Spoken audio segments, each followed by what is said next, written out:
on to the Overwatch League Summer Stage Qualifiers in the East. It's the final stretch for these teams before the qualifier standings are finalized. I'm Vicky Kitty, and I'm so happy to be reunited with my duo, Necra. We're going to be taking you guys to the action for the very first series. I am so happy you're back, Vicky. I've definitely enjoyed the gauntlet of casters that I've been able to acquire over the course of the season. But you're the OG. Let's be real. I'm so pumped to be back on APAC with you. Yeah, I'm excited, especially since, again, this is the final stretch for some of these teams to determine where they're going to be standing after the qualifiers. But it's going to be exciting here. You got to take a little break, hang out with other casters out here who have been killing it out here. But now we are reunited, and we're going to be bringing you guys all the action. Especially as you mentioned, this is an important week for all of these teams because they're playing for their seeding in the 2 East knockout brackets that are going to be right around the corner. And so we need to see a lot of these teams step up in a few ways. And both of these teams that we have heading into this very first match of the day fit that bill. We need to see Seoul Dynasty grab a convincing victory over the Guangzhou Charge. And Guangzhou Charge have a lot of making up to do. Talking about the Guangzhou Charge, while we get set up and seeing our starting lineup for both of these teams here while they roll out, the issue with the Guangzhou Charge that we have seen thus far is seeing what they're forcing themselves into an uncomfortable situation, seeing the Tracer and Sombra that may not be as prevalent in comparison to other teams that have been running the compositions that they've been able to nail down. Is it just maybe too little too late here for the Guangzhou Charge because they really need to be pulling it off for this week? Yeah, and something else that really lends itself to some of the difficulties we've seen from the Guangzhou Charge is that they've made some pretty significant roster changes over the course of just this stage alone. They kicked things off with Piggy in that very first week of the summer stage, and then we ended up getting Gaga in that tank role, and now Choi Se-won is out of the roster, and it's Jinmu that has taken that place. And that's why we see some disjunct dives coming in from the Guangzhou Charge, and I'm with you. I'd really like to see a different look from them, but they are leaning so heavily into this Sombra Tracer Winston dive meta that we do have in the East right now. Yeah, and looking on the other side of the Seoul Dynasty, I say a starting lineup, but Guangzhou Charge obviously only have 5 players. Seoul Dynasty, though, they have 6, and one player that I do want to see incorporated more. Where's Void? We haven't been able to see him throughout the course of these last few weeks, and I'm excited to see how that's also going to play into today's outcome for the Seoul Dynasty, because we have seen Bellaria a lot out here too, but even though the flexibility is there, the Ramatra just has fallen slightly short. Yeah, that has been really tough for taking a look at how Seoul Dynasty has approached some of these more brawl-centric maps. They have been sticking to Bellosaria in the roster, and a lot of that, again, is just the Sombra Tracer dive meta that we have seen developed over the course of the season for all of the teams that are in the East. But taking a look at the standings, we can see Seoul Dynasty is within that top 4, and they need to be able to hold on to that. Top 4 is absolutely huge when you take a look at where the standings are, and they need to give themselves the best shot at getting that round bye at the very beginning of those East knockout brackets. And then we take a little trip over down south here where the Guangzhou Charge is sitting in 8th currently out of the 10 of these teams in the East. Behind the Panthera team, actually, who's been doing a great job so far, but we saw what happened last week. They lost to both the Dallasville, who obviously standing at the top have been doing an amazing job, and the Shanghai Dragons winning their 100th win, by the way, in that series alone. So Guangzhou was not charging, unfortunately, during that week. Now we get to see today's matchups. Our first series will be, once again, the Guangzhou Charge versus the Seoul Dynasty. After that, we got Poker Face coming in. Our 2 contenders teams versus Panthera. To finalize the day, we got the Seoul Inferno versus the Shanghai Dragons. A nice lineup of matches ahead of us where they all have pretty important stakes on the line.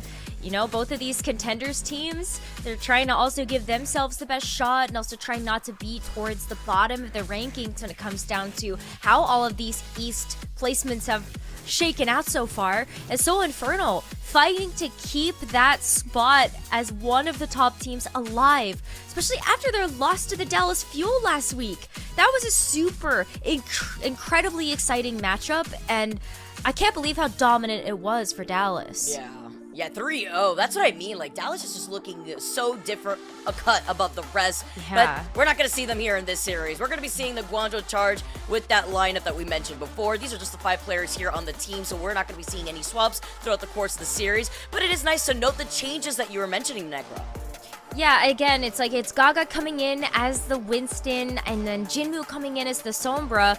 And when you look at the Sombra Tracer dive as a whole for a composition that we're seeing develop in the East, it takes a high level of mechanical skill, which all of these players absolutely bring to the table, but it's the second piece. It's the cohesion.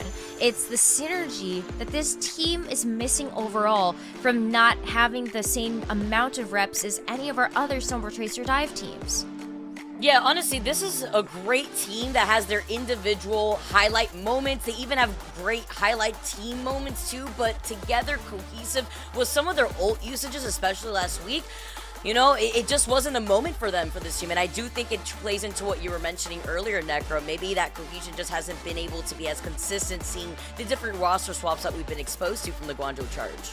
Yeah, that's really disappointing because Gaga is finally in his element on a team like this. And to see the Winston come out, it just feels like being able to see a lot of the reflections of the past of Gaga being one of the best main tanks in the entire league.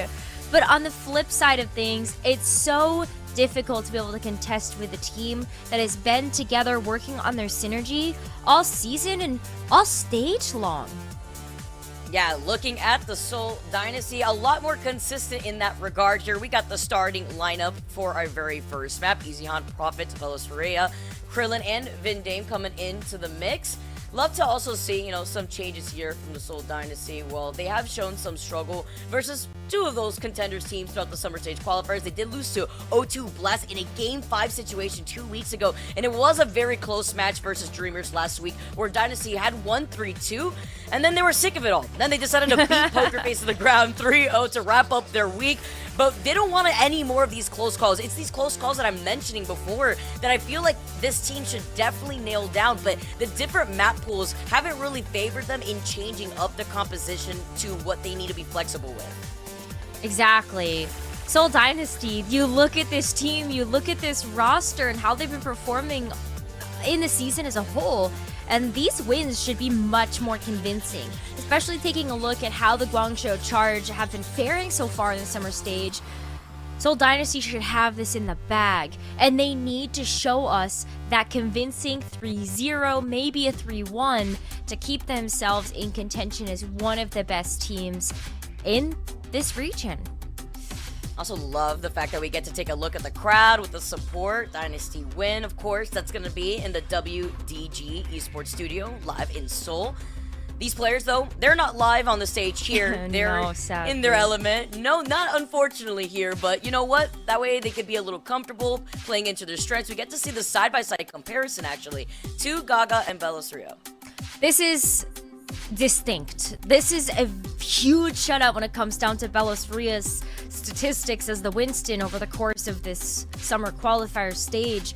It's a little unfair to Gaga, just given that he does have less play time overall than Velosaria, but still, when you stack them up against each other, Velosaria has really come alive as a Winston player, especially coming into this season as known for his wrecking ball.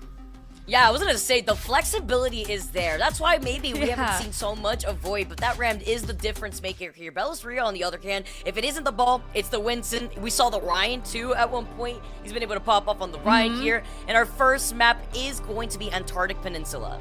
So this is where I would have expected, to your point, to potentially see Void come into the roster, especially when you look at Antarctic Peninsula and Seoul Dynasty's current map record on this one. They're winless. They have lost this map twice, both to Dreamers and O2 Blast. And that is where part of their problem comes in, is that Velosaria just not really showing up in quite the same way on the Ramatra or the Reinhardt as you would expect from a team like Dreamers, who Dreamers Reinhardt is fantastic. And O2 Blast tends to come out with very funky compositions, especially with their new roster heading into the stage, where they kind of do need to show up and surprise factor a little bit in maps like this. But yeah, Seoul can't find their footing on this one.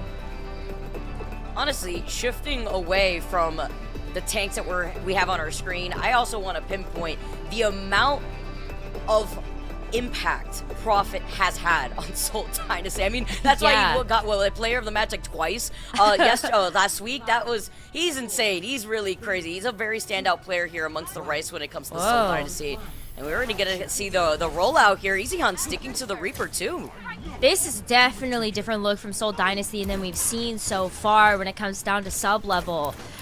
Haven't seen too much of this, but beforehand they were playing a Wrecking Ball dive, and to be able to see a bit more of these close quarters DPS, you've got the Reaper that helped to chunk down Gaga on the Winston, take a little bit of the advantage of some of Gaga's positional errors when it comes down to the Winston. That's huge.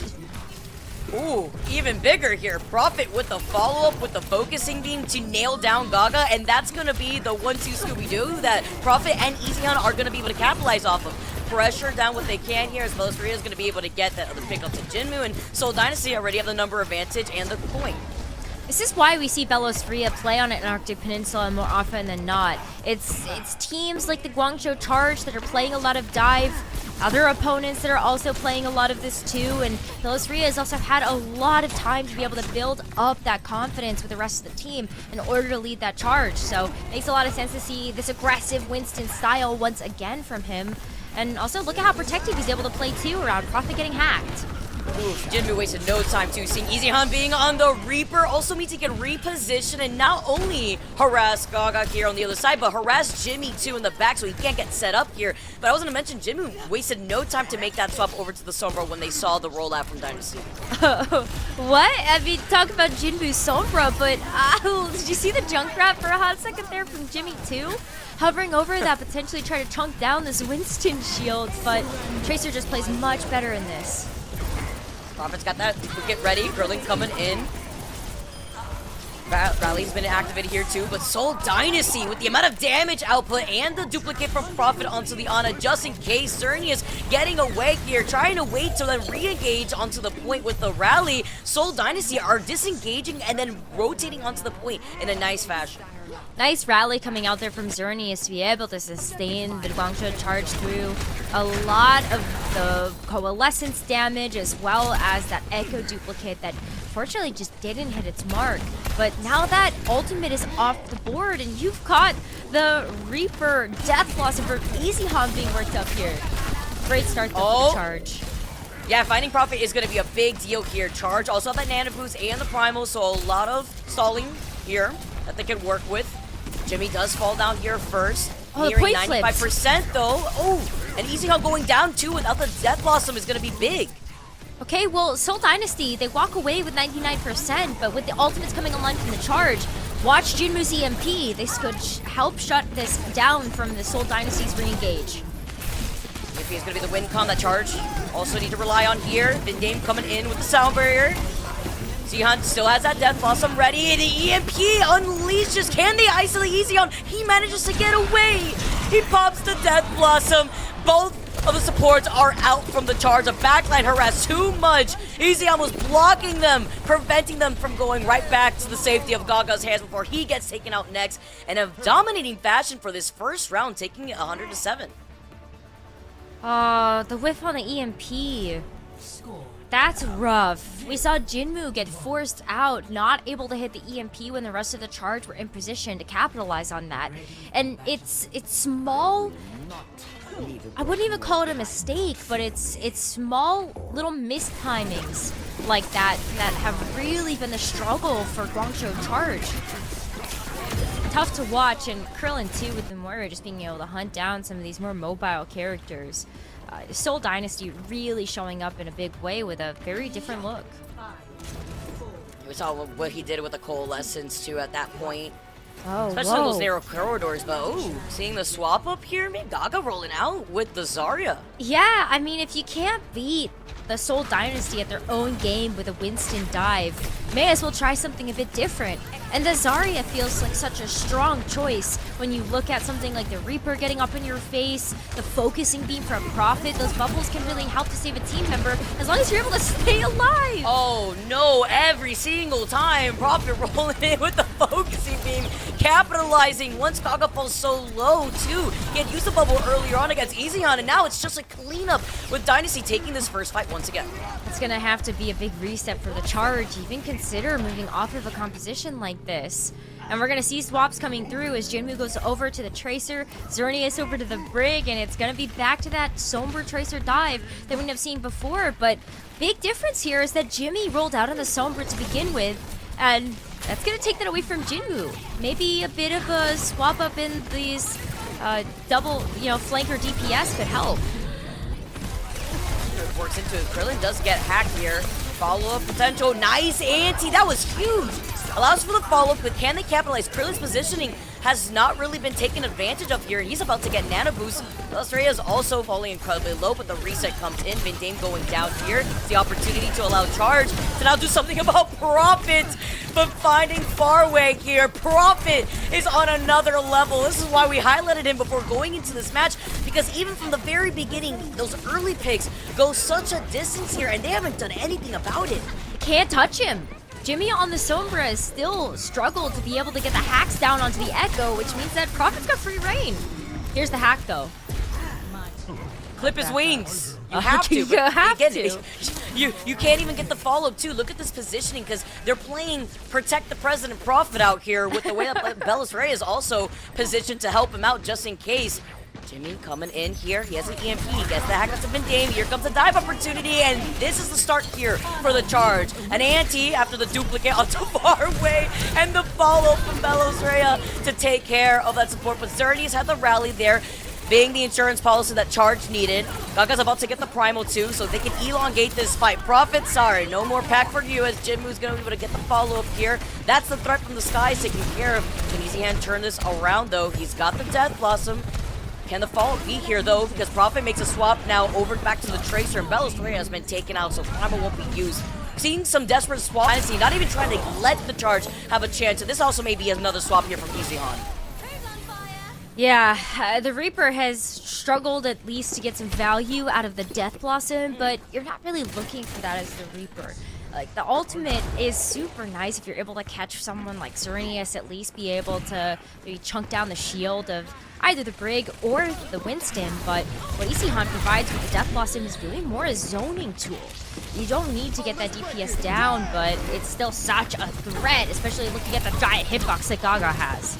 Oh, and you just press the green light, too. If you're Van Dame with the sound barrier, you push Easy Han forward. The pulse bomb does land onto Van Dame, but Bellis Rhea in the back, having the Primal and the Coalescence to match that, to take care of the backline of the Charge, are able to retake this point here too, which is why we saw Easy Han actually stick to that Reaper here, because he's able to get that Death Blossom up so that way he can control that space that you mentioned. I think he's going to be able to get it online for Final Fight, though, and this is where Seoul Dynasty would love to be able to just shut this down and end the map. Prophet's working up to the Pulse Bomb. He's able to land this onto Farway, Xerneas. Even Xerneas before the rally comes online. That would be huge. Oh, that would have been nasty right there, too. The immediate rally, though, to retaliate also catches Prophet here. Nice anti. That was huge here, too, for the Charge, because 99% for the Seoul Dynasty could have been it here for the Charge. Exactly. Now Guangzhou Charge have bought themselves another life in this round. You've got Jimmy with the EMP up and ready to go. Farway's got the Nano. So many tools that the Guangzhou Charge can work around. And there isn't a great defensive answer from Seoul to play around this EMP. Van Dame just used the sound barrier aggressively in that last fight. So that's not coming online anytime soon. Oh, and because of that, they don't have any safety here. That EMP lets it rip. It's found 3, and it's cost Easy Han and Bellis Rhea another fight here. Charge evening up the battlegrounds. This is going to be last fight for sure. If Jinmu's able to get Prophet out of the way, even a stick onto Krillin is hacked. Oh, they're pushing all the way forward. The stick on the Pulse Bomb, 98% here. They got a touch. Set it into overtime, but Prophet is the first to go down. The Coalescence, maybe the saving grace here for Krillin, helps keep the rest of the Dynasty alive here while Bellis Rhea moves in. The Primal from Gaga, maybe to try to help isolate the field here. Krillin falling incredibly low with no fade. Jinmu is going to be able to retaliate right afterwards. Number advantage still in the favor of the Charge, and the flip for the Charge may have allowed them to help them, but the Death Blossom is ready from Easy Han. He's looking to get into position. Ooh, the post bomb too. Oh, he still gets hacked. The hack too. He got hacked at the same time, but Prophet moving in with the pulse bomb, finds far away. The rally is still activated here from Xerneas, with only Jinmu and Jimmy left. He was so close to getting the EMP, but there would have been no follow-up from the charge. The Dynasty on their last legs still were able to flip this point. Oh, the point flip comes through. The overtime wicks away. Oh, Vicky, the clutch factor that Seoul Dynasty have in these matches and maps. Sure, they don't get the cleanest wins on the board when it comes to some of the previous matches we've seen, but it's the type of teamwork and team play that we see from this team that allows them to clutch out like that. Bojo Church had the ult economy. That's incredible. And that and the priority targets too. We saw, they knew that Ezeon had already the Death Blossom earlier on. The prioritization to get the hack onto him too, but to still flip the script when Prophet came in with the Pulse Bomb, helped them out for that first map. Seoul Dynasty take map number 1 and on Antarctic Peninsula. Don't go anywhere, because after this break, we got Eichenwalde next.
Welcome back, everybody. The Seoul Dynasty currently lead the series against the Guangzhou Charge, finally taking that win on Antarctic Peninsula, Necra. So happy to see them get that win. It was a long time coming, it feels like, and a lot of the success that they found on that map, you could attribute to the change-up in compositions we ended up seeing. The Reaper choice from Eichenwalde was really fun to watch, and especially when it came down to Prophet playing the Echo too. You talk about those pop-off moments, Prophet had plenty of those. Yeah, I just want to highlight, though, the composition choice from the Seoul Dynasty was very interesting. We got to see them bring out the Reaper. I say that because at one point I thought they were going to swap off the Reaper because he like blossomed when he was alone against the whole team, and I was like, oh yeah, we're going to see. No, that wasn't what came out. I saw but that it still too. worked. But it worked because the Guangzhou Charge just maybe weren't ready for it, even trying something different on their own. But unfortunately, even at the very end where it looked like they could have turned things around, prioritizing Eichenwalde at some points, it wasn't enough for the Guangzhou Charge.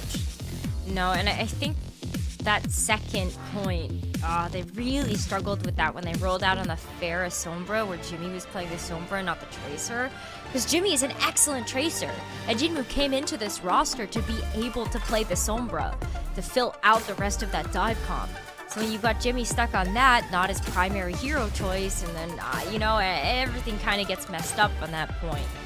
And it was way tougher to be able to hack Prophet on the Echo, even hack the Reaper, and actually jump on a pick like that. It's tough goings out here, but love that Seoul Dynasty kind of taking a book out of Dallas Fuel's kit. Yeah, I wonder how much they've been scrimming the Dallas Fuel, but it's also nice to see a different variation of their style of the rush here. But moving now onto Eichenwalde. Man, Prophet, we gotta highlight the impact Prophet was doing there in that last match too. Because now going on to Eichenwalde, we're gonna have much more of those open sight lines here. Maybe we could expect the Echo also to come out from the other side. Echo, it can absolutely be played here. It's about whether or not Seoul really want to try to commit into that particular hero choice, because we've seen Seoul Dynasty on this map play more often than not the Sombra Tracer Winston dive. Maybe seeing a splash of a DPS pick here or there, but it really has been about that dive. But let's talk about the defense here from the Charge. They're rolling out with the Farah and the Mercy. How you feeling about this? I'm getting PTSD off rank. Okay, that says everything. When it comes to stuff like this, but my good question here though is, will it work against Prophet replicating now in the sky on the Echo, which is what I was maybe thinking that we were going to see again after that performance in our previous map on AP here. But it looks like Jimmy's sticking to the Sombra, and Jinmu now going on the Pharmacy. Gonna see how this plays into it, and it looks like it's already profiting for Jinmu before Eichenwalde is able to retaliate back. Vindame is also just so quick to put Eichenwalde in the driver's seat. Well, how often is it that you see a Reaper take out a Farah and a Mercy? Like I get that they were so low that like a random stray bullet from the Hellfire shotguns should be able to take them out, but I do not think I've ever seen that at the Overwatch League level. Have you? It worked too. I mean, you know what? Sometimes when we get to see picks out of left field, and for certain maps, it makes sense here. But Eichenwalde was able to profit for that first point to get the payload moving, and now immediately made the swap over to the Sombra, which is gonna be trouble for Jinmu once those jetpacks are clipped. Absolutely. I think the Sombra choice here would make so much sense moving into the rest of the castle as well. Because also the Reaper was odd. Reaper for Eichenwalde coming out of the gates, probably expected to see Gaga on the Winston and not the Diva. But the Sombra is so smart to be able to help out with the aerial units. Jinmu knows what the problem is here, and the Nano Boost was put onto Prophet earlier on from Krillin. The Charge were playing a little split up on the top before they funneled themselves into that side room and get annihilated by Prophet with a follow from Eichenwalde there too off the hack. Now Prophet's about to get the duplicate, and Gaga's managing to stay away from now. It's the reset from the Charge here. They don't want to trickle in. I mean, talk about the hacks that we saw onto the Farah, but what about the hacks that we've ended up seeing onto Gaga as well? Diva becomes a sitting duck when you're able to land the hack onto that hero, and when you see the giant bag go. Nano has to save it. Well, this is Gaga's time here. Pulls forward as Prophet gets taken out by Jimmy. It's gonna be big because Duplicate won't be in this fight. And Bella's is getting isolated. He's got the Primal though. Get out of there too. Easy Hans got the EMP. Turning things around. Prophet's gonna be able to revoice the rest of Dynasty soon. Bella's is just gonna hang out in the side, just try to funnel the rest of the charge in. That means that could be the green light for the EMP, but Jimmy finding Easy Han is even bigger. They can try to delay this fight here while the charge still are just able to prevent the Dynasty from trying to split their attention through the backline. I'd rather see Seoul regroup and try to go in with all 5 ultimates, but now they're just getting staggered. I love being able to see this come out from the Guangzhou charge because they have had trouble being able to follow up on those dives and also follow up on these picks. But this is going to be huge ult fest for this next fight. Seoul Dynasty, you mentioned the EMP being online and the duplicate. What about a full slate of ultimates coming out from them? So many response tools for even Jimmy's EMP that he's been holding on to. Oh, we're really feasting. And they knew that Prophet had a duplicate earlier on, and they were able to isolate him. Love the Falcon Gaga too. Seoul Dynasty now having a little bit of trouble of trying to get this setup with this comp. Hack onto Gaga may be able to open up a window of opportunity for Seoul, but it's going to be really risky to try to go in when you don't have Prophet as a reinforcement with the duplicate. What the? They're just standing here! Seoul Dynasty, leave the castle! It's not yours right now. We gotta give it up. Give up the free real estate. Dynasty back to the drawing board, but they used that nano boost there when Belserio had gotten deleted. And now Easy Han's going down. They're getting staggered one by one as the domino line falls, but they got 2 minutes, less than 25 seconds now here, and the charge have been able to now rack up their own ultimates after they just earlier used that EMP. EMP already has 30% more charge, and the charge have been whittling away at this time bank. They had 4.5 minutes entering in a second over that. Beautiful peel right there too from Nadim to help out. Krillin just gets set up, and with that rally too, they get to negate some follow-ups from the hack from Jimmy originally here too. The duplicate finally being used by Prophet. Finally, the slates of ultimates from the Dynasty could be taken advantage of. The anti after Belisarius had popped the Primal here too. The rally is going to be answered back from Xerneas. Gaga with the reset on the mech here too, controlling some of that space on the bridge.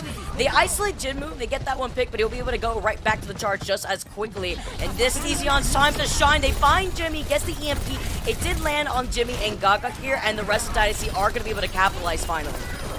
That took forever though. It's a minute and a half left in the time bank, and that's all 3 minutes, over 3 minutes. That charge were able to get out of that immense time bank. So super impressive from the charge to be able to hold at that defense. It was just pick after pick.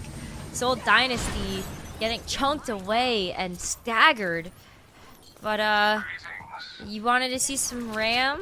Maybe not from Belisarius, but it's on the board now when you look at the tank choice. Alright, let's see what the Dynasty are cooking here, because the Ram, I just have not been a fan, honestly, from Belisarius, but changing up the Ram in this third point makes a lot of sense, especially around these corners here. Krillin's got the nano boost, Prophet's about to get the duplicate here. Xerneas also making some swaps up too. We're gonna see the Zed now coming out from the charge and holding up that back handle too, though Jimmy is trying to approach the back line with the EMP after that anti-hits. Oh, that's so risky to run the Zen in this situation. But hey, strike first. And you're also able to find Bindane here too. That EMP landed onto 4, but Krillin with a great positioning, able to get out of that EMP, was also able to land the nano boost onto Prophet, so that way he can still continue with this pressure around the corner. Seoul Dynasty are playing a little spread out here though. Belisarius is gonna hold the other angle. Gets pinned there and stuck with that pulse on the other side. Pinned by the charge over here. They're trying to do so much damage, and they're just feeding the opportunity to get that annihilation on board. Here comes the rally now to put the Dynasty in the driver's seat too. Just holding back just for right now. Belisarius is falling incredibly low, but he's so close to getting that all online. This rally there is going to help the sustain, and okay, Easy Han's buying some time here with the EMP. These EMPs and the follow-ups on Jimmy has just been so on point, and with Xerneas being out of that line of sight, the trance is going to help reset everything for the charge. Waiting after the end of that trance is going to be Prophet with a duplicate here. We're seeing a few trades, but Belisarius does go down, and so does Gaga. Now, they got less than a minute after Vidane gets taken out. Jimmy was able to get away from that too, and that pulse bomb able to stabilize the charge's defense. I said I didn't like the Zenyatta before. It's still such a vulnerable target when you look at Easyhan's Sombra. Just hack that and might be completely out of here, but Wow. Strongshire charge, they're picking up the pace here.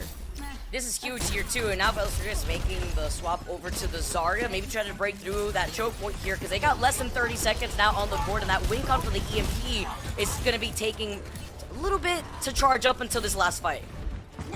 Zarya is smart for the bubbles if you're able to get that charge online, plus Defense Matrix can't eat up the charge beam from Zarya, but Jimmy's waiting with another EMP. So don't really have the tools to try to sustain from this, especially if you hit the support. Oh, the Pickens, the Pickens! Oh, the Bellisria with the takedown finds Jimmy. The backline was in danger. Vendame gets taken out, and so does Krillin Jinmu with the save up while Xerneas, he gets taken out, but doesn't go out before he takes out Bellisria, and overtime taken away while Jinmu is helping out the charge, take the charge that they needed here, forcing Seoul Dynasty into this overtime with no bodies on the board just yet before Profit blinks right there alongside Vendame. They can actually stagger this. They can win, especially after that first pick. Oh, Easyhan and Profit just kind of toe-touching, dancing with the point, and now they've got the EMP and their pulse bomb online. On the point! What? On the point! On the point! No! No! Necro, this is our first series! Are you kidding me? Oh my god! What is with the Eastern region and all of the CO9s that we've seen over the last few weeks? There's been some egregious ones. There's been some egregious ones. Panthera? Seoul Dynasty now? I do not believe my eyes. I call that a C9 because I do believe that was winnable. Oh, Right there for Seoul it Dynasty. was With winnable. Krillin, That was with also so the swaps. winnable. Oh, that's so unfortunate. I mean, the rally was online. Vendame had popped that so early to be able to get aggressive and stay alive on point. And you also had the EMP and the pulse bomb. And they blazed past it. No one was touching. I cannot believe it. If there was a caster cam right now, I don't think my face could sink any lower. Have you just like sunk so low in your chair? I'm just like, not even on the chair, I feel like I'm like this close to my face to touch my desk because like that was, I can't believe that happens. I mean, I can because of how many we've seen in the last 2 weeks especially. But I want to say that I can't because, wow, that's so unfortunate. Oh my god. We need a highlight reel of all the CA9s that we've seen in the East region so far. They were so good about it too in the first half of the year. Not C9ing. But yeah. That was definitely a tier list C9 too. That was terrible. Well, let's hope it doesn't happen again. Seoul Dynasty were able to push the cart very far. Especially after they struggled on that second point. But Guangzhou Charge already coming out of the gates here with a Tracer Slumber dive. Hopefully on the attack, it's going to fare better than what we saw on Antarctic Peninsula. Alright, Profit out here. Profit with a focusing beam. Already got that first pick earlier on Safarway. Gaga was running for his life. Said Hasta La Vista for real, literally one shot. It doesn't look like there was a pack in the room just yet. Maybe it was on cooldown here as the Charge now are going to look to restabilize Seoul Dynasty. Already wasting some of their time. Seoul Dynasty already with another fight win, and with the Mercy Pocket from Vendame, Profit's going to be building up to these duplicates mighty fast. Already going to be 65% towards the first one, and does take a little bit away from Krillin being able to get this nano online. That's why Faraway is going to be leading the charge, but it's nice to be able to give that full pocket so that Profit, when it gets hacked, doesn't fall immediately. Oh man, he's about to get the duplicate here too. They did lose out on Krillin right before, trying to rack up that nano boost, which could have been online for this fight currently, and Vendame gets hit with that huge anti. The follow-up here from the Charge. Xerneas gets hit with an anti himself, but the number advantage is in favor for the Guangzhou Charge. Duplicate activated from Profit here, but it's just down to him and Easyhan before the reset comes in, and Guangzhou Charge are finally going to get this payload moving. That was super fast. Congratulations to them. They're going to be entering into second point with a time bank that rivals that what Seoul Dynasty had entering into this one. And already with an EMP, Pulse Bomb. Profit did just switch off of the Echo after expending that ult, and you're going to be seeing the Tracer now coming out from Profit. It's now just double flanker. See the double flank DPS dive once again. And a mirror match this time. This is the first time we've seen a true mirror match from these teams. He's really good too though against this matchup. The EMP has been activated from Busan and the attempt to try to res the backline is not there. Meanwhile, the Dynasty were already low trying to hold forward, and the Charge are going to be able to capitalize here too. Cleans them up right behind here. Next one just following down here too as Krillin tries to get set up here on the high ground and has to be careful because they're going to get harassed. They may get staggered here too while the pulse bomb doesn't land onto Krillin but lands at his feet. And that's just enough because he's giving those away for free. Alright, Guangzhou Charge, they ate their Wheaties in between the break. This is looking fantastic. Playing around the Easy Han EMP, staying alive without even having to use any of the support ultimates in the back.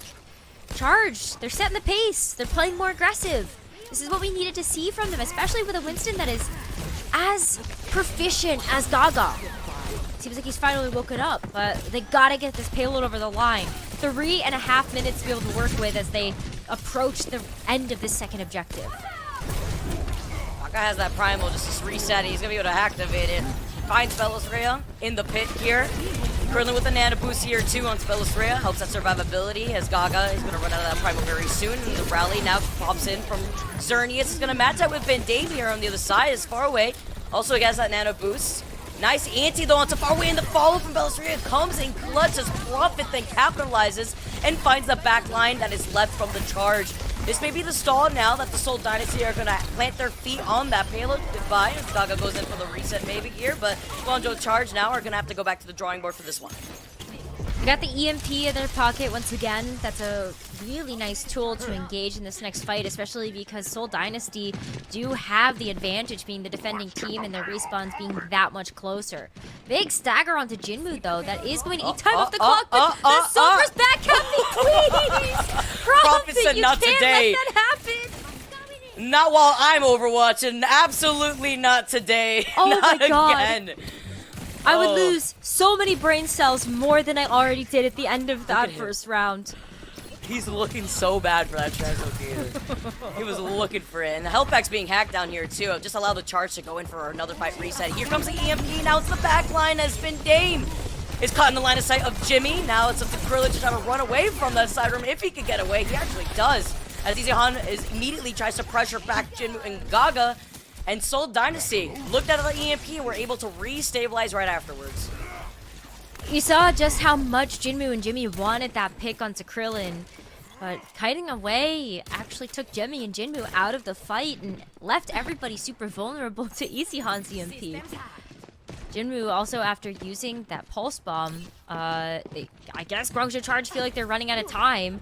They're on the Pharah Mercy, and they also have the Zarya once again. Okay, let's see what this brings to the table. I was not super convinced on this one when it came down to labs on Antarctic Peninsula, but Charge are running out of time. 1 minute. Krillin was trying to sleep Ghost out there from the high ground. But yeah, less than a minute now on the clock, and bringing out these changes isn't doing them justice. Losing out on Xerneas far away. No sustainability, and it's Charge wasting even more time with less than 45 seconds on the clock. They do find Profit, but Profit will be able to get right back to the line of sight of Seoul Dynasty right after this. Exactly, and oh, Jinmu gets so low. Could you imagine the stagger coming through there? Even Gaga is isolated from the team right now on the Zarya. If Easy Han is able to get a hack, that Zarya is also very vulnerable. But Jinmu able to fire down some of these rockets. You're playing poke now with this particular composition. But it requires setup, and that's time the Guangzhou Charge don't have right now, with 15 seconds left. Oh, Easy Han going down is going to be big because he could have got an EMP for this fight alone. Australia does have the Primal, and Dame has the Nano Boost onto him to help protect him. Jimmy was right behind him originally, and now he's going to be the one that has EMP for this fight. But they're clearing up the point with Jinmu being on this Pharah. Overtime ticking away. Late than never here as Easy Han is able to find Jinmu, but the huge EMP. It's been able to find 4, but the follow-up isn't there because Profit is here and Dame's got the rally. EMP immediately to retaliate and Gaga goes down. It's only up to Jimmy, and overtime is burning away for the Guangzhou Charge. The Seoul Dynasty do it again for the second map. Oh, the clutch factor. The clutch factor, especially with Profits in the roster. My goodness. Feels like the Tracer of old. that we saw when Prophet first started playing Overwatch. It feels so good to be able to see this again. Yeah, Prophet's really crazy, but honestly, the immediate adaptation that we're seeing overall from the Seoul Dynasty, you could tell that they've been able to get a lot more comfortable on these different compositions too. You know, let's just ignore the fact that the whole team completely walked off the payload in overtime because, you know, they were so close to that finish line, but you know what? It happens. GT go next, and they were able to hold them back. They won. It's okay. Like, they won, and that's all that matters, and they're going to go up to match point with a win on Eichenwalde, see if they can close it out as we head over to Circuit right after this break.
Welcome back, everybody. The Seoul Dynasty currently sit at match point, and we are moving on to our escort map, being on Circuit Royal. And I'm excited to see how this plays out in Anchor, because we got some swap-ups that we were expecting going into this map that the Seoul Dynasty have not yet to play on.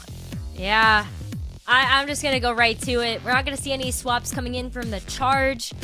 But Void, Vicky, you were talking about how you wanted to see Void come in for these map-specific choices, and that's exactly what we're gonna get from Seoul Dynasty. And I'm really excited about that because we haven't seen Seoul Dynasty play Circuit Royale in this stage, and so a lot of questions up in the air on what they might want to lean into, especially when we know that the Charge have leaned a bit more into like the Tracer, Hanzo, Winston coming in, and we have seen Winston versus Winston on Circuit. I can't believe I'm saying that. It's crazy because we also are seeing much more teams be adaptive around Circuit specifically, and I brought up Void at the very beginning for reasons like this. You know, the old lad has been stuck in Scrimland throughout the entire course of the summer stage, and this team has not played on Circuit Royale where we could see that Ram really shine, and it's not to say that Belosria is bad on other tanks. He's very flexible, but the Ram specifically is what really works into Void's playstyle, what really works into his strengths. So seeing how this is going to play out here, we get to see Seoul Dynasty now bring in Void finally for the first time.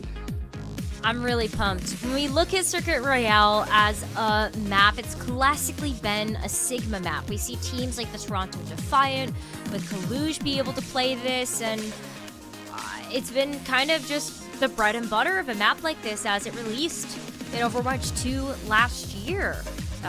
Coupled that with some of the snipers, long-range hit scan that we've seen come out from these teams too. I wonder if we actually are going to get a Sigma versus Sigma, or the Ramatra. There's definitely different looks that you could bring out here that would make so much sense, taking a look at both of these rosters. You know, be interesting too, Necron. We see the Pharah from the Guangzhou Star stick through onto. I mean, you have more of those open sidelines, but you also mentioned one thing that's incredibly important, which is these snipers that also come out to play with those open sightlines that are provided here on Circuit. And right now, anything could happen. It is a Guangzhou Charge, but these compositions just have not been working out to their strengths versus a team like the Seoul Dynasty. Seoul's been changing things up too, though, which could be throwing Guangzhou Charge off kilter with what they might want to actually run on these maps. They have been playing the Sombra from Jinwoo and a Tracer from Jimmy, along with that Winston from Gaga. The classic, if you will. But we've seen some really interesting changes when it comes to what the Charge have been playing. Not only has Jimmy picked up the Sombra instead, but now Jinwoo leaning more into one of his comfort picks on the Pharah and backing that up with the Zarya. Super weird. We have not seen this from them before. Yeah, kind of throwing things in there when it comes to this week. You know, we saw Jinwoo last week, didn't come out with the Pharah that we've known Jinwoo for before in the past at least, but mostly map dependent here, didn't really work out in their favor, and it looks like Seoul Dynasty, Void is gonna be on the Sig. Okay. Sigma from Void and the double snipers coming through from Easyhan and Prophet. This is a high-octane, high-pick-centered composition coming through from Seoul. Easyhan and Prophet both need to find value on these snipers to make these picks worthwhile, especially knowing the Charge don't want to match them on this right now. Jinwoo going to be playing the Genji, and it's going to be dive once again from the Charge, as they had leaned into this before in their previous match versus Panthera. Tries to play patiently. Void does get hacked by Jimmy. Easyhan trying to hold that angle, but the way that Charge were playing in the corners, you can't hide from Easyhan's sight. Gaga gets taken down with some help from Prophet, and now Jinwoo's just trying to clear out the space on top of this bridge.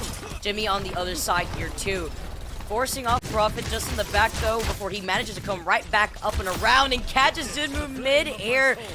Love the follow-ups too, because with Krillin being on the Zen, the damage is going to literally make you cry when you get hit once from Easyhan and Prophet. Exactly. That's where this high pick potential can come through the most, is with those Orbs of Discord from Krillin, making that damage even more potent from Seoul. And it doesn't require too much extra. Like, yes, Void is getting hacked, but how do you approach these snipers? You're not getting past Vindame's healing either. Void's holding the line.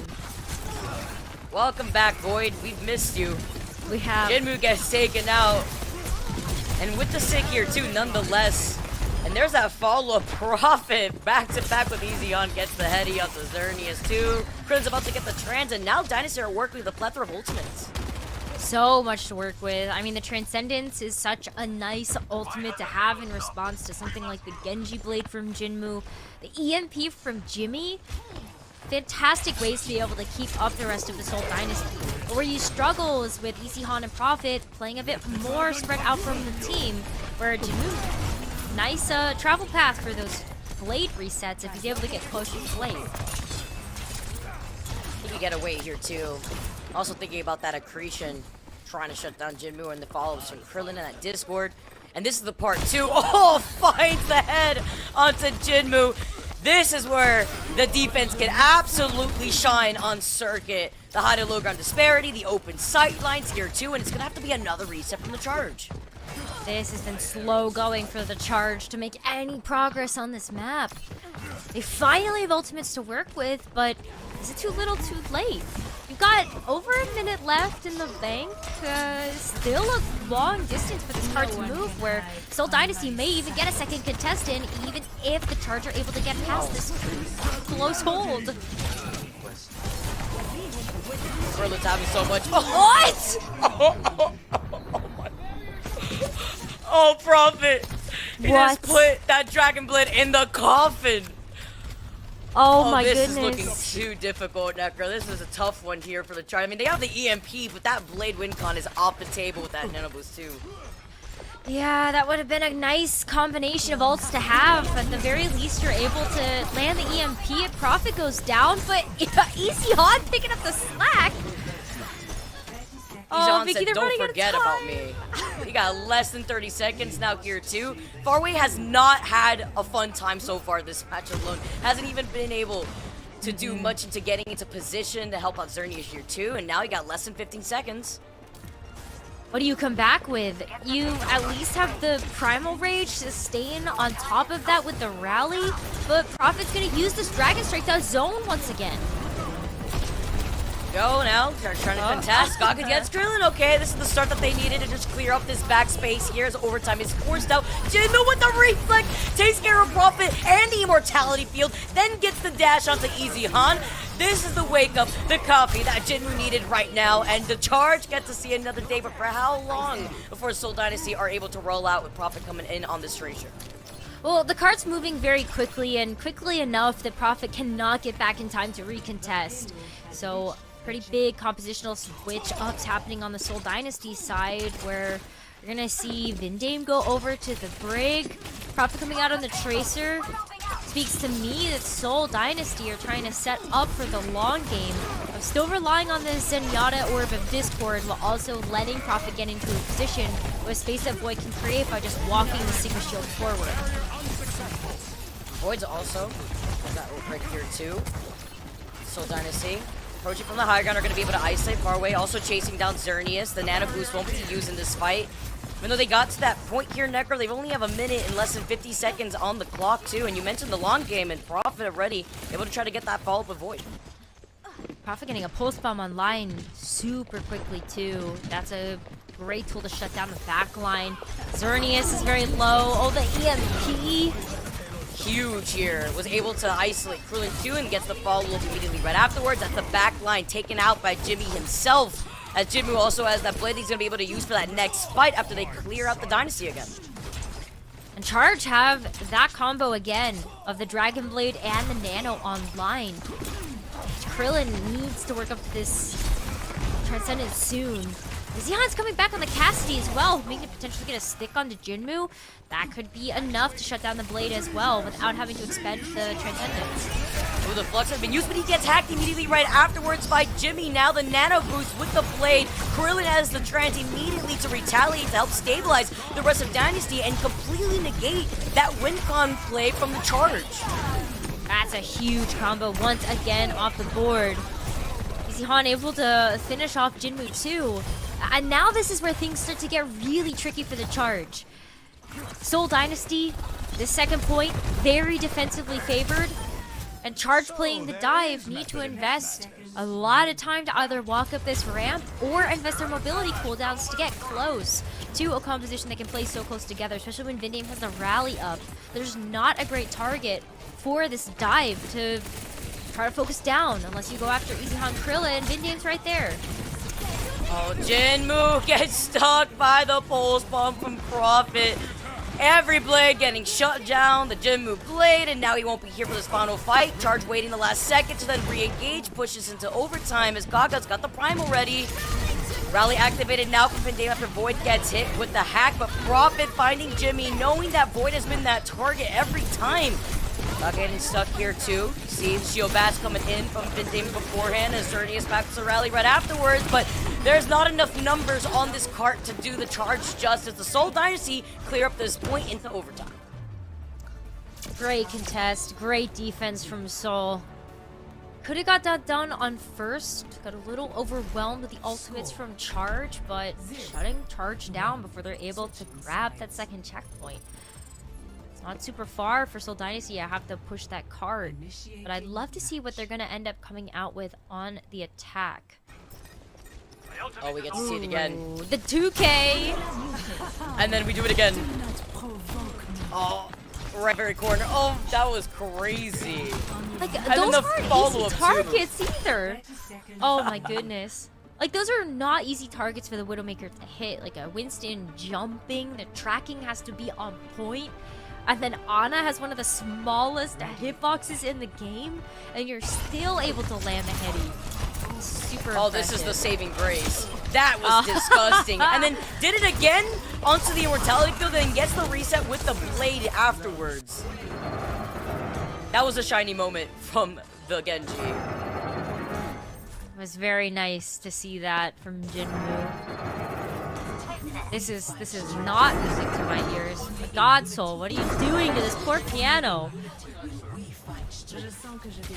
He's playing the beat. He's got to hype up the rest of the dynasty for making the swap. Nah, He's happy to be back. that's what Krillin's for. That's what, wait, never mind.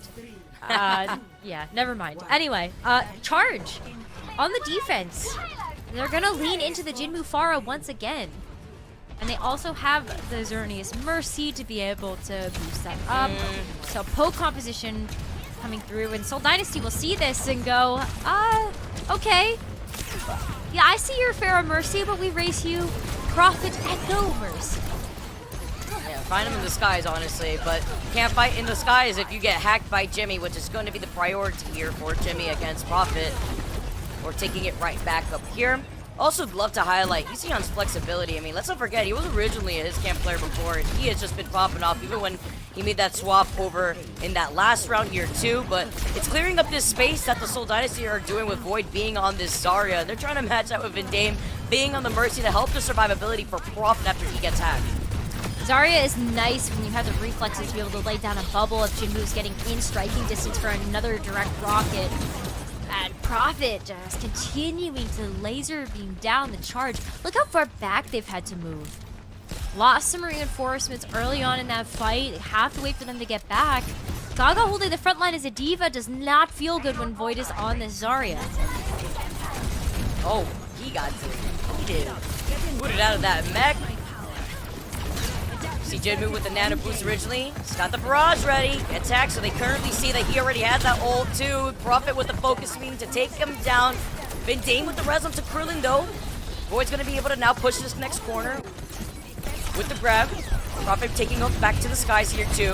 Jinmu, as he makes his way back from that high ground though, he can help pull Xerneas right back over to him. He's just also got the Valk, and Midtame does get hacked, so that's also an indicator for the Charge to know that they're working with some ultimates of their own. But Jimmy getting taken down first is even bigger. Jinmu profits off of the barrage, hitting two. Midtame now has a Valkyrie to help stabilize the rest of Seoul Dynasty. I was worried as Jimmy had gone down, about to get the EMP, but that barrage from Jinmu helped out so much to help stall out the Dynasty before holding forward. Oh, pay attention though to this defense matrix. If it runs out here, gonna be a big grab coming through from Void. Oh, the EMP activated too. The nano boost immediately afterwards onto Gaga. Also has a reset with the mech as Jinmu is able to find Krillin again. The problem in the sky is when we get to see the Jinmu Pharah back in action. Nice pushback from the Charge. Jinmu being back on his feet or back up his feet? On his wings? Yeah, I'm not really sure how the actual jargon works out for that one, but Jimmy's in the back here to try to clip the aerial duo of Prophet and Vindane before they move in. And 110 left. Not a whole lot in the time bank to work with. So Dynasty have to get this done. Oh, all right. Well, they've already found Prophet right afterwards, and a lovely follow-up here from Jinmu 2. So the grab coming out from Void 2 with less than a minute on the clock. Seoul Dynasty get that payload around that corner. Taka also, again, still has that reset with the Diva Meg. Nano boost onto Void. He is doing the damage out here. Nearing the 70 here before the reset comes in with the mech. Clearing up that space and finding Krillin in the line of sight. More time wasted away from Seoul Dynasty after they had used the Nano boost earlier too to help Void. Yeah, oh, Void is getting so low. And taking him down so early. Seoul Dynasty are forced to use the Resurrect coming through from Vindane just to be able to get them back in this fight to try to tackle this. Sion switches over to the Widowmaker too, once again looking into that high peak potential. But also try to get some headway here as it's 10 seconds left. Charge can hold them at the door. Jinmu here too. That rocket barrage now has just been a problem. They shut him down, and the duplicate here too comes in from Prophet. He gets put to sleep midway through, and Jimmy still finds Vindame. Overtime activated now. Prophet is going to be able to get demeched here. Jimmy trying to isolate him as Gaga had been taken out earlier on in the fight. The Valk has been activated too from Xerneas. Helps with survivability, helps Farway deal with the problem in this, guys, which is Prophet here. Easyon needs to do something about this Jinmu, though, because he has just been on the tear and clearing up this space. Oh, we tell the follow-up right there, too. From Jimmy to take care of Easyon. Now it's just Void here left on the point, and the Seoul Dynasty cannot touch. They get to see another day in the Guangzhou charge us into that next map. Oh boy. Look at this. Charge with a pretty unconventional approach to Circuit Royale are able to overcome that obstacle, and now we've got a fourth map. I didn't think we would get to this point, Vicky. After Seoul Dynasty had won on Antarctic Peninsula and they overcame their own odds on that one, I really thought that this series could be over, which is how quickly they were able to get to Eichenwalde too. But that second point too. That second corner dealing with the Pharah, when you're Zarya there too, you try to help out your Valk or your Mercy there, but alright, we got a map number 4. No 3-0 Overwatch here, guys. We got map 4 going on to Esperança right after this break.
Welcome back, everybody. The Guangzhou Charge are still alive here. We are going on to map number 4. I don't know who the Charge are starting to deal with, but they are always coming out after the third map, always coming out on top. Necro, we even got to see the Jinmu sticking to the Pride and True Pharah, really doing the Pharah things that we've always seen him do.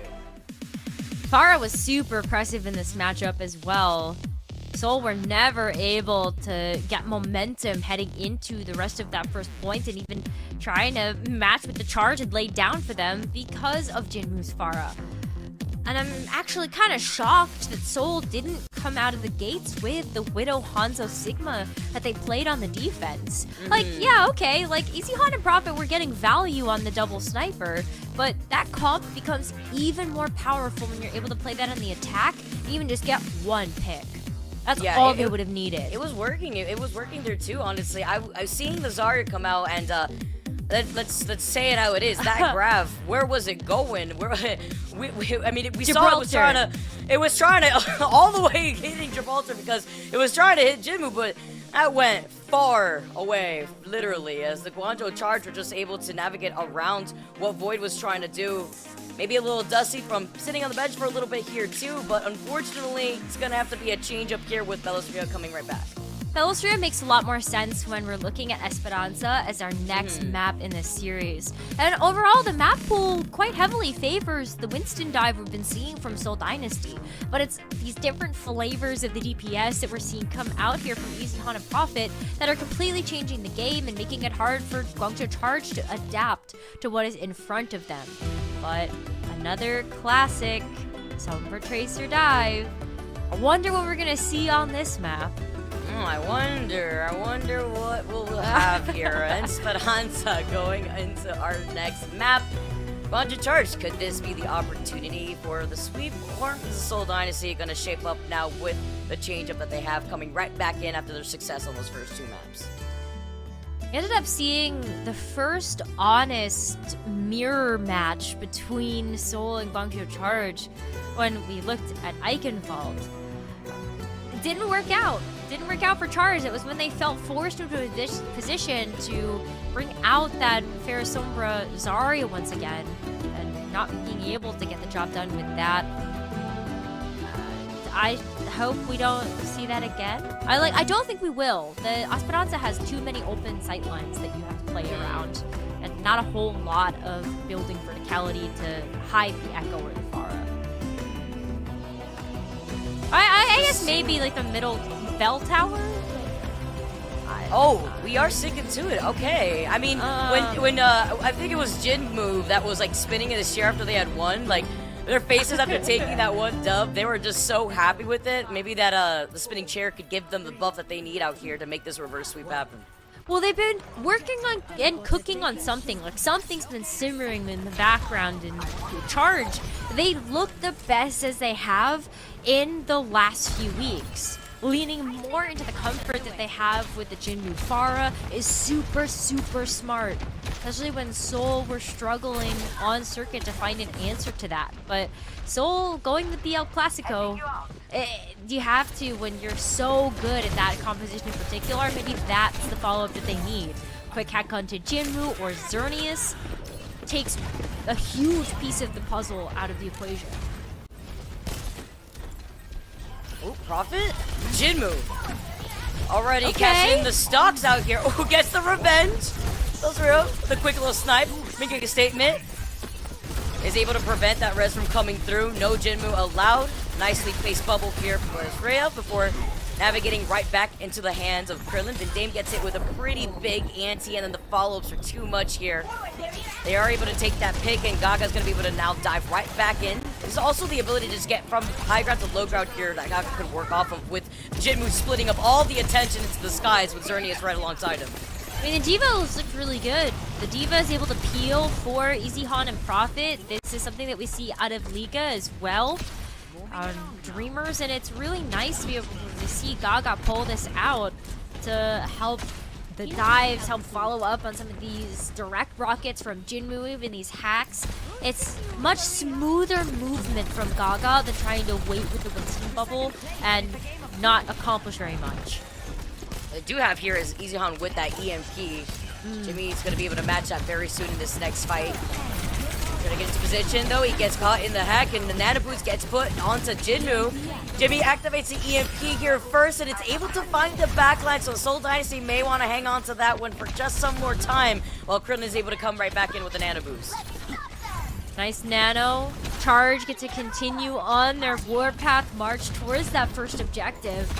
And with the Valkyrie too, it's still the barrage. Wow. Oh, Belosria is so close to getting taken out there. He had to walk away with by the skin of his teeth. Or, yes, I don't know where I was going with that, but Jinmu is looking for an opportunity to try to land this barrage against the wall. Oh, nice follow-up here too. He's gonna be able to find our way all the way up on that bridge while Jinmu's gonna activate the barrage. It's not a for an Ana, but the thing is here, Krillin would have had that Nano Boost. While Seoul Dynasty hold that choke point right underneath the bridge. It's the seesaw that we're seeing with this bot for the control that way. Seoul Dynasty could get some sort of progress going. Okay. Oh, shut down.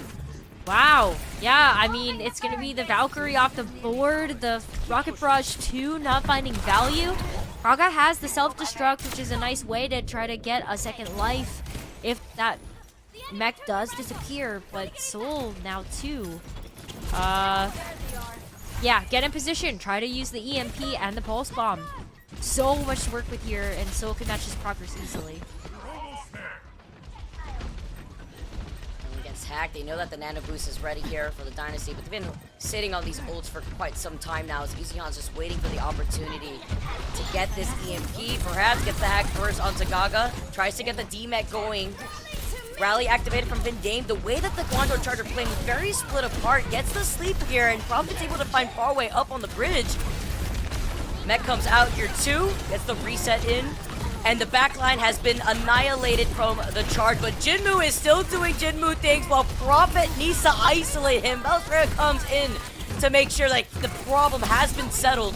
The Dynasty finally clear out this point, but it's still a nice stall from Gaga while the time is ticking away, so that way they can still have that little bit of extra progress compared to Seoul Dynasty before they even things out. I mean, what's really impressive about that last team fight is Vindame only had to pop the rally, and that was it. Seoul Dynasty still have the EMP and the Pulse Bomb to work with, where Jimmy, it's just the EMP online here for the charge. What an excellent job that Seoul Dynasty has done isolating targets, and there's nobody to touch. That's just a free point capture, as Charge aren't able to get back in time. Gaga switches off the Diva on the Zarya now. We were both pretty unimpressed with this choice before, but Gaga's confident in it, and so are the Charge. Can they get it done? The way that Jimmy's been playing that far, I think he can try to find an opportunity. The EMP hitting Ghost. Belosria gets taken out though with the follow-up coming in beautifully with Gaga. To be able to build into more of that extra damage, especially with the bubbles too. You can currently see right down below as Jinmu now is going to be able to hold forward. Krillin gets caught with the hack from Jimmy too, trying to build up that EMP just after he used it. Krillin gets taken out after he just got the Nano Boost here too, and that's the backline gone from the Seoul Dynasty. The Guangzhou Charge have their priorities here. Glad that Krillin didn't pop the nano there. Would have been very tempting to try to keep Vindame alive or to keep the backline up, but Seoul had already lost Belosria. Prophet wasn't in this fight either.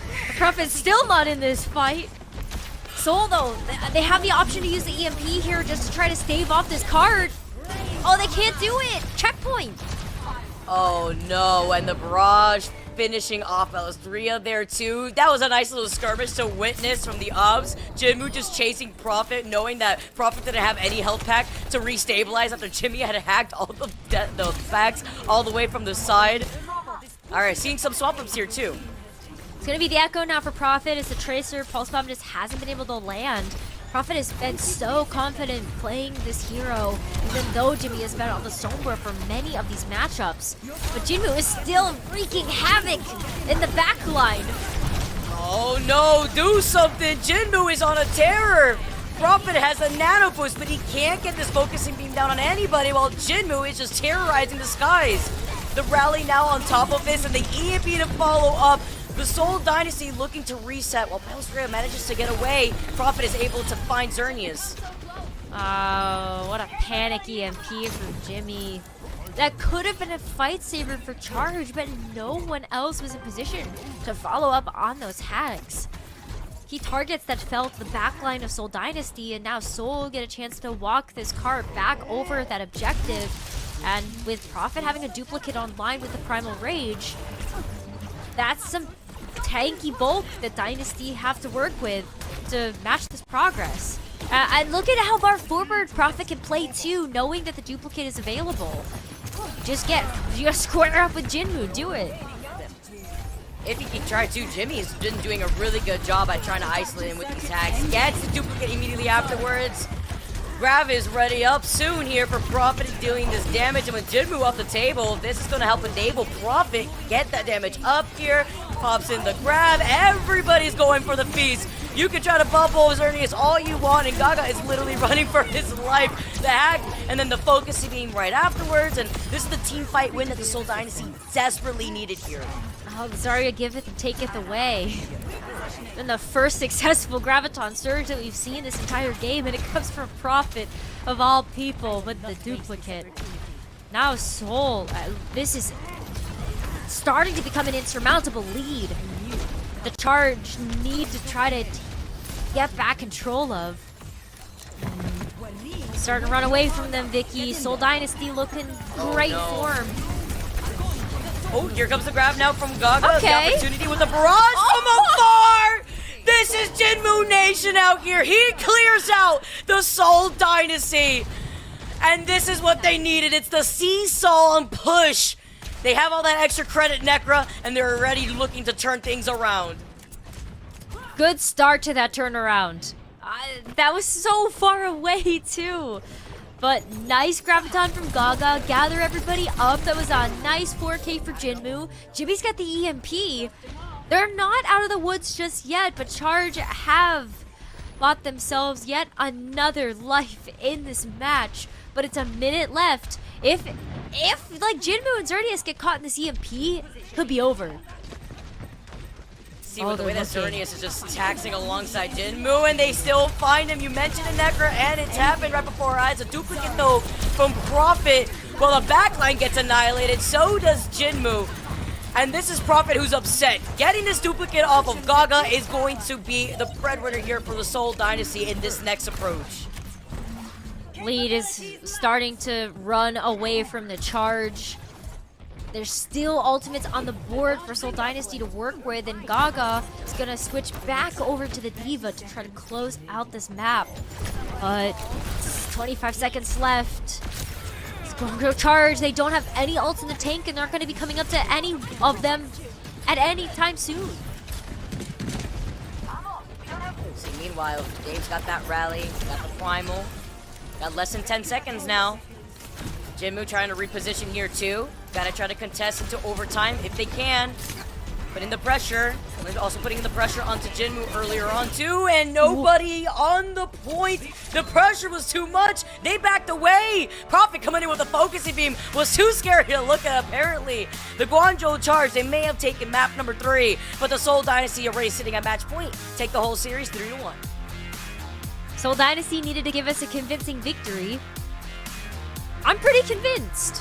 Even when it came down to the different choices and comps that we saw from Seoul Dynasty, I appreciate that they took this series to experiment a little bit to see if they could break out of the mold of just being a Silver Tracer dive team. The Echo was strong from Prophet. We saw a little bit of Cassidy coming out there from Eichenwalde with the Widow on circuit. And how could we also forget the Reaper from Eichenwalde? Oh yeah, Eichenwalde had basically just pressed sprint and was able to cycle through so many different heroes out here too. That flexibility comes in clutch to help enable Prophet, who was also very quick to readapt, whether it be swapping off the Tracer into the Echo and then prioritizing that duplicate onto Gaga. Dynasty were able to immediately turn around a very troublesome situation. I mean, in the very beginning, it was going back and forth with that push bot with how much of a seesaw it is, and it's no surprise that we have to give another player of the match to Prophet because he was putting in the work for the Seoul Dynasty, and he continues to do so right now. Such a strong performance from Prophet all of this match. The Echo was a great look from him. He's also really picking up the pace with the Tracer too. Feels like Prophet every single week that we get a chance to see him play. He's improving every single time. That mental health break certainly working out for him. Be able to come back in top form for this summer stage. Beautiful, beautiful outcome here for Prophet. We saw how much of an impact this Tracer with the amount of sticks that he had on that pulse bomb, that stick rate last week coming through, and now with the Echo and the focusing beam, he had so much of a high impact with a lot of these early picks, starting off on our early maps here. Let's ignore, the C9 that we saw at one point on Eichenwalde. The charge up to give that back to them at the end of that previous map that we just saw on our screens. But highlighting Prophet swapping over between the Tracer into the Echo when the time needs it here, and understanding the prioritization of these duplicates really helped Prophet stand out amongst the rest here. In a situation like right here, is able to get that duplicate once again, is able to clear out the rest of the point here, and even at the very end with some of those swaps, we were able to try to get that point around that next corner. Credit to Guangzhou Charge too, though. This was a lot of funky stuff coming out from the Seoul Dynasty, and Guangzhou Charge, they had the confidence and they had the gumption to try to do something to match that. Play a little bit anti-meta, but Prophet's still Prophet.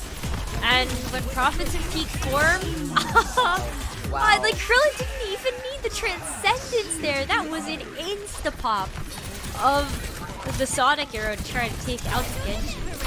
Like such great plays, and also that's how you eat something, like for sure. And Prophet was also the issue, rather the answer to the issue that was Jinmu in the skies too, whether it be from the focus. I mean, we saw what Jimmy was trying to do with trying to hack Prophet a few times, but this was beautiful. You gotta give them some of what they got back to them, because they got hit with the grab into the snipe of the barrage from a mile away. I don't know how long it's been since I've seen that Necra, but Prophet had to make a statement by the end of that map. Yeah, I can't wait to hear what our players have to say after that win.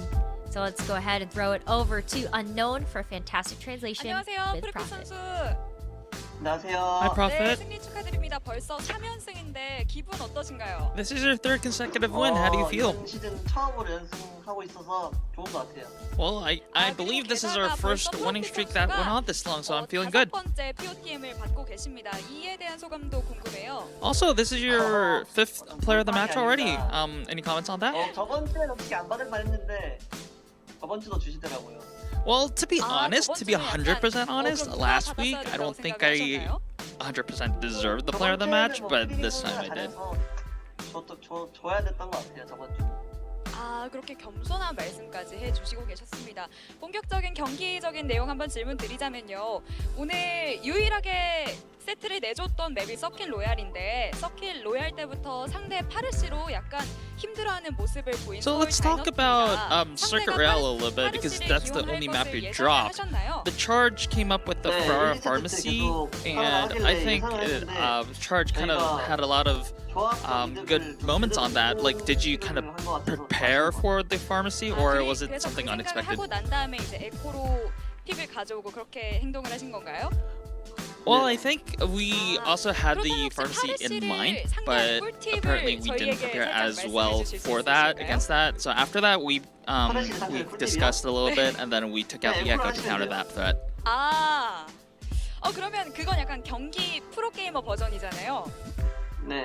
그럼 이제 일반 유저의 경쟁전 버전 꿀팁은 또 따로 있을까요? So is there any good way to counter the Pharmacy? Like in a ordinary gamer's point of view? 연습하시면 Well, I mean, if you just practice enough, Echo can be a really good counter. So just practice more Echo. 오늘 모든 세트가요. 그 프로피 선수의 변수로 굉장히 좋은 모습이 이끌어졌는데 클러치를 하는 비결이 있을까요? So you made the difference in all the maps that you've won. Just how do you make those clutches happen so often? 집중이 잘 돼가지고 좋은 플레이가 나오는 것 같아요. 위기의 순간에 집중을 I think 잘 해서 when our backs against the wall, it kind of makes me more focused and kind of like more composed. So I think those mental aspects I think make the clutches happen. 시즌을 한 소감 한번 여쭤봐도 될까요? Also, tomorrow's the last day of summer qualifiers for you and the Dynasty. Like, how do you feel like the season overall? 퀄리파이에 와서 좋은 모습 보이고 있어서 좋은 것 같아요. Well, definitely we've shown a lot of improvements compared to the past, so that's definitely a positive. I think that's the overall narrative for our season so far. 실제로 서울 인페르나를 상대로 이긴 전적도 있는데 자신 있으신가요? Tomorrow's the Seoul Derby for you. You have good memories against the Infernal. Are you confident? 그냥 내일 컨디션 좋은 팀이 이길 것 같아요. I think 그럼 the 오늘 better. 컨디션 I think if our I guess 잘 해야 overall 되겠네요. conditions good, our 아무래도 overall 오프라인이다 보니까 점수가 I 많아서. guess form is good, 알겠습니다. then 내일 we'll be able 오프라인 to win. 경기면 실제로 현장에 많은 팬분들도 와주실 거고 또 집에서 집관도 해주실 텐데 마지막으로 팬분들께 한마디 Well, 부탁드립니다. tomorrow's gonna be a land match full of audiences and fans. Do you have any message to the fans? 감사합니다. 네, 인터뷰 Well, 감사합니다. always thank you for your support, 지금까지 and that is the end of the interview. 선수와 Back to you, 이야기 Vicky. 나눠봤습니다. Thank you so much, Unknown. Shout out to Unknown with the amazing translation and talking to Prophet a little bit, gathering his thoughts after taking that dub. Again, he was the key factor in that clutch factor against that Pharah that was just taking control over the skies. Guangzhou Charge have to keep their heads up though, as we are going to be taking a break now, guys. We got some more Overwatch League action coming to you guys soon.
Welcome back to the Overwatch League, and a new duo has arrived. A new challenger appears. It's me with Necro this time.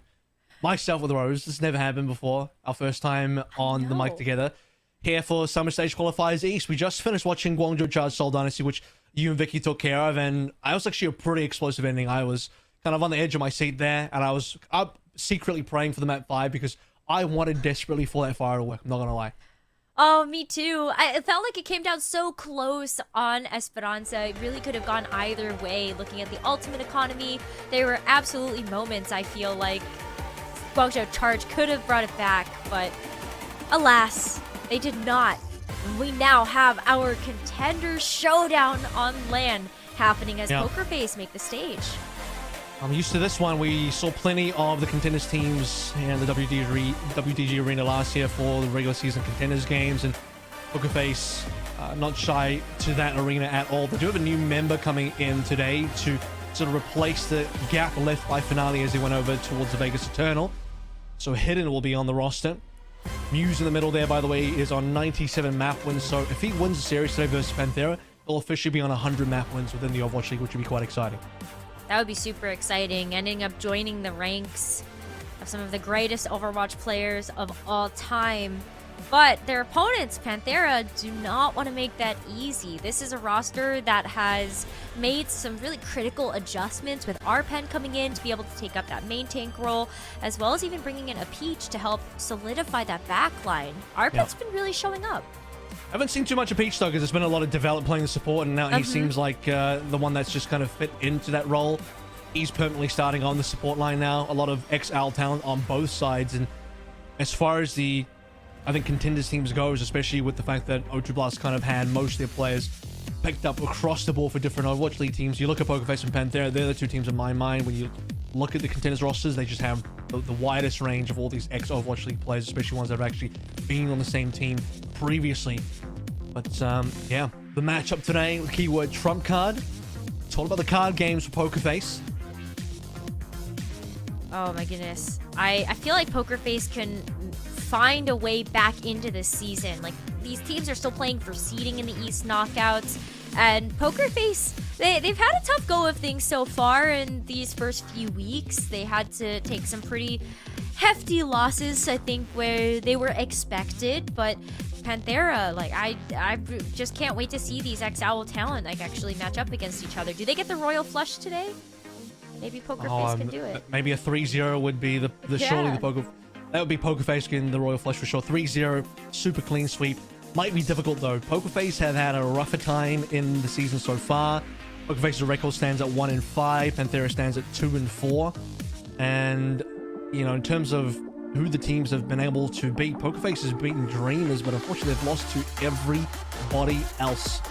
So 0-3 versus Dallas, 1-3 versus Infernal, 0-3 versus Dynasty just recently, 0-3 versus Spark. So outside of beating Dreamers, they've taken, they took a map off Shanghai as well, but lost that series. They haven't done super well. They've just taken 2 maps off the actual Overwatch League teams. That Dreamers win surprised me, just because of how much some of these other Overwatch League teams were talking up Dreamers as a strong contender, and maybe even the strongest contenders team heading into this stage that they were afraid of facing. So it felt like such a great win for Poker Face, but the momentum to be able to capitalize on that just wasn't there. And you talked about the hole that Finale going to the Vegas Eternal left on this team.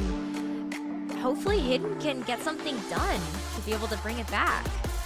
Hidden wasn't not much of a, to memory, he didn't play a ton of Trace. It was mainly a pure hit scan play, closer to what you'd expect out of a play like EasyHan. But given this kind of lineup here, I don't think he's going to be on that role. He's probably going to be playing the Sombra here. Valentine staying in as the flex DPS. We'll be swapping between the Tracer and whatever projectile flex DPS picks you'd normally see out of Valentine. So that makes a lot more sense. And yeah, I think the Victoria Valentine sort of situation wasn't looking super positive for Poker Face. So see how that changes things up. Hidden in the past, I think, has been a pretty decent player. So now he'll get to finally, I think this will be his first game in sort of an Overwatch League setting as well, which is quite exciting. On the other side, we have Panthera, who have a slightly better record, as I mentioned. They are, I think, what is it, 2-4 so far. And one of the more exciting games that they had was they beat the Guangzhou Charge 3-2. That was in week 2. And that was one of the first, I think, major losses for the Guangzhou Charge. And because it was early enough, I think it's possible that Choi might have still been in the team at that time. I'm struggling to remember. Yes, yeah, he was. That was when they had just brought Gaga into the roster to be able to replace Piggy. And that was also when Panthera had just brought in Arpen as well to be able to take up that main tank helm, which honestly paid off. Panthera looked so good with Arpen and the Peach, with that synergy that they had built up in their time in contenders together. And Arpen still slotting into the roster in an amazing way.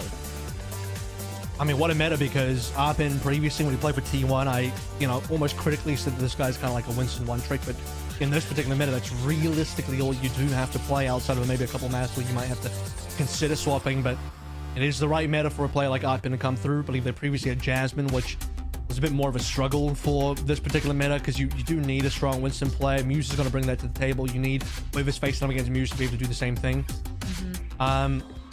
Yeah, I mean, on paper, I would have said that Pokerface have the stronger team, but I don't think it's clear at the moment if that's reality or not, because Panthera, generally speaking, have had the better results so far this year. Becky, I think, being a big part of that one. A previous player of the LA Valiant, Tracer, Echo, two very important heroes for this meta that Becky has been piloting. Becky's Tracer has been so on point. I think that's one of the reasons, too, why Pokerface was also at a pain point after losing Finale. Like, Victoria and Valentine in the roster, they were constantly flexing between who was playing the Tracer in any given composition, and Tracer is such a momentum-based hero. Like, you gotta get warm with it. You gotta maintain the precision, the accuracy, the tracking. And when Becky's able to focus so much on playing the Tracer, you get to put up numbers like this. I think the Panthera DPS line is what really impresses me. Nice Becky as a duo is just so clean. And that's definitely where the strength of this roster, in my opinion, truly does lie. When you look at the other side, when they had Finale and Pokerface, that was also a very, very dominant kind of DPS line as well. It was maybe a little bit more interesting because Finale was a Tracer player, and now you're going to see more Valentine on that Tracer instead. Across the board, though, I still probably prefer the support line on the Pokerface side. Muse is a little bit more flexibility than Arpen coming on in. But on a Raw Winston matchup, should be fairly even, actually. Panthera have had the better record so far in this particular stage. Pokerface has struggled a lot more. Even that Dreamers win, you could have said that, I don't know, that might have been an off performance for Dreamers, because Dreamers are 3-3. Dreamers still, I think, living up to the potential that people were saying that they have, that Leave said this is probably the best of the contenders teams, and record-wise that stands to be true in 3-3. One of the only losses that Dreamers have had in that 3-3 was strangely versus Pokerface, which has also been Pokerface's only win. Yeah, I mean, Dreamers, like, coming off kind of hot after the East knockouts as well, where they got so close to even making the mid-season. And so when you take a look at how few roster changes they ended up making into the summer stage, I think that's also where that loss surprised me. More so, though, because Pokerface, they did show us a strong look against a team that is also considered to be pretty strong. So what do you kind of make of the map pool as we take a look at Pokerface and Panthera kicking things off on Busan? No circuit, which means Arpen and Muse both happy, in my opinion. No Sigma play required, or... No, you don't want to see the dive on the circuit? Well, I think it's becoming more popular, not because it's actually the best, but because out of necessity, probably. That being said, I think we saw a decent amount of it in NA as well. Like, I remember the, it was a Boston versus another good team. Might have been Boston, Houston, something like that, and they ended up on some sort of, like, Junker Queen mirror eventually. I'm just like, how did we get here? Like, what is going on? Like, everyone just moved away from any of the standard stuff on circuit, but, yeah, none of that today. Dorados are going to be a pretty standard Winston map. Probably just standard across the board.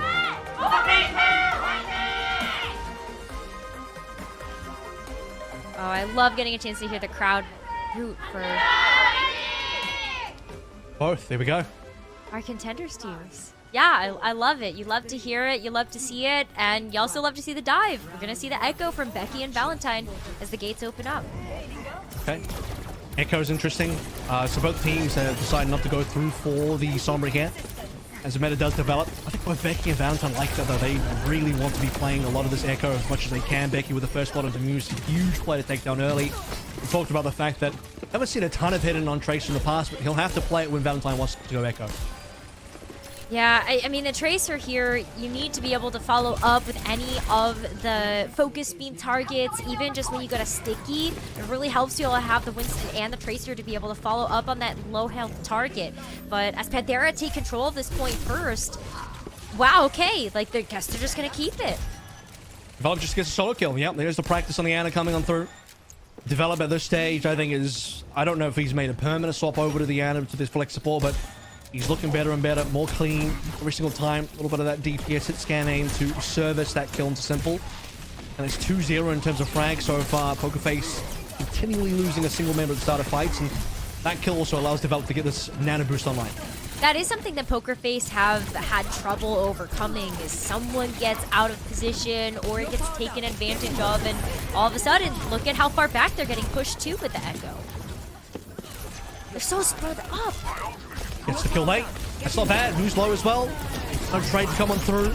Valentine tried for it, about and gets away in time. And both of our princes are going to live through this ordeal, but it's Pokerface still at 4. As I mentioned, they spent ultimates here as well.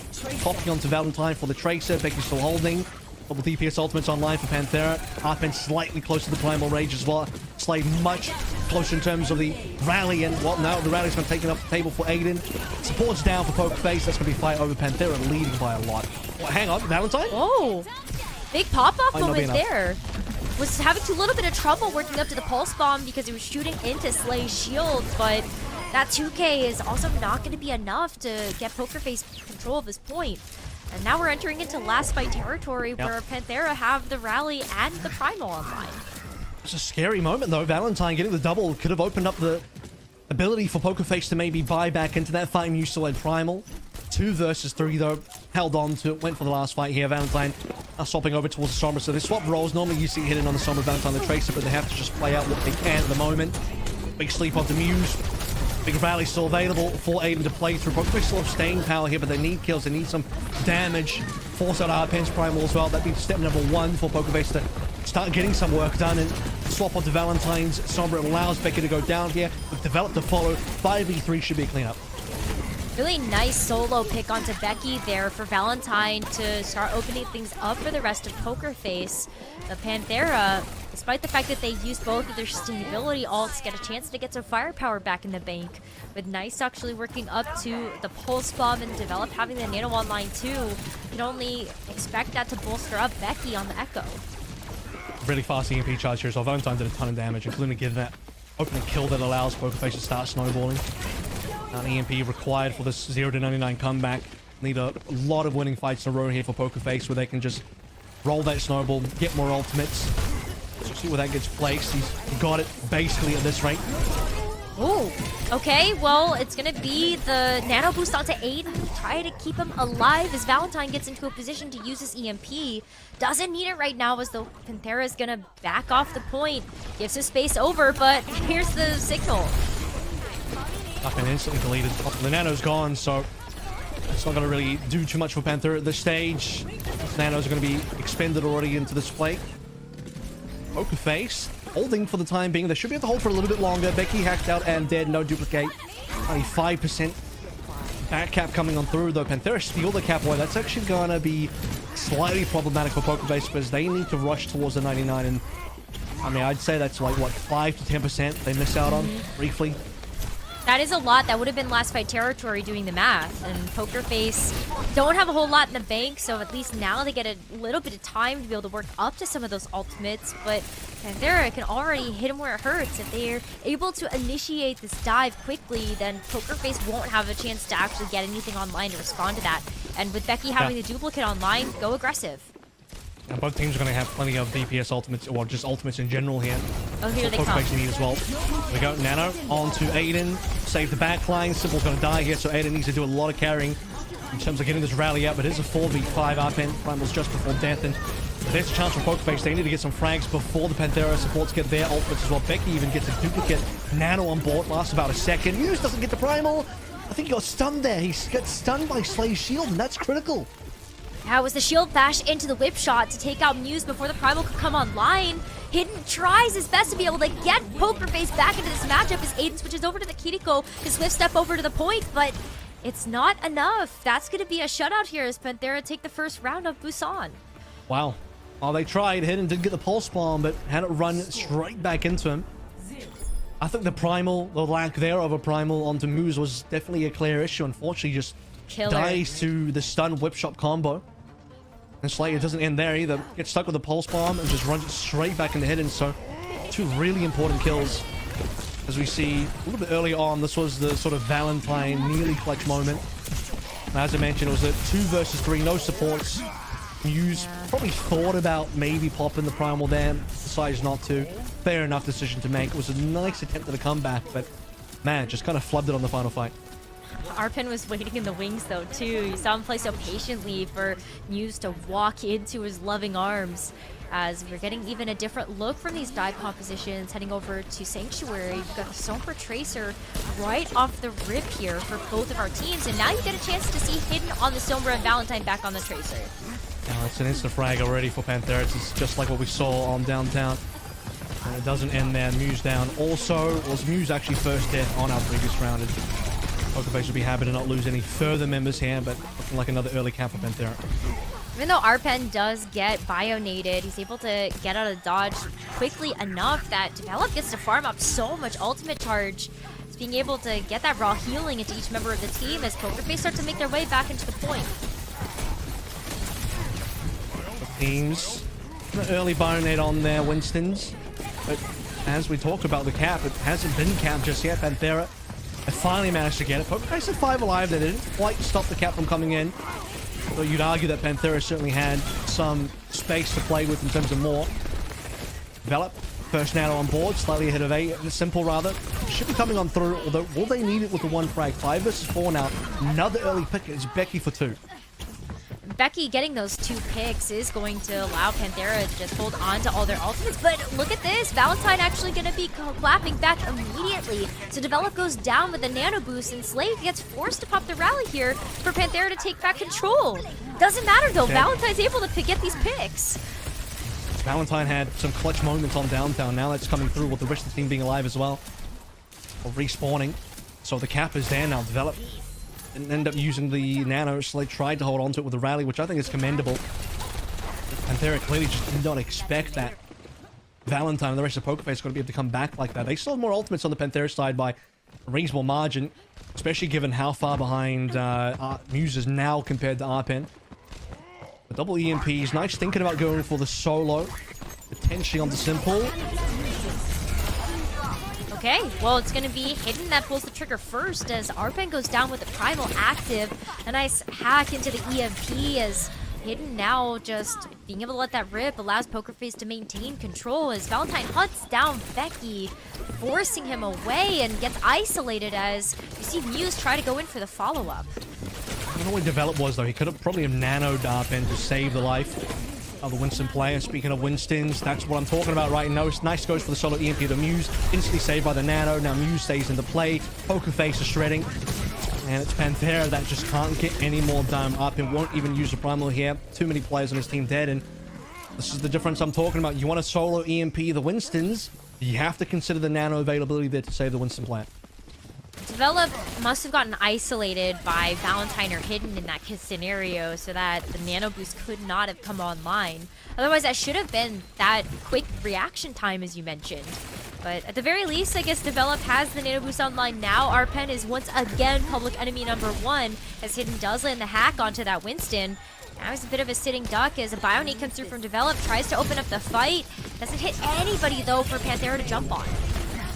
I certainly know that Arpen does have a primal available. It's going to be a break-for-break trade here, but still a nano on board for Develop. If they're lucky, they won't have to use this double supports down for Pokerface. It means the staying power of Pokerface is pretty slim at this point in time. Muse is too far away from primal to do too much more. I think there was a little bit close to the primal. There's a possible usage there to try and push Pokerface to the 99, but we'll take away the 93 and be happy with that. Be happy too when Muse has the Primal Rage of coming up online too. A great way to be able to juggle somebody into Hidden or Valentine. Make it super easy. Look at Hidden too actually has found the translocator from Nice. So that's gonna be a really nice way to take that get out of dodge button from Nice out of his pocket. Nice. Just reveals himself as that happens as well, starts shooting, or maybe he got spotted a little bit early, but in this case, he is going to get confirmed. Nowhere to get out of that play. Develop to follow through, and Poker Face, remember, they're on 93 here, so one clean fight win. Just looking to be this particular fight right now. They're going to get themselves straight back into Busan and force us over towards the mecha base. Harpin and Slay going to try and keep it in there for Panthera.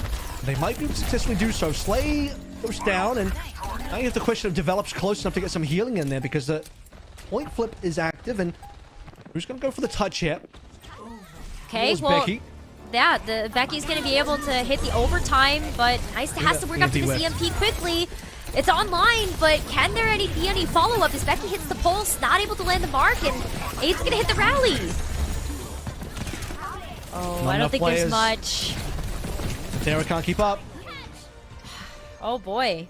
We've got a tied up Busan on our hands right now as we have to pause. And I'm pretty sure Hidden even whiffed an EMP there.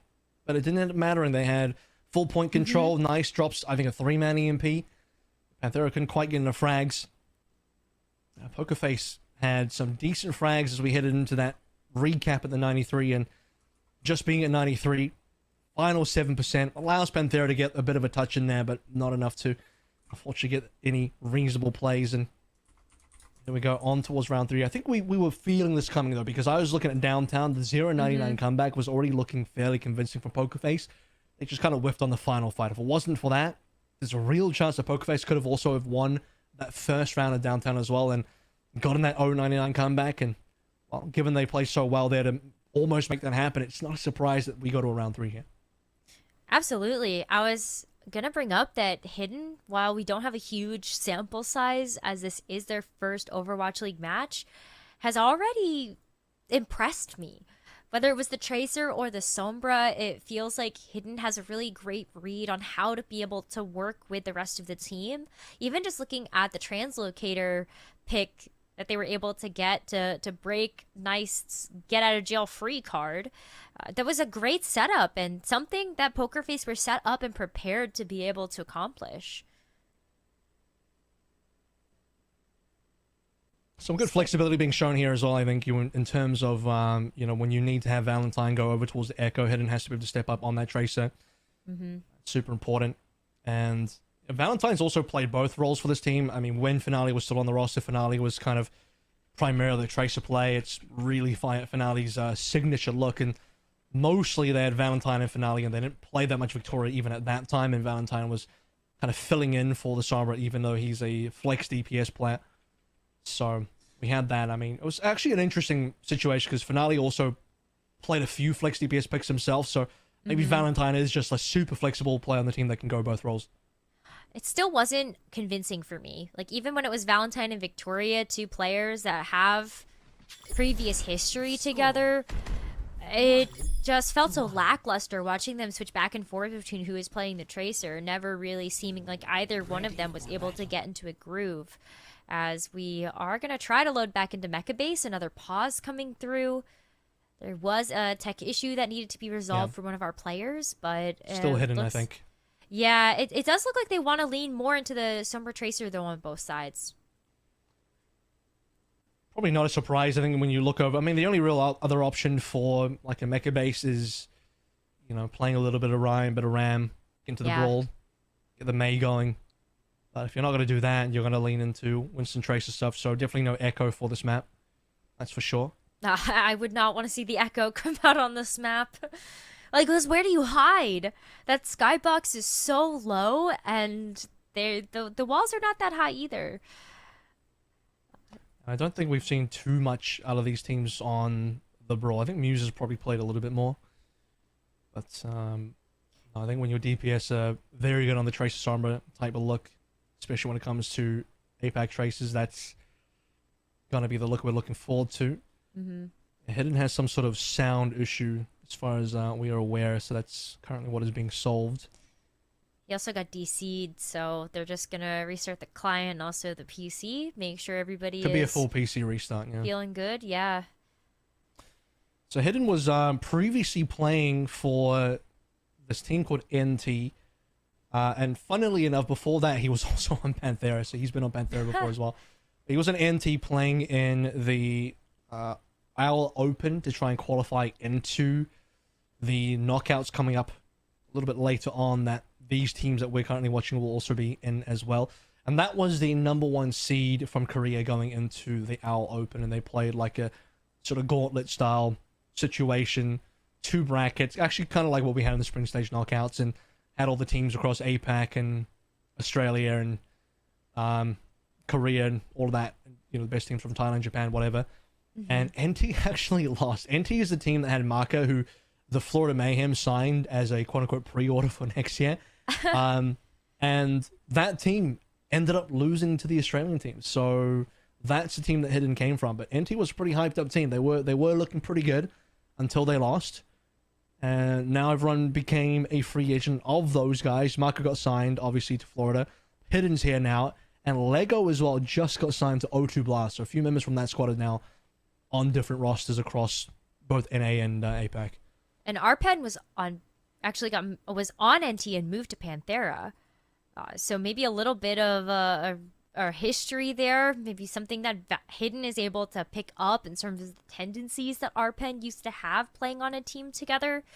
I can't help but wonder if that's something that could play a role in Hidden's ability to kind of keep hunting down Arpen and landing those hacks. Arpen has been the primary target for that. I mean, I think a lot of players have certainly been on the same teams before. They've all shifted around different sort of teams and played with each other in the past. I mean, there's a lot of history on PokerFace itself in terms of the fact that, like, it's essentially, especially when Finale was there as well, it was a Boston Academy reunion. So they had that going for them, which really you'd expect a bit more out of PokerFace, given that it's a sort of old reunion of players that are very familiar with each other. But maybe this is PokerFace's time to make the bounce back happen, as both teams slightly lower in the standings and needing a bit of a boost here. It also just lets your players look good. I feel like a whole part of being able to meld together Overwatch League teams and these strong contenders teams is to provide them with a platform to showcase what they've got as potential players to get picked up for next season. We already had to see so many roster rebuilds for the contenders teams that are even competing in the summer stage because of how good they looked at the East Knockouts, East Opens, just overall tons of players. Like, that's why O2 Blast had to get picked apart. For sure, yeah. And O2 Blast right now are actually the bottom of the standings. They were like the most picked apart team out of all the teams that got picked apart. So they are still trying to make the bounce back happen. But O2 actually signed a couple players recently, as I mentioned, Lego, but also Lee Soo-min. So their entire support line has been reinvigorated. They went from Search Karo to Lee Soo-min Lego, which I think both Lee Soo-min and Lego will be starting players now. Lee Soo-min himself has been across a couple teams, obviously most recently in Seoul Dynasty, but Surprise before that, who was another top contender in Contenders Korea. So, we'll see what happens with that. Currently testing out some firing range, I believe, for Hidden to see if everything is working. Just like, a bit of LAN stuff, you know? The classic LAN issues happens. True. You gotta make sure that the white noise is coming through as well. But also, sometimes those white noise headphones don't drown out the sounds of the crowds cheering for the teams. And I wonder if there's any LAN jitters that also can happen for any of these players if they're performing on LAN for some of the first times. But looks like final checks are coming through, just making sure that Hidden is comfortable with the setup to be able to play out this last round. Because, as you mentioned, Avril, downtown, super close. PokerFace almost got the comeback there, and then to be able to take Sanctuary pretty convincingly, I can only imagine something similar as Mecha Base. Both of these teams were hovering over the Sombra Tracer Winston dive again. Yeah, and as far as LAN goes, I mean, I think everyone has had some good LAN experience here. Contenders Korea is typically played on LAN, so no one's unfamiliar in that regard. And as we start heading in, it's actually going to be a bit of a last-minute change-up here. Mew's going over towards the Rams, so PokerFace are going to, in fact, lock in that brawl composition. So I was thinking, you know, between these two teams, have seen a little bit more out of Muse and PokerFace. That's going to come true again for PokerFace going to Mecha Base. You know I'm not going I to like blame this look from them just to see if they can get another upper hand on Panthera. Even though the mirror looked really good when we were over on Sanctuary, there's a lot that the Ramatra provides, being able to brawl out on this top point. They don't have the Lucio to be able to get that speed and be able to make those rotations quickly. That's why you see the symmetric teleporter to allow them to take this mid ground away from Panthera already, as Arpen's going to posture for position to jump in. I think it's still good supports to be able to, okay, well, not good enough to keep Hidden alive because of a nice long-range Baronade. Develop had that angle lined up. Super off angle as well. Far away, good angle to heal up Arpen, but specifically to splash a Baronade. Second one coming through now. This one doesn't connect, but they're largely still ahead. They need to convert a couple more kills, or if they want to get their first cap again, which they've largely been able to do over the course of this map so far, have to confirm that 5v4. They had a 5v4, and now it's back to 5v5. Muse is already going to touch the point to try to stop the progress of Panthera, being able to get that first capture. And that might spell a different fate here for Poker Face. But Becky, with a nice angle and Develop, unfortunately not able to pick up Arpen. It's going to be an even 4v4 across the board as reinforcements have to come back. I think Develop whipped his nade there. It might have clipped the top of the rail. He was trying to throw it onto Arpen, but I saw that he actually copped it instead. Arpen, unfortunately, will go down there. Develop is doing a great job of keeping the team alive up till that point, but maybe it will still work out for Panthera. Given that Nikes got that overkill onto Hidden. Also misses from Becky, but still low HP on the Poker Face side. Now the first Nano coming through. Development leading Simple the Nano charge race for, I think, all 3 rounds in a row here with Simple dead. There's just not going to be a Nano on life for Poker Face at all. Valentine will try once again to try and clutch this fight, but it's not going to happen 3 times in a row. Develop has been able to take such safe angles to stay alive and make sure that that nano boost charge is coming through, and to be able to have that online so quickly. I mean, yeah, Poker Face, they were able to sneak the point away from Panthera's noses, but that was 32%. Panthera already going to start matching that fairly quickly. But Annihilation coming through from Muse, that is a way that they could change up this fight. I think they'd like to have Nano Annihilation as a combo, though. That would certainly be able to have the firepower to get rid of Panthera. If they can get this combo up before Slay can counter with the rally, or at least soft counter with the rally, that would be ideal. Speaking of rallies, Aiden popping first. Can Poker Face do much with the nice nade? The Develop has been so clean with these so far. Faster on the Nano Boost, better on the nades. Great pocketing onto Arpen, who now primals through. It's time for Poker Face to respond. Still waiting. Well, Muse is awake now, able to use the Annihilation, as Simple's gonna go ahead and pop the Nano over to Hidden.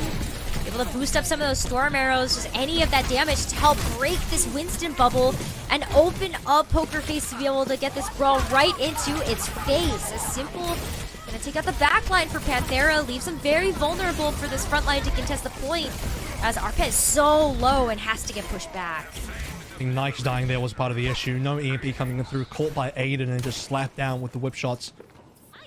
So Panthera losing that player, going 4v5. Couldn't kill Hidden. We've got the Nano there. Muse just rolls forward with the Annihilation. Even without the Nano, still really strong. Develop nearly had a second Nano though. That would have been, he would have been full 1 Nano ahead of Simple at this stage. With a Pulse Bomb kill onto Becky, one of those rare tracer Pulse Bomb kills, and the one that Zest likes to go on all the time when he's playing. But here, that'll just slow down Panthera and will stop them for a little bit of time as Poker Face take the lead now. Definitely a rare sight to see the Pulse Bomb, but the EMP is good from Nice, but no follow-up as Poker Face are able to stay alive, and maybe with enough sustain for Aiden to get this rally online as Muse takes a nap. Rally to save him. Hidden gets taken down as Becky is able to find the Hanzo, so not any more opportunities to break this Winston bubble nearly as plainly, as it's now turned for Becky to try to land this Pulse Bomb too, but you get a whole chance to hold on to it. Maybe you have to send it down. Muse is already able to take down Nice again. They just can't get more kills. They try to chase into the Poker Face spawn. They actually got the cap already. It's going to be short-lived though, as the cap is going to flip at any moment now. Poker Face staying alive, and they're losing plentiful plays. Develop got taken down quite early as well, and Arpen, another situation where it's like, well, you can't really primal here anymore. The team's falling aside. And as we head into final fight territory for Poker Face, look at the ults coming online. They have 3 big ultimates. Another opportunity going for Nano Annihilation. This time, I don't think you really need to give it to anybody else outside of maybe Aiden in trouble. So just Nano straight onto Muse for the Annihilation is going to be a big enough combo to make it an issue for the Panthera. Yeah, Simple's gonna pop the Nano Boost right away as that comes online, as Arpen is able to get the Goomba Stomp to take that Ana out in such a primary source of healing. Muse has the Annihilation, Arpen is hacked, can't pop the primal, that leaves him vulnerable to these punches, and yeah, he's just dead. Pokerface walk away with 99%. Panthera, wow, great stuff from them to bring this into final fight. How did Pokerface get back in on this? I mean, a lot of tankiness there for Muse. He swaps over to the Junkie Queen. Less tankiness, but a little bit more speed maybe. He wants to get back in. He wants to be the brawl out Arpen. Losing Aiden is a huge problem. The Primal is slowing down Pokerface's ability to go for this touch. Hidden though, as Sombra play, is going to make it around the back end. Valentine for the next touch. Instantly dies, just gets destroyed. I don't even know if it develops nade hit, but it doesn't matter because the play is gone. There's very little firepower left now. One commanding shout to add a little bit of green HP, but can they get kills? Pokerface are just sitting on the same 4 members. Valentine's on OT respawns. Big EMP catches 3, and one of them will go down now in the form of Aiden. EMP from Hidden's available. Instantly use it. Get a couple of kills, and maybe that will be enough for Pokerface to try and turn it back on. They'll at least get the cap. Looks like it's going to be good. The 99%. Wow. The overtime expires so quickly, and the sustain from Muse's Junker Queen was enough for Pokerface to be able to get over the line. But Avril, I don't think they were expecting that at all, and this has been such a close first map in this series. Yeah, it's been neck and neck, really. We even saw it from the first round of 0-99 start and nearly a comeback there as well. But the swap onto the Jungle Queen, I wasn't sure that was going to work because you get this Primal Rage from Arpen, making sure that no one was going to touch, but you can't stop the Sombra, who's all the way around the back, already in the invis, gets the touch, enables it. Valentine dies for the secondary touch, and in a 4v5, Pokerface hold on. A commanding shot to give some extra HP. It seems to be enough to allow Hidden to find the final EMP that wins them the map, and Pokerface will take over 1-0 so far in the series. We'll find out if this continues right after the break.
Welcome back to the Overwatch League here. Map number 2 about to come on. It's going to be Midtown. PokerFace currently leading series 1-0, but it was a close affair in Busan.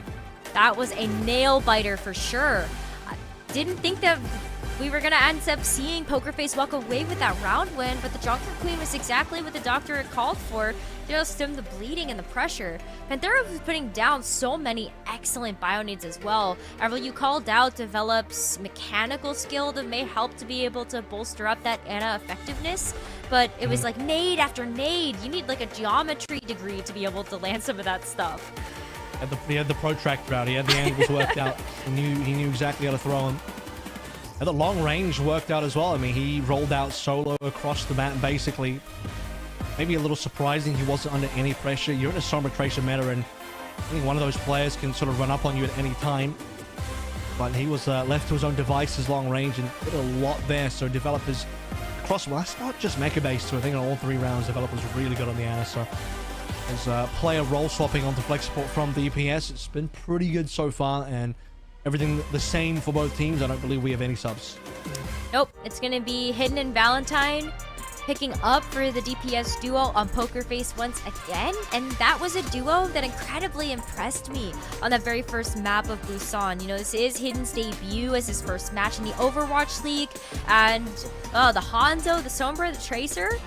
That was a lot of different looks we ended up getting a chance to see, and some very close rounds, so super effective DPS there. See if both teams are going to run the same again here, because there's an opportunity to maybe go towards a brawl type composition again for Midtown, but maybe less likely. I think Midtown, generally speaking, we've just seen Winston across the board, and that will be true for Dorado as well, and probably Coliseo. So I think this game has the capability to go to at least 4, if not 5. It looks like a closer matchup between the 2 teams that will deliver us a not 3-0 victory, but I'm sure PokerFace would like a 3-0 victory, because, you know, they're the ones falling behind at the moment, and they need some wins. Yeah, Muse with that win on Busan is now only 2 map wins away from hitting the big 100. So maybe Midtown is going to be another one to be able to add to the count and bring them one step closer to actually getting a good win.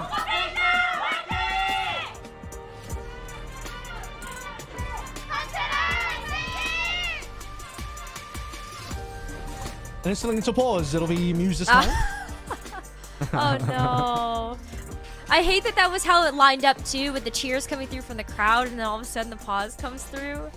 I promise they weren't cheering for the pause. Yeah. It's whatever's happening, it's on the PokerFace side that they're having some issues. But we did get a minor glimpse of the comps there, as you'd expect, as standard. No one's going to try anything weird here. And, yeah, whatever's going on, they'll fix it on, they'll fix it on that PokerFace end. Looks like a periphery input issue now coming through from one of the backline members, and as it's Aiden, want to make sure that you're able to get those quick reaction times with the Brig. That would be very bad if you check all the connections. Yeah. Oh man, I like Brig is so important in this meta, and it's actually a hero that I feel like had a lot of trouble standing out in Overwatch 2 last season, but now when it comes down to being able to play the dives and the dive mirrors, especially against double flanker, that Brig is so important, not only just to protect your Ana, but to also make sure that you can boop a hack away or the Sombra away from your Winston if they get caught by the hack. The rally buff that we had sometime this year, I forget when that happened, was also a pretty big one to make Brig extremely durable during that rally. But it's the reason why I wanted to talk about it a little bit earlier before Develop hit his sick Bionade on Mecha Base, was that even on the Ram composition, when Muse brings out the Ram, PokerFace still want to stay on the Brig Ana. It's not necessarily for the benefit of their Ram or their rest of the composition, but you want to stay on that to kind of make life more difficult for RPM playing the Winston, given the fact that Panthera is still running standard meta composition, Tracer Sombra, you need Brig Ana for that as well. Ana is still just super strong for dealing with all of those heroes. Nano onto your own Ram is super, really, really powerful as well. And Brig to deal with the Sombra on the opposite end, so yeah, stay on it no matter what at this stage, but we're back at the game. All problems fixed. Got Aiden loading in without any problems, as Hidden is not so hidden anymore. Was trying to get a little bit of EMP charge as Panthera rolled out of the spawn room doors. But it is exactly as you called it, and exactly as was foretold. Sombra Tracer, Winston dive on both sides. Nice hack onto Simple. It's not going to open up the doors too much, though, for this jump, as Arpen is also going to get hacked in return. A little bit of a delayed jump there coming in through. You saw the hack come through first, and a good second for Simple to react before Arpen can come in, and now Arpen on the way out is going to get taken down. So first blood found instantly and tons of damage. Hidden and Valentine doing the bulk of that. And Vicky is also going to follow with a late death. It's going to hurt a little bit more. Great sleep coming through from Simple to deliver that. As it's time that's a factor. As first 50 seconds gone, 2 deaths, and Hidden and Valentine both well ahead of their counterparts. It's tough when Panthera are trying to initiate the dives on the attack, and Pokerface are playing so spread apart that it's tough for Panthera to actually approach them without investing all of these cooldowns, and Arpen is just standing there allowing Hidden to hack him before he's able to jump in. He's able to jump in eventually. The rest of Panthera is now fully rotated into the firehouse from the side. For the most part, I can't see anyone lagging behind, so I'll assume that they're all there together. Brilliant sticking up and down. He's already on half HP. And Valentine with the, as aforementioned, super fast charge on the Tracer Pulse Bomb earlier. Got to deliver that and now put Panthera in a weird spot. I mean, Valentine's been so sick with these pulse bombs. You gotta keep showing up in a big way in order for Pokerface to start kind of keeping Panthera off of this point. It's been great job so far. 2 minutes now.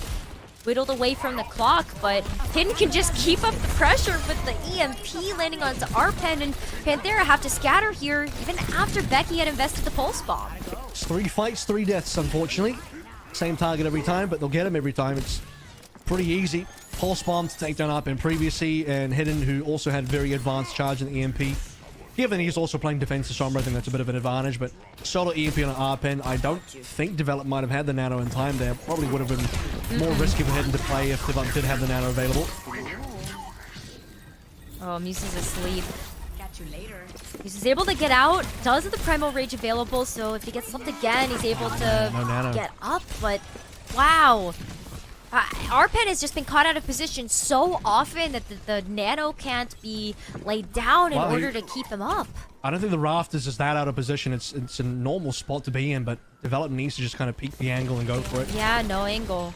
Panthera need to be able to make the play happen, and they have ultimates now. They're about to approach final fight situation if they go below 1 minute. EMP now from Nice is going to go on to Muse, and Muse does end up being able to pop the primal in time, so dies from the 1.5 seconds. And looks like Simple wasn't able to go for the save either. Could have been a lot of Pokerface members overlapped on top of each other. Might not have been a good time for Simple to be able to find the correct target. And with that, 2 ticks should come on through. Should still be a contest. Look how close Pokerface are. Muse can definitely come back into this one with the Primal Rage, but if Becky has anything to say about it, then this Pulse Bomb will be the nail in the coffin for this first point. Slay goes down after using the rally. The Pulse Bomb is not able to hit its mark. And Pokerface backs against the wall, stop Panthera from making any more progress on this point, and are able to come back in and save the day. 20 seconds left. Well, they had really strong ultimates for sure. And now Hidden's just going to go and find this EMP. He can even stay invis for the, I think, the remainder of the time here. Just wait another second for the 100 to come online. It's there. See where the focus is going to be. This time would be dangerous to go for Arpen. He's got Primal and there's a Nano on board.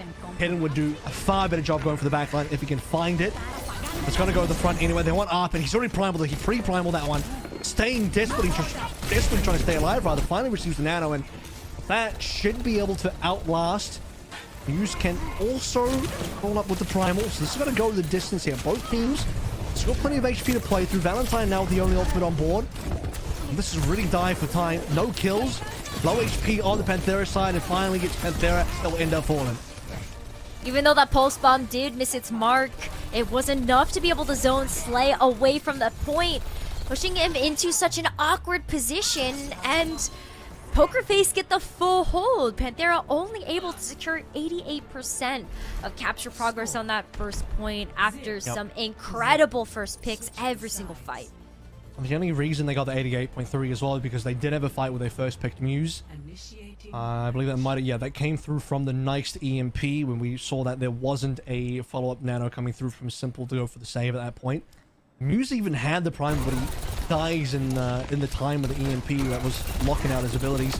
This was that opening kill Arpin. And then the follow-up kill on Arpin, as we'll see plenty of those coming on through.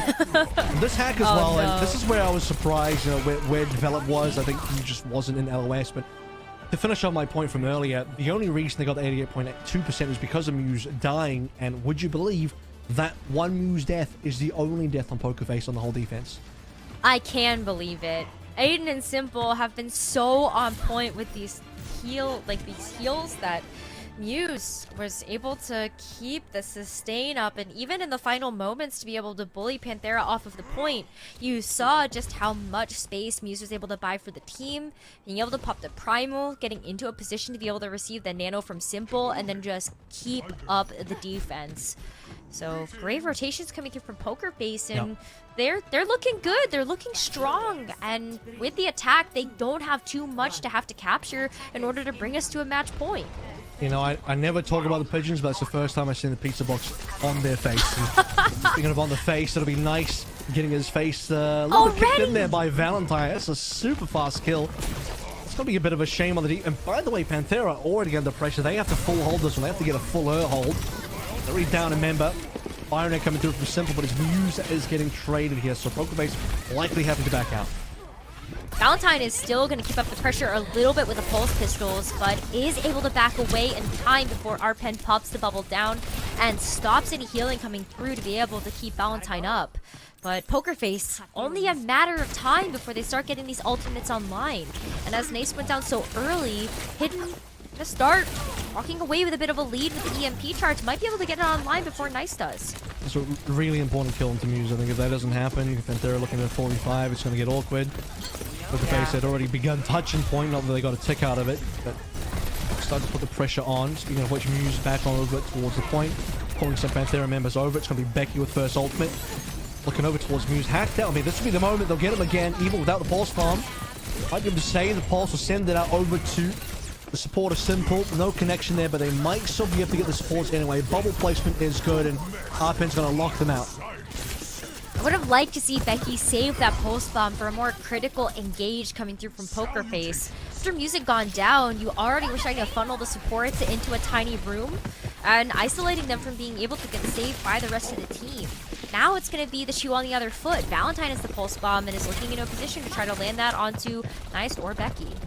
They don't have support ult yet. We're waiting to see Develop come through on the Nano. They have the first EMP though, but not by a huge margin, so it's good, but Hidden can respond. That's an issue. Arpen having Primal over Muse is also really good, so good defense in terms of offense availability for Panthera. And, well, no Primal, no Nano from Simple, 96%. Muse is burned, and Pokerface have to go out.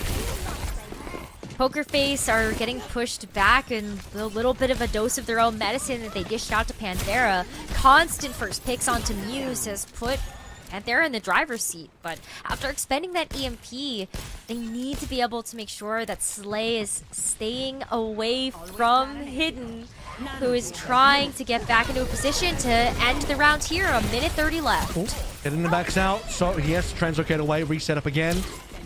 Meanwhile, Pokerface are burning ultimates. They are going through. Nano's already been put in. Riley was responded to on the opposite end. We're talking about Picky's pulse bomb. He actually finds another one here. Misses again, but they get sent out. It's going to be the EMP to Develop, and Develop's still alive. He's living at the moment. Needs to be able to send this Nano out, and if Develop can do that, then they've really done well to survive against the EMP. In fact, that's exactly what happens. Double support line still alive for Panthera. Develop's under pressure, but he's not going down. It's going to be Muse. Develop even finds a kill onto Muse while he's getting killed himself. Well, Simple and Valentine picking up the pieces as Muse is going to be back in spawn, and they're going to start this capture progress as Panthera were busy trying to hunt down Hidden and Valentine in the backline. Muse is going to switch over to the Doomfist, make sure that he's back in the action before Nice is able to come in here. EMP not online just yet, and Pokerface are so close to capturing this point. Here we go. Double catch on the EMP, Hidden down. Aiden's still living through it. Muse now, he's anti, he's low, but they're surviving, they're living. Now onto Aiden. Pokerface is staying in this one. It doesn't look like Panthera can really hold on anymore. Develop, basically the final one alive here. Becky and Slay can't go for the touch any further, and it will be the completion of map number 2. Still in Pokerface's favor this time around. A lot more convincing, a lot more one-sided, and a lot quicker than what we saw in Busan.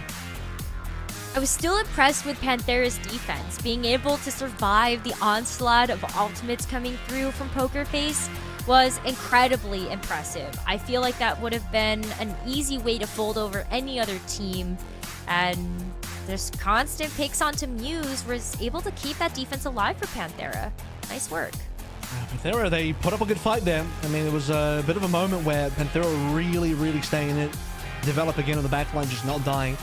Ironclad on the supports for Panthera, but not enough ability to stop Poker Face from eventually reaching point, having player advantage, having superior ultimates. Valentine, by the way, survives the entire map with 0 deaths. 8 final blows, 0 deaths, and Poker Face now 2-0 up. See if they can finish this one 3-0 after the break.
Welcome back to potentially maybe a 3-0 here. It's looking a lot more convincing with Poker Face given the full holds we saw on Midtown. Now Poker Face is sitting at a pretty 2-0 match point here, Rose, and Panthera. That was a struggle. That was a huge struggle fire truck, if I've ever seen one. Just constantly getting picked first when Poker Face was on the defense. Panthera were never able to make a smooth transition over to the first point. And by the time they were able to do so, Poker Face just overwhelmed with ultimate economy. And then, you know, what can Panthera do in that situation? And when you're up against such a large clock for so little real estate to work with, it only felt like a matter of time before Poker Face were able to overwhelm 2 and grab the map win. I mean, generally speaking, the defense was rock solid. That was what really sold it to me. I think if this goes a little bit further out, we go towards a B, things start to open up a lot more. It's not clear that Poker Face would just completely roll Panthera over. And even the attacking side, I mean, Poker Face wasn't just a one attempt sort of situation. Panthera held on for a good couple minutes there, a good few minutes before Poker Face eventually got in and took over. So it really was the fact that Arpen couldn't be kept alive on the attacking side. 8 deaths for Arpen, sadly, to Muse's 5. A lot of pressure being put on the Winston. Yeah, I mean, you were talking about how Develop didn't always have a great sight line onto Arpen to be able to actually land the Bionades or even land the Nano Boost to help keep Arpen up to cycle through to the Primal Rage. And that did spell disaster for Panthera's attack push. And you know, I still think that the defense looked great, but Poker Face's attack just looked a little bit better. And a lot of that comes down to how coordinated this team looks as a whole. Valentine absolutely waking up on the Tracer, having one of the best games that we've seen from him in a long time. And Hidden also kind of picking up the slack a little bit for a bit of a lackluster performance coming through from that DPS lineup of Poker Face after they had lost Finale. And as we head over to Dorado, Poker Face on match point, and what is this now? I believe Muse is 1 win away from the big 100. He's on 99. He is on 99, so looking for one more to close out 100. Otherwise, I'll have to wait till the next match, but could do it today, right now. This could be number 100 on Dorado itself. And speaking of things I'd like to see on Dorado, there is a possibility that the Echo does return. Dorado A, famously pretty good for Dorado. With Valentine and Becky will likely be thinking about it. I think Becky's maybe more likely to move towards it. Also, given the fact that Panthera are probably more backs against the wall and thinking about pulling out something a bit more special to try and bring it back in their favor in terms of now being forced to reverse sweep. We did see the Tracer and the Echo come out from Panthera on Downtown, which we also saw from Poker Face, but yeah, when you have to swap the Tracer around, do you feel confident in that? When Becky has still had a pretty good game on the Tracer, all comes down to whether or not you do want to kind of risk it for the biscuit. But I would also expect to see that too. Oh yeah. Panthera want to bring out something special. I know Becky. He's gonna do it. Yeah, that's what I'm saying. If he finds the opportunity. That's also why I think like Neist as well is just a really solid DPS that has played a lot of stuff across the board. Neist who has been very flexible, actually. He's had seasons where he's filled in as the hit scan, then another season where he's played like just more purely flex DPS, so he's really played across the board in terms of the DPS role. Let's see what Poker Face respond with as they'll discover that Becky indeed is going to be on the Echo. They've hacked him out. Is anyone going to run back to spawn and change up yet at least? Not gonna do it quite yet. Hidden's gonna stay on the Sombra for now. Traditionally, when we see the Sombra, it can be a nice counter to the Echo if the Echo flies low enough for Hidden to be able to get the hack and ground it. But Valentine's gonna get bionated pretty quickly. Poker Face are making a very steady push forward. Slaying to fire. Made a bionade there from Simple, but does not go down. Payload moved up a lot, though. That's a problem for Panthera. They did not do a good job of slowing down payload progress. Poker Face's real job and objective is to shove it into the archway, then start pressuring out the high ground. Muse gets away on just about 1 HP there. Jumps away from the range of the focusing beam. Becky, that could have probably been a kill. That would have been the first kill, by the way. No one's died yet. Speaking of which, here we go. First death online. I mean, yeah, the payload is past the car wash at this point. Archway objective already captured. captured as Panthera are able to push back. Becky on a tear, already gonna have the duplicate online, and now we will see the payload start to walk back a little bit, but it's already in the courtyard. It's like by the fountain. It got snuck in, yeah. As Pokerface were losing, Valentine snuck it in. It was either Valentine or Hidden, I believe it was Valentine. Snuck it in further, which is a very nice play to make when you know your team is losing. You can still just get more payload progress. Now double supports will get EMP. One of them will die instantly. News receives a nano to try and hunt down the last. No rally available yet. Panthera shouldn't really be able to survive this, but it looks like they actually are. And as Devat respawns, can they get back to the orange squad though? Because Slay is definitely way out of position at this rate. And Payload's going to get back out. Can they even get back to the point Nice at this point? Oh man, look at this though. Switching sides, Panthera is having a much harder time trying to approach this for a recontest as Develop goes down. That's the back line. Wow. Maybe for the best, they're heading now onto a few different frags and who's checking out a dead body. Yeah, okay. Fair enough. To be honest, I think Panthera were probably losing that fight, so I've been holding on to Primal. Not a huge issue for me. Panthera were... well, they were really beaten about in terms of where they were positioned. They were forced into the side courtyard, like a little bit further deeper in where we saw Slay, and that just gives Pokerface a chance to push Payload as Valentine already shoved Payload into courtyard slightly earlier in the previous fight. Yeah, Panthera couldn't really reach in time. Their defense was looking pretty rough to begin with though because of the EMP. This is a much better look from Pokerface as Muse going back into peak form, playing aggressive on this Winston. Simple gets the snipe onto Becky as well, and this cart is already well past the halfway point of making it to that second objective. With Simple playing so far back as well, able to put the nano boost onto Muse, which is able to capture the high ground and push everybody off of it. Panthera have to fall low. Panthera. Okay, well, they'll be able to save Slay. False spawn from Nyso. Gonna take down Simple. Aiden did as well. Pokerface's attack should be rebuffed at this stage with Panthera holding on. You have to spend an extra nano for that, but it's a nano for Pulse trade. Both teams actually put in a nano into that fight, I believe. MP solely online for Hidden, as he's the only Sombra player, and he is still Hidden at this stage. Be able to... oh, detected actually. That's really rough. Oh my goodness, he was in such a good spot as well. He would have had a double support EMP. I know, that would have been so nice, but Slay was spy checking for that Sombra. If they've been tracking ults, then Panthera knows that Hidden has the CMP online. Can't fall victim to it. You see Develop playing pretty far back too, but Nice is gonna go ahead and rush right past him, and there you go. Hidden is able to land the mark onto both of the back lines.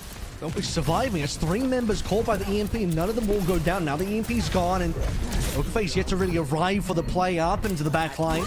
Try and make things bad for Pokerface, and with that happening, Nice finds Hidden.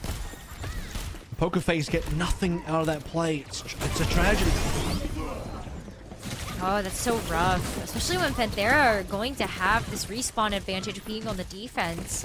Pokerface have to invest a lot in order to walk forward and try to get this payload moving again.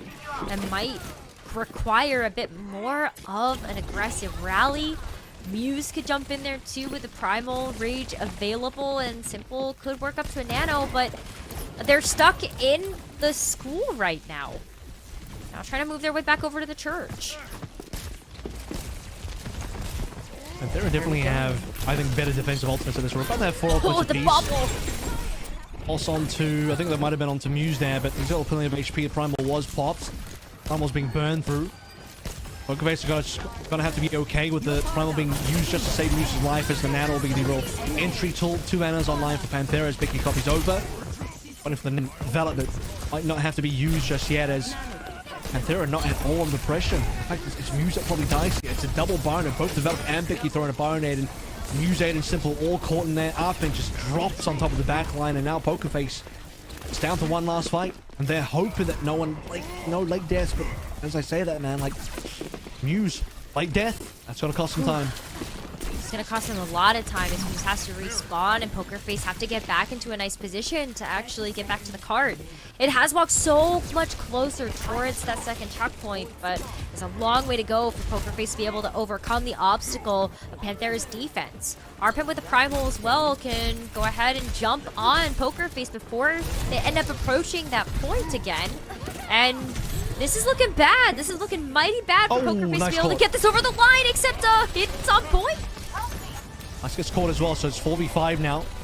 He's going to respawn before the OT, really important. So 5v5 again, rather 5v4 because of Aiden being taken out by Becky. Can Poker Face do anything? We saw Hidden clutch it with the EMP last time, but it's just going to be 3 alive here. No supports at all. 0 healing moves.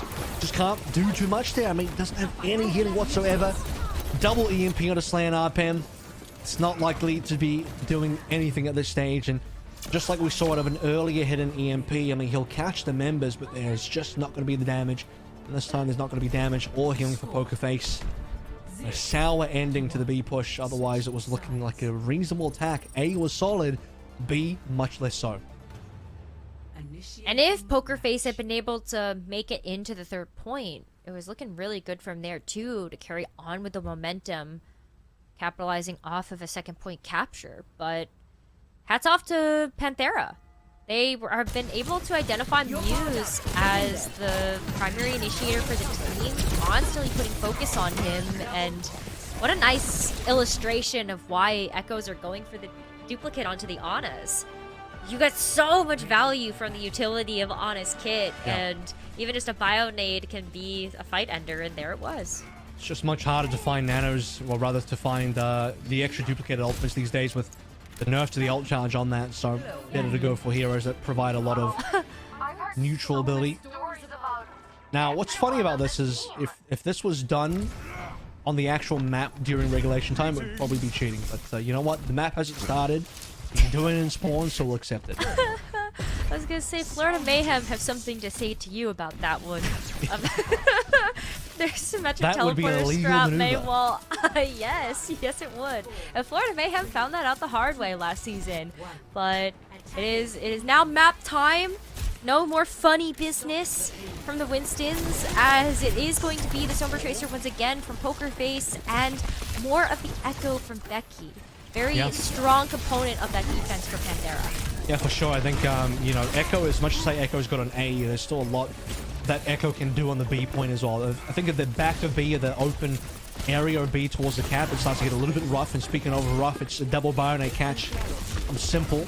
Put the pressure onto Becky and RPM, but largely okay for now. Panthera are not too disturbed by that situation. Waiting for another anti-nade to come online from Simple to be able to land that onto Panthera and stop their push, but that must have gotten taken out there by Nice, sniffing that out, and we're in a similar situation as Poker Face's attack. Panthera already in the courtyard for the fountain. Muse now, low HP, surviving, barely surviving. Simple wanted to kill at Muse, but Becky just arrives, AC 130 from the skies, and dropping all that damage straight down. Double support's gone. The cap coming through. That was Swift. Panthera already got the cap. Well, Avril, you wanted a map 4 or 5 out of this series, and the way that this is going and the pace that Panthera is setting, we might just get that. 5 minutes in the time bank for Panthera to push to the end of B, and they've already got a pulse bomb dupe, tons of ults coming online. And Panthera already have positioning as well. It's not like they're starting clean on B. They already have forward presence. They're already solo free pushing payload, which Poker Face can't really do anything about at the moment. They need Valentine and Hidden to arrive there to prevent the payload push. Panthera have early ultimates too. They have ultimates earlier than Poker Face. Remember, we haven't had an ultimate fight just yet. All of A was done on the neutral. Also barely misses. Valentine would have loved to hit that. With that, Valentine dies for it. He doesn't get the pulse bomb, and he dies. And Muse is sleeping on the job after the Primal Rage has been popped. Way in enemy territory as he's behind the back line of Panthera. Becky does get the duplicate, and it's gonna dupe the Winston for extra sustain as Arpen gets the nano. What's the back line? Forces the rally. That's good enough of his job. Now Becky has to stay alive. Actually managed to find the Primal. You know, I was saying a little bit earlier, maybe it's getting hard to find the duplicated ultimate, but Becky will get in that sort of situation. The cleave damage from duplicated Winston going to be enough. But as I mentioned as well, Panthera have more ultimates, generally speaking. Who's already lost a Primal a little bit earlier. EMP, it's good from head, it's on 4, but hell is all this time, Rose. It's a big EMP, but just not enough damage, not enough plays alive. Poker Face, I don't think they can even really touch it. It's a free cap, it's a free map. Panthera, keep it alive.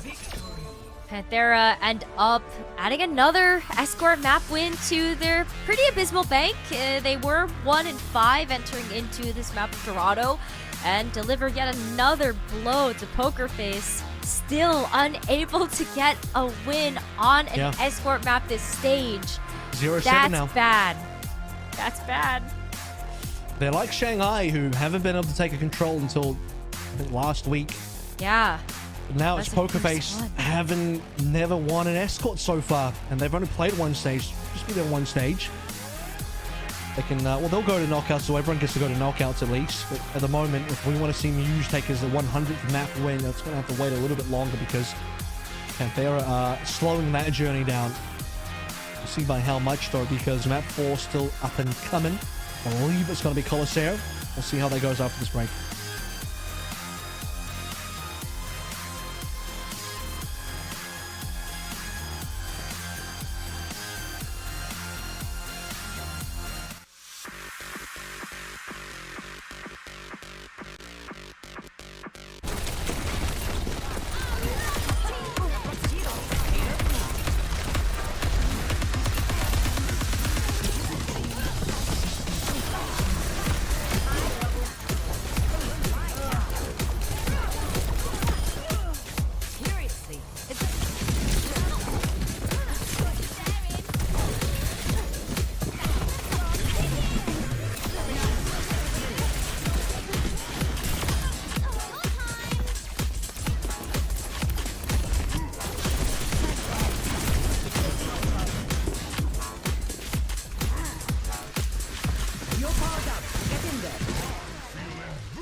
Things are heating up here for map number 4 as Panthera hit back really hard into Dorado. That was a brilliant map coming through.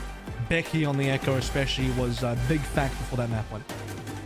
It really was. Becky looked untouchable, and even looking at the highlight reel before we entered into the break, Becky showed so many primary examples of how self-sustainable that Echo is and how much trouble it really was giving to Poker Face. The fact that the Sombra wasn't enough should give Poker Face a little bit of thought on how they might want to handle another Becky Echo coming out on any of these future maps.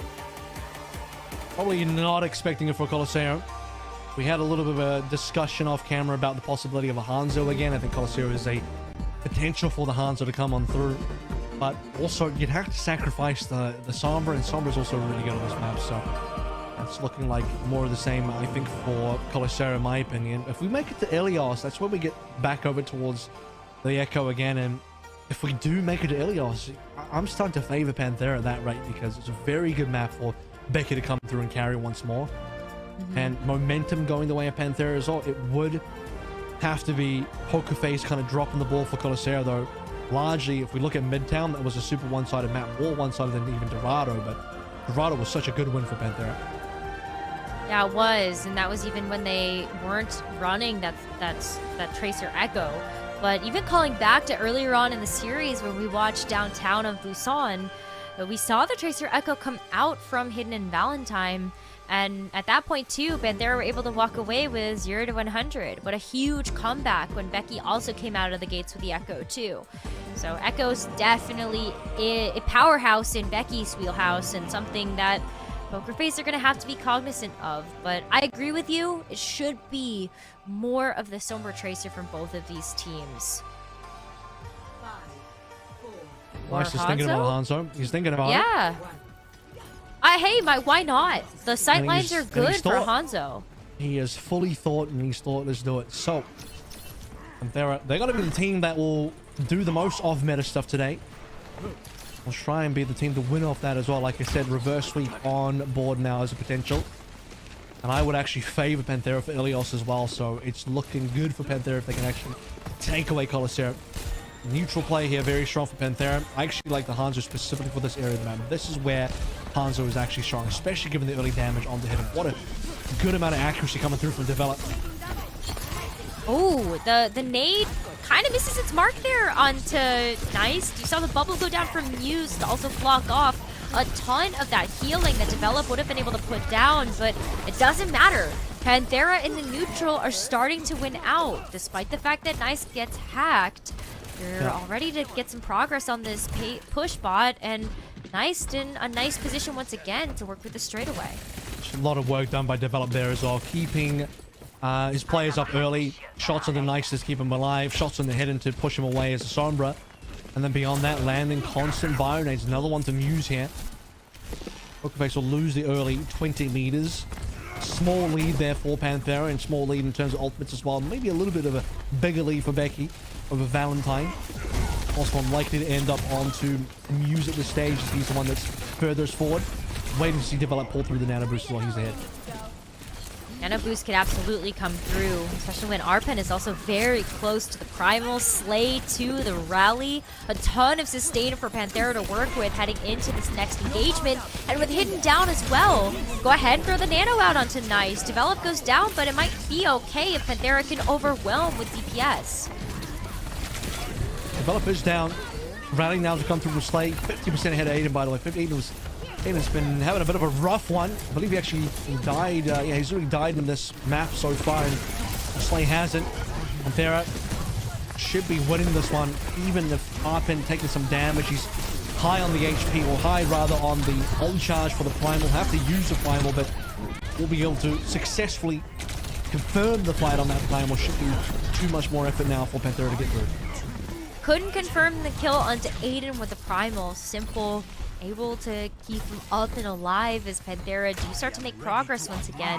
And as they approach this bridge, this is where Panthera also need to continue to overwhelm. But Hidden with the EMP is in a nice position to be able to land that down on Panthera as they start to cross over this pass. Becky wants this so badly, but while the 1v1 of the Tracers is happening, Symbol takes an up, and a little bit of help from Hidden's EMP as well. This time around, given there's no Primal, no Nano to save Arpen, it will just be a clean frag. Becky finally finds Valentine though, so we get the answer that earlier 1v1. Becky will win it. There's going to be enough. Slight 4v4 here as we wait for the Tracer to return. Nice with the 1 HP there, by the way. Saw a little bit of the punch come through, try to reset so that you can get some healing down. As the Dragon Strike picking up Aiden there. Kind of a rare sight to see a Dragon Strike actually get a pick, especially when you have Lost the a rally ton as well. of, yeah, like just pillars to hide it behind, and that's a huge ultimate off the board for Aiden to not have moving into this next fight. Simple manages to, speaking of pillars, hide behind one briefly enough to stay alive. So Pokeface don't have to wait for 2 supports here, just the 1 for Aiden to return, and that will happen now. Speaking of Nanos, Develop and Simple about to have 1 each. I think Develop actually might be ahead by 1, but I've lost count at this stage. Slay is definitely ahead by 1 rally. Aiden's been behind on the rally charge for this entire map so far. Has been a bit of a struggle. So double supports online for Panthera. And they should be able to hold for a decent while here. They're ahead by about 30 meters at this stage. Develop is hacked out. He's okay. Oh no, he's not okay. I lied. That's a rough one. Losing your Ana here and taking the nano boost off the board could spell disaster from Panthera as Pokerface are now getting even closer to trying to match that progress that Panthera has made on their side of this map. Hidden also working up to an EMP, not too far away if Muse can stay up and active. That could buy enough time for Hidden to be able to land that EMP and also get the lead. But Muse has to back away. It's a little too low to be able to stay alive. That's the thing. Muse jumps backwards twice, just ends up taking too much damage. They're doing a good job of keeping Muse under weather at the moment. Still, though, Hidden needs a bit more time to build this EMP. It will be available now. So you find the back line, though, because at this stage, Hidden has to know Develop has an auto boost available. You see Hidden, he's still rotating, so this is slow for Pokerface. They don't have their plays in the correct position. I mean, Nice is even expecting that the EMP is going to come through from that direction. Pops down the Sonic Arrow. We actually saw Hidden tries to get backwards. They want Arpen. They got Arpen. Ooh, but Becky got Valentine, winning out that Tracer versus Tracer takes the Pulse Bomb off the board. And with Becky still able to hunt around in the back line, this is going to be Pokerface trying to back off just a little bit, play a little bit more patiently until Simple can get the nano onto Muse. But with Nice going down, that is a huge chunk of DPS off the board for Panthera, as they're going to have to back away, wait for reinforcements. Arpen's posturing for position, though, as Nice tries to come back on the Sombra. Yep, it's going to be a pure mirror now. Double Baronet landed again. Pretty well played by Develop. Simple and Aiden still being kept alive by the extra rally green HP, but Muse not going to receive enough, but instantly the kill from Nice. Swaps over to the Sombra, hack onto the Winston, double Winston's down, both Sombras getting on the action there. A little bit rough for Arpen, considering he did also have the Primal Rage available, but Becky's still alive to clean up. Becky's been the better Tracer so far on this map, beating Valentine in a number of different 1v1s. Panthera, they're going to have payload control. At minimum, they're not going to allow Pokerface to push. Pokerface has been holding on to this Pulse Bomb as well. Valentine just not able to find an opportunity to throw that at the back line. And Becky's going to be able to pull the trigger first. Huge stick onto Aiden. Yep. Aiden now unable to throw those cookies over to Valentine or Hidden to help out with their 1v1s as Slay also pops a rally. Investment here from Panthera is good. They're going to be able to start walking away with picks. He just had to hold on to Prime, though. He knows he has to save it for what could be the most important fight here on the actual cap itself. And with the push happening, Hidden also gets caught by Arpen. So I think the Translocator must have been gone as well, or that's where the Translocator actually was. So in the case, player down, Arpen, he receives a Pulse Bomb, but he'll just Primal to survive. Threatening the cap now. Dangerous scenario for Pokerface. EMP's about to be online, but it's Nice that holds on to 97, onto the back line. Instant kill to double supports. Is Develop even getting himself into the play. Panthera for sure should be getting this cap. Oh, Nice was in such a good position to be able to pop that EMP with immediate follow-up. And that is the point capture. Nobody from Pokerface can come into touch. Even if Hidden wanted to try to throw his body on the point, that's not enough sustain. Panthera already going to unlock those forward spawns as Hidden hits the EMP, takes down Develop, and that is a way for Pokerface to get back in this one. But we're starting to run out of time, Avril. 2 minutes 20. Panthera had to back out here as well. Slay especially, who at this stage wants to keep his perfect scoreline alive. Both Becky and Slay haven't died yet, which is more impressive for the support given to Brig. Zero death brig. Disgusting. This late into the game. 8 minutes into Colosseo, zero brig death. That's And, wild. yeah, it's pretty crazy. Shows how good a job Panther has done to sort of keep their supports alive and prevent the dive from Valentine and Hidden from getting too much done. Develop has the nano boost as well, and as Slay gets hacked, still able to stay alive because of the investment of the nano. So that is going to be another deathless attack as Panthera withstand the onslaught. As Pokerface now gonna use the nano of their own over to Muse. Oh, as I say it, the caster curse comes through. Becky, oh no. They both do it at the same time. They do, come so on no now. perfect runs here. Not Becky, not Slay. None of them were going to have a perfect zero death map. Still, though, just the one did. Becky dies to his own pulse bomb, which I don't know if that's better or worse. It's not amazing in either case. It's Pokerface, though. Their opportunity to be able to even this one up. They might be able to get the cap here. They have 5 players alive. They have the rally. It's going to be matched on the opposite end, but the payload is currently gone. Arpen is taking the payload away, and Pokerface reset last minute here. And it's still close enough that Pokerface can win. They can win, but Nice has the EMP online. A great way to be able to shut down the back line. If Aiden's not able to stay out of the line of sight of the EMP, then you have the ability to pop the rally, but Panthera still posturing for position in the neutral. There's the EMP, and a huge just attack onto Muse takes him out. Aiden also not able to use the rally just yet, and also why would you? Pokerface doesn't want to lose anybody else here because we're sub 30 seconds. And, oh, Aiden's in danger. It's a kill. That's first on the checklist, the long checklist here to try and get back to the game. And possibly late deaths here for Panthera. It's a good chase by Pokerface is what they need. They need to push the payload while chasing members down. It looks like Panthera are going to just delay the payload until the OT. They're not leaving yet either. They're sort of semi-contesting, or at least Arpen was. Now there's a few late deaths. You have to consider the fact that because these players die in the OT, their respawns are going to be delayed. But Aiden did have to pop a rally there, otherwise things could have gone really bad for Pokerface. There's a decent EMP coming through from Nice, follow-up Fire Name from Develop as well.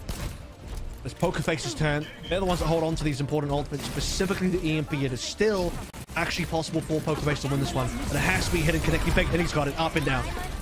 That's huge here. Arpen can't use the Primal Rage to be able to sustain on this point long enough for Develop to be able to throw over the Nano. That's going to need to be used here, hopefully to get Slay up to a semblance of a rally. If Becky can land the Pulse Bomb, maybe Panthera can keep this contest alive, but it's been difficult for anybody to find a mark as Muse is forced to put the Primal down. Gets slept. Simple. And that's it! Wait, who got it? Panthera What? got it. Oh my goodness. The juggle! I wasn't sure who got it at the end there. It wasn't clear. It was not clear who actually won the match. That was Panthera not clear. managed to get it just in time. Simple died. Simple got knocked away. He still had Nano, but couldn't deploy it. My goodness, Panthera just barely clutched on through. That was an extremely tight map of Corsair. Wow, That was what an so ending. close. Like, down to the absolute wire, where Pokerface were just one team fight away from being able to close out the series. But now, the reverse sweep is very much on the cards. Pokerface, they're gonna struggle on this one. If Panthera are able to pull out the Echo, and the Becco is definitely here. Becco. I'm nervous. I'm here for the Becco, and that's the thing, right? Because once you get the map in level 5, as I said earlier, it's Ilios, and you'd be worried if you're Pokerface. I'm favoring Panthera to take the reverse sweep here because Ilios is a damn good map for Panthera, rather, considering how good it is for Echo and Becky. He's been dominating the skies. We'll see if that ends up being true after this break.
A real game on our hands here. Possible reverse sweep on the cards. Map 5. Ilios about to come on your screens.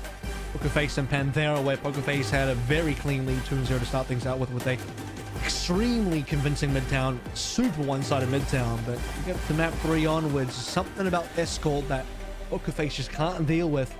And then what was an unbelievably competitive and well-rounded Colosseo to bring us down to map 5, Rose. Pokerface looked in such a good position to be able to take that too, but at the end of the day, Arpen popped the Primal and was able to zone everybody off so that the overtime wick expired so quickly. And you called it before we went into the break. It's been the Beko that has been kind of the savior and hero of the day, and that's something that could absolutely come out on Ilios to confirm this reverse sweep.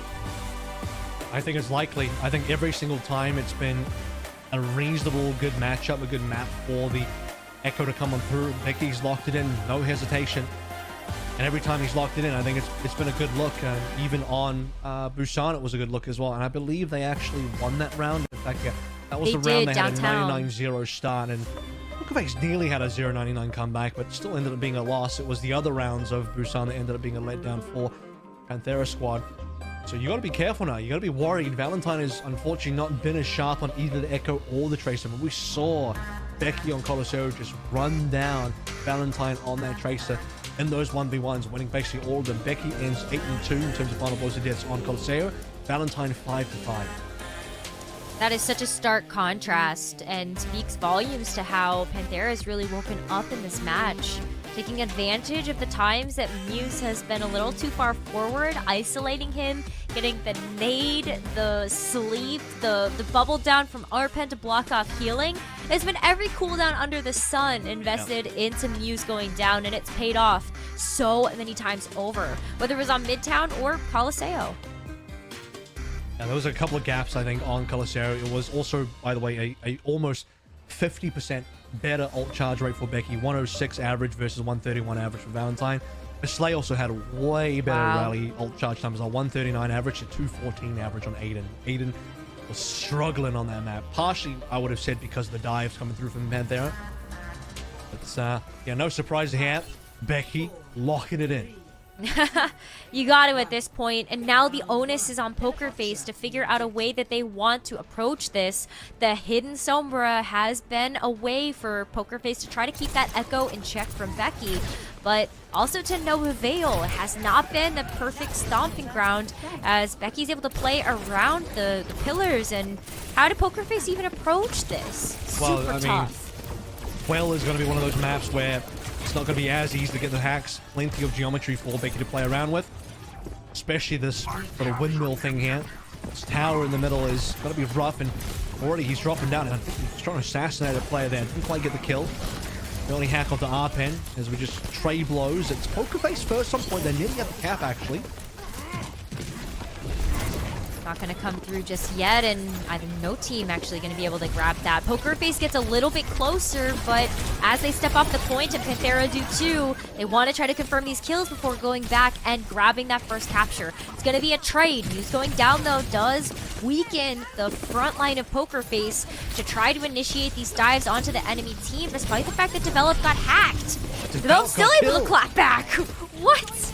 just outplays Simple. He's just straight up outplays Simple. Lands Bionade with Simple misses, and then snipes Simple down as well. My man's actually not playing that. He's still playing Widowmaker. He's doing a cosplay at the moment. And Panthera, they're all smurfing in this game. Becky late kill rather onto Valentine. Even the earlier trade, okay, Muse for Becky, you take that if you're Panthera. Way more valuable to kill Muse than it is to lose Becky. You take that trade every day of the week, and that's where Panthera has been putting most of their resources. And if Muse goes down, then all of a sudden this dive is so disjointed that Pokerface are just not able to hold their own. Becky with a duplicate too. Watch if he's gonna hunt down any target in the back. It's just hidden. What? That was from long range as well. And actually, I don't know if it was because Hidden could have also been coming through in the back. But either case, it is a death. Possibly a second one here. Nice has gone hunting. Didn't miss the pole spawn. It doesn't matter because Arpen's here to assess. Arpen is just to make sure he doesn't die. Trusting the team healing. Look at that. Didn't even need the nano. Who received the duplicated nano from Becky instead? Amazing. Becky should just throw it out there, and why not? And it's also not every single day that you see that Ana even get up to the nano boost. Becky's been able to charge up these ultimates so fast from the duplicate that is getting even more insurmountable value that Pokerface can't deal with. EMP though from Hidden has to be good. Well, he's been spotted, so unfortunately not Hidden anymore. 5 ultimates on board for Pokerface, so that's not a good thing. It's good if you're winning, but if you're losing, it just means you haven't had a chance to use ultimates yet. Time is running out now. It's running slim because Panthera have been using ultimates and they're still on 4. Nice is rotated back onto another pulse. Arpen is bionated, but he's still nanoed up. He's still looking for a play. Oh, wait a minute. Muse the primal. Oh, no. It just feels like Muse has been a picture frame too late to be able to pop the primal and save himself from these horrible situations. Whatever it was, Muse just simply not able to use it. And now Simple forced into a position where you've got to put the nano onto Aiden, and Hidden's already trying to shut everything down. But who else is there to follow up? They're still alive, so there's still a secondary tank. Pop the rally, and that's your big tank on the back line now to the front lines instead. And they're not going to do it, though. They want to give it away. They'll pop it over to Pokerface to say, okay, be another 99-0 lead for us here. We've done this before. You won it before. Some more ultimates online before they go on, and Becky to another duplicate, develop onto the next nano boost, well ahead of schedule in terms of where Pokerface are. It's just going to be the primal from Muse. It's a long run back now for Pokerface to try and bring this one back. They nearly had it on downtown, but I think this situation is even more difficult. Well, you called out that Pokerface were holding on to their ultimates so long that it's no surprise that Develop is going to be outpacing Simple in this nano boost charge. As the rally comes through from Slay, the sustainability to get back onto the point as Muse just anti has to pop the primal. I cannot believe this, as Simple is just stuffed into a corner as Arpen is completely bullying the backline here. And Valentine uses the pulse bomb, gets Becky out of the duplicate, but it's too late. Pokerface are dead. Yeah. I mean, that's a sad pulse bomb, unfortunately. Yeah, you got the duplicate out, but you didn't kill the Echo. Becky still lives, and he still ends up killing Valentine anyway. I mean, what an... so funny. Becky copies Vienna, and you just see him doing Ring Around the Rosie, chasing after Simple. Aiden tries to shield block, and Becky just runs past Aiden and just manages to get that nade in there, specifically onto Simple. And then Arpen just runs in and kills him as Simple's pacing back and forth, running over this health pack on the ground, but he can't heal because he's naded. That was just so good. It's been so clean. Panthera has had everybody on the backline's number. And if you don't have the healing, well, you can't stay up either. But we are heading over to Lighthouse. Gonna try to invest a little bit more into a hit scan because, quite frankly, the Sombra isn't working. It has not been impressive enough to be able to be that counter into the Echo that Pokerface would have liked it to be. So try something different. Well, I mean, even if you get the hack onto Becky, you need the follow-up line, and that's going to be part of the other issue as well. We've seen Hidden get good EMPs over the course of the series, and Dorado hit some really good EMPs, but team's either not alive or they're just not there to be able to do much about it. Becky, he knows who he wants. He's just going to go straight for his counter. Yeah, you want to play some hit scan this as Becky just arrives on scene behind Hidden, had no idea he was there. Catch these sticky bombs, head back to spawn. Panthera now gonna get firm control of this objective, and Pokerface have to run away. Bubble barely able to save Muse in that instance. God forbid he gets staggered in that case. as they have to start figuring out how they're going to break this defensive hold here from Panthera, and this is fantastic architecture for them to work around with the Echo. Look at Becky's ult charge. It's already got the dupe essentially. Disgusting. That's just one fight, 80%. Now fight number 2, both Knives and Becky looking over towards the first ult as they're both outpacing the Annas. Hidden will at least stop Knives for now. Great sleep on the Becky. Is that enough for a kill? Not quite, because he's got the duplicate ready to go. Can he do much with this though? Rally has been duplicated. They need to be able to try and get some frags here, but yeah, unfortunately no healing because Slay and Developer dead and Arpen still want to pull through on the Primal. They want to keep this one going. Point's gone, by the way, so all of this is just for the frags. They haven't been able to keep the point alive, which I think is a bit of a mistake. Poker Face were able to get the point capture help from under Panthera as well in that engagement after Hidden had to receive full pocket from Simple. That also forced out the rally from Aiden too for Poker Face to hold on to this point. Valentine used the pulse bomb. That's a whiff and a miss. As Panthera now get a chance to step back up for the re-engage. And it's going to be off the back of Develops Nano, looking for the perfect target for Panthera. Nano, speaking of which, I actually was going to say I think this is at least a better position for Poker Face. Defending and having your Ash already set up at an angle is good. With the Nano just coming on in and Becky diving. If they start giving up some positioning, Muse is looking for targets. He's on point, defending it. Hidden should have probably have died there. Went to 1 HP is okay. He's going to have the Bob now available. The Bob is being sent out, probably close to the point. And Panthera not getting kills. They're struggling to actually find anybody from Panthera. Well, Simple has just been putting full pocket into Hidden, and once again, Hidden is able to stay alive in these most crucial moments. Slay is going to pop the rally here as the situation's looking pretty dire for Panthera. You saw the jump in. Slay is trying to keep this recontest alive, and they get the point capture, but Arpen goes down, so how long can Panthera hold on to this point? Oh, whip shot long range. Aiden finds that one to Becky. Hidden saw Becky fly past, but his teammate that actually gets the kill, so it's going to be a flip for Panthera, but short-lived. Extremely brief. Poker Face are looking much better now on this round, and again, especially now that the neutrals are rather in these sort of situations where you win a fight, Poker Face can start Hidden onto the high ground in the middle, have some better angles to work with. So maybe another Nano onto Becky. I think it says a lot. They want to get Becky in without any issues. Nice defensive bio nade for Simple to be able to keep Hidden up once again, but Muse needed that healing even more, as Nice is able to follow up with another pulse stick onto Hidden, and this at least is able to stop Poker Face from getting the full capture here, as we see that capture come through for Panthera. Still investments though, as Becky once again getting a nano boost after duplicating the Ana. That has been so impressive. And usually if you do get a duplicated nano boost, it lasts for like 1 second and then it's gone. But Becky has managed to keep the dupe alive long enough and also get the duplicated ultimate quickly enough that Arpen gets to use the duplicated nano for a reasonable amount of time. Healing itself is pretty decent. This time it is Panthera having to make a bit of a run back. Good stick. Arpen though, good staying alive by the developer just pumping heals in. But that is not going to be long-lived as Arpen also able to take down the back line. Simple goes down with the nano boost, and that's going to be a really valuable ultimate to have as Aiden now has to pop the rally as Panthera inch closer to being able to close out this round and close out the series. Valentine able to get the clap back onto Slay, but Poker Face still need to hold themselves in this game. Otherwise, the reverse sweep is going to come through. Touch is confirmed. Arpen just managed to get it, will cost his life. Now Becky comes back on the Sombra. A little bit awkward in terms of this being a hero. It's not normal for Becky, but you got to do what you got to do. Develop on the Aiden is going to help out Panthera, but they just can't get more. It's still a 4 versus 3 plus Nano onto Valentine. Arpen now trying to come through onto anything. Diva, Doom, not enough heroes on the roster. It looks like it should be Poker Face. One last thing to confirm it. Put Slay on minimal HP. The Nano does save his life, and maybe the rally will extend this slightly. Before. It's a 3 versus 3 now. Slay gets 2. It's a rally plus a Nano. Super buffed up Slay might have just clutched this one. Oh my god, he's done it! The raid boss!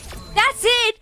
Panthera with that nano rally are able to secure the reverse sweep over Poker Face. It was looking so good for them too. Avril, the Ash was working. Poker Face were so close to bringing this to Ruins where they might have been able to also get the revenge. I thought we were going to Ruins. I really thought we were going to Ruins. Muse thought we were going to ruins. Like, he knows. No He's on 99. way. He was one map away from getting that 100. And Pokerface then just barely messed up. Oh my goodness, that was so close. Slade just Ray-bossed right at the end there. Develop basically dies, drops in the nano, says, it's all on you now, son. Straight into the rally. It's a nano rally, and that's a scary looking brick. It's 2 kills with the nano rally. And then Pokerface just had no one alive. Insane 5-map series between these two contenders teams on LAN. And after Panthera also having a pretty rough stage so far, hopefully this is a little bit of a confidence boost heading into the East knockouts, where Pokerface were trying to pick up the pieces. They brought Hidden into this roster to fill the hole that Finale left behind, moving over to the Vegas Eternal, and it was starting to look really good until the Becco showed up. And boy, did it show up in a big way. Avril, that was incredible. And what a map pull for it as well. I mean, Ilios is definitely a map you want to see if you want to play some Echo. But Dorado has, I think, now become a quintessential Echo map. It was kind of teetering on becoming an Echo map even earlier this year, but now it for sure is one. Even seeing the Echo early on Busan was a nice little surprise. Midtown was not a good look for the side of Panthera. That'll be needed to something that you have to fix up for a little bit later on, but starting to catch up now in terms of the standings, because, well, Panthera, they go from 2-4 to 3-4, starting to head towards a .500 situation. I don't want to give all the points to Becky. This guy was a big part of the win. I said it early on. If we're going to go to map 5, you got to be scared if you're Pokerface, because I'm looking at Echo, and the man piloting the Echo is got to be this guy. Becky's Echo was so impactful in this match, and you could see that with just the duplicates that Becky was able to get online. We got so much praise for how long the duplicate was able to stay alive, the fact that he was able to build up to several Ana nano boosts in that duplicate time that helped to either pepper up an ultimate to get it online for someone else to cycle through, like the Primal Rage, or even just be able to sustain long enough for people to come back to point. You know, this guy like forced Echo last year on the LA Valiant when Echo wasn't even really that good in meta. Now Echo is actually kind of good in the meta, and well, you give someone who was good enough to play Echo even when it wasn't an Echo meta an opportunity to play Echo in meta. I mean, that's just going to be a gigantic difference maker. As we move along the different maps, and okay, yeah, we didn't see anything on Midtown. No surprises there. I think Panthera would like to forget that map happened. But on Dorado, I remember seeing this in the highlights after map and just thinking, dude, it's so clean. It was so good. I mean, Panthera looks so unstoppable with the Echo, and even not just the Echo, but we're seeing some great highlights from Becky's Tracer throughout the course of the match, and how many follow-ups Becky was able to get, whether it was just a pulse bomb stick or following up on a nade that Develop had thrown over the rafters. For sure. I remember the stat line on Colosseo was like, I believe 8 minutes into the map, he was still 0 deaths. Yeah. And he finishes, what did he finish on? He finished 8-2 as well. So at the end of the map, the last 2 minutes he died twice, but he finishes 8-2. This play was super funny. I remember this. Yeah, Becky duplicates and just runs it simple. Oh my god. That was so good, just playing the ring around the rosy like you were saying, and I cannot wait to hear a little bit more from Panthera as we listen in to Unknown with the translation. 자, 인터뷰 준비가 됐네요. 손혜민 아나운서와 함께 인터뷰 만나보시죠. 2023 오버워치 리그 서머 스테이지 퀄리파이어 대망의 마지막 주차로 인사드립니다. 안녕하세요, 손혜민입니다. Hello, this is Sonamin, 오늘 host 두 of 번째 Interview. 매치 포커페이스 대 판테라의 경기 함께 하셨는데요. 결국 판테라가 승리를 가져가게 되면서 무려 역수입으로 승리를 차지하게 되었습니다. 승리의 주역 POTM So 베키 Panthera 선수가 completed the 인터뷰 reverse 나눠보도록 sweep, 하겠습니다. 3-2, and we have 축하드립니다. Becky on the stage for the interview. 아, 네, 승리 소감 어떠신가요? How do you feel? 일단 좀 극적으로 이겨서 기분 엄청 좋아요. I think this is as dramatic as it gets, so it's pretty. It feels pretty good. 게다가 3연속 POTM입니다. 이거에 대해서는 어떻게 생각하시나요? So this is your third Player of the Match award in a row. How do you feel about that? 당연한 결과라고 생각하고요. 아, 팀 받는 거는. I mean, I think that's pretty obvious. I did a lot of good things in the past few matches, so getting the Player of the Match for me isn't so big of a surprise. 궁금한 게요. 저희 오버워치 리그를 사랑하시는 분들이 이 선수들의 관계성에 대해서 굉장히 집중해 주시고는 하는데 같은 판테라의 알펜 선수와 네. 상대팀 히든 선수가 원래 같은 한솥밥을 먹다가 적으로 만나게 됐잖아요. 아 근데 제가 네. 그 전에 네.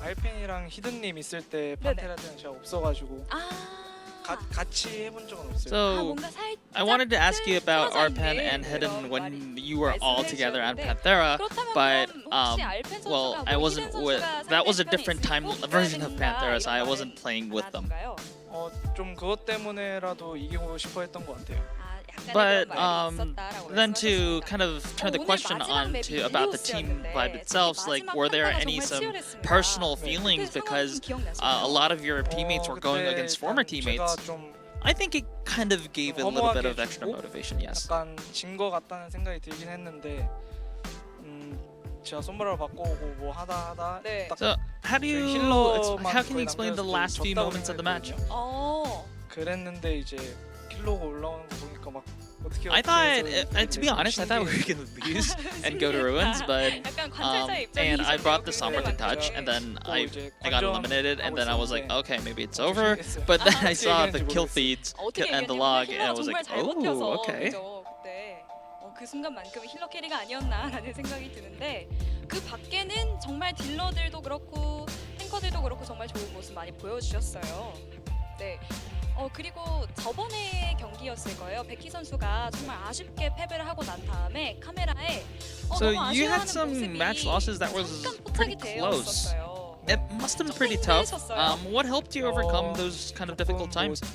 성적이 좀 연습한 거에 비해서 잘 나오지는 않아가지고 좀 팀적으로도 약간 신뢰가 무너지는 일도 좀 발생하고 그런 게 좀 있다 보니까 좀 힘들긴 했었어요. I think it definitely was a difficult time because we didn't put up the performances as much as we were in scrims, and then I think a little bit of faith was a little bit shaky amongst within the team. 좀 멘탈 다시 잡고 I think we had a long conversation after that. We had a team meeting after that, and we restored a lot of that. And I think it really showed in today's performance, which is definitely a good thing. 크게 다가올 수 있는데 멘탈이 조금 무너지는 상황도 있을 법한데 그때 어떻게 극복을 하셨는지가 좀 궁금하네요. So for you personally, how did you overcome those kind of difficulties both personally and as a team? 그런 거는 뭐 스트레스 푸는 일은 안 하는 것 같고 그냥 참으면서 다시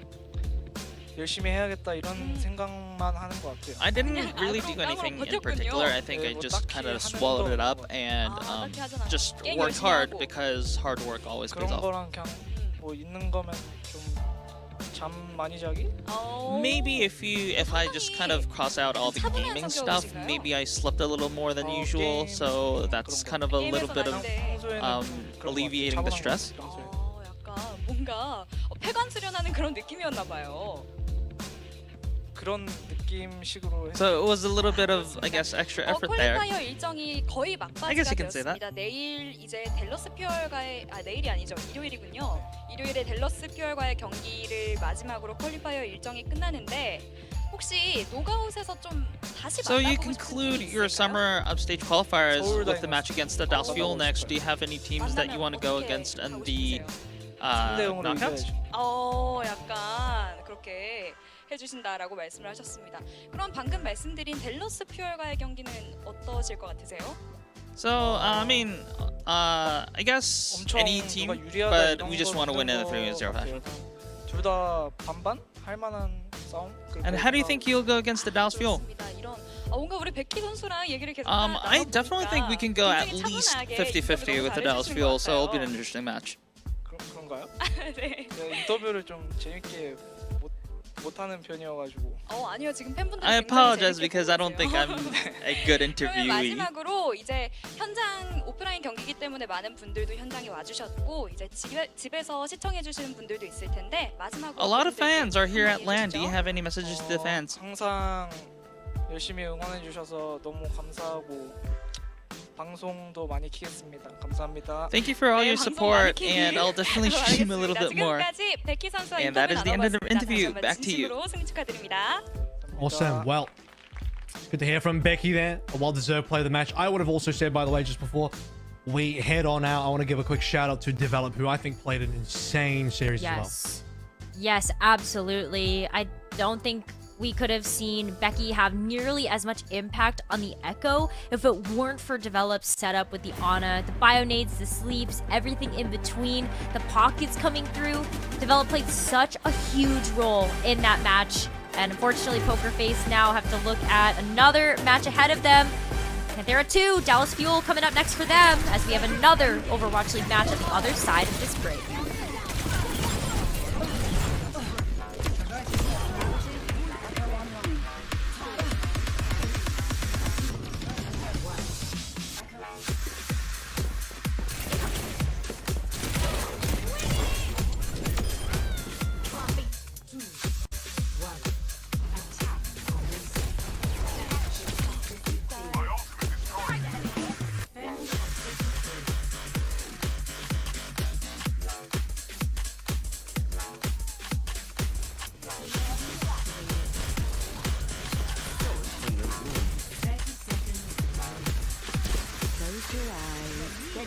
Victory is nearly ours. You're powered up. Get in there. Close your eyes. I won't let you fall.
Welcome back to the Overwatch League here. We've got a final game up on your screens and a final caster to bring it through with you is Infernal, Shanghai.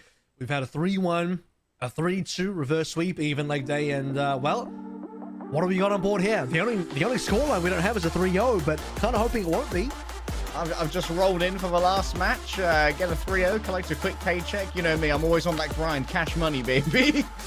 Here's a quick look at the Soul Infernal. Roll up, son.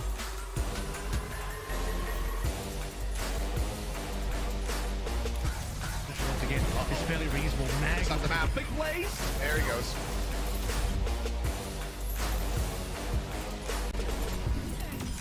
Skewed feels like this needs to be rescued, and indeed it does. Look at how aggressive he's able to get right now. Everybody's dropping.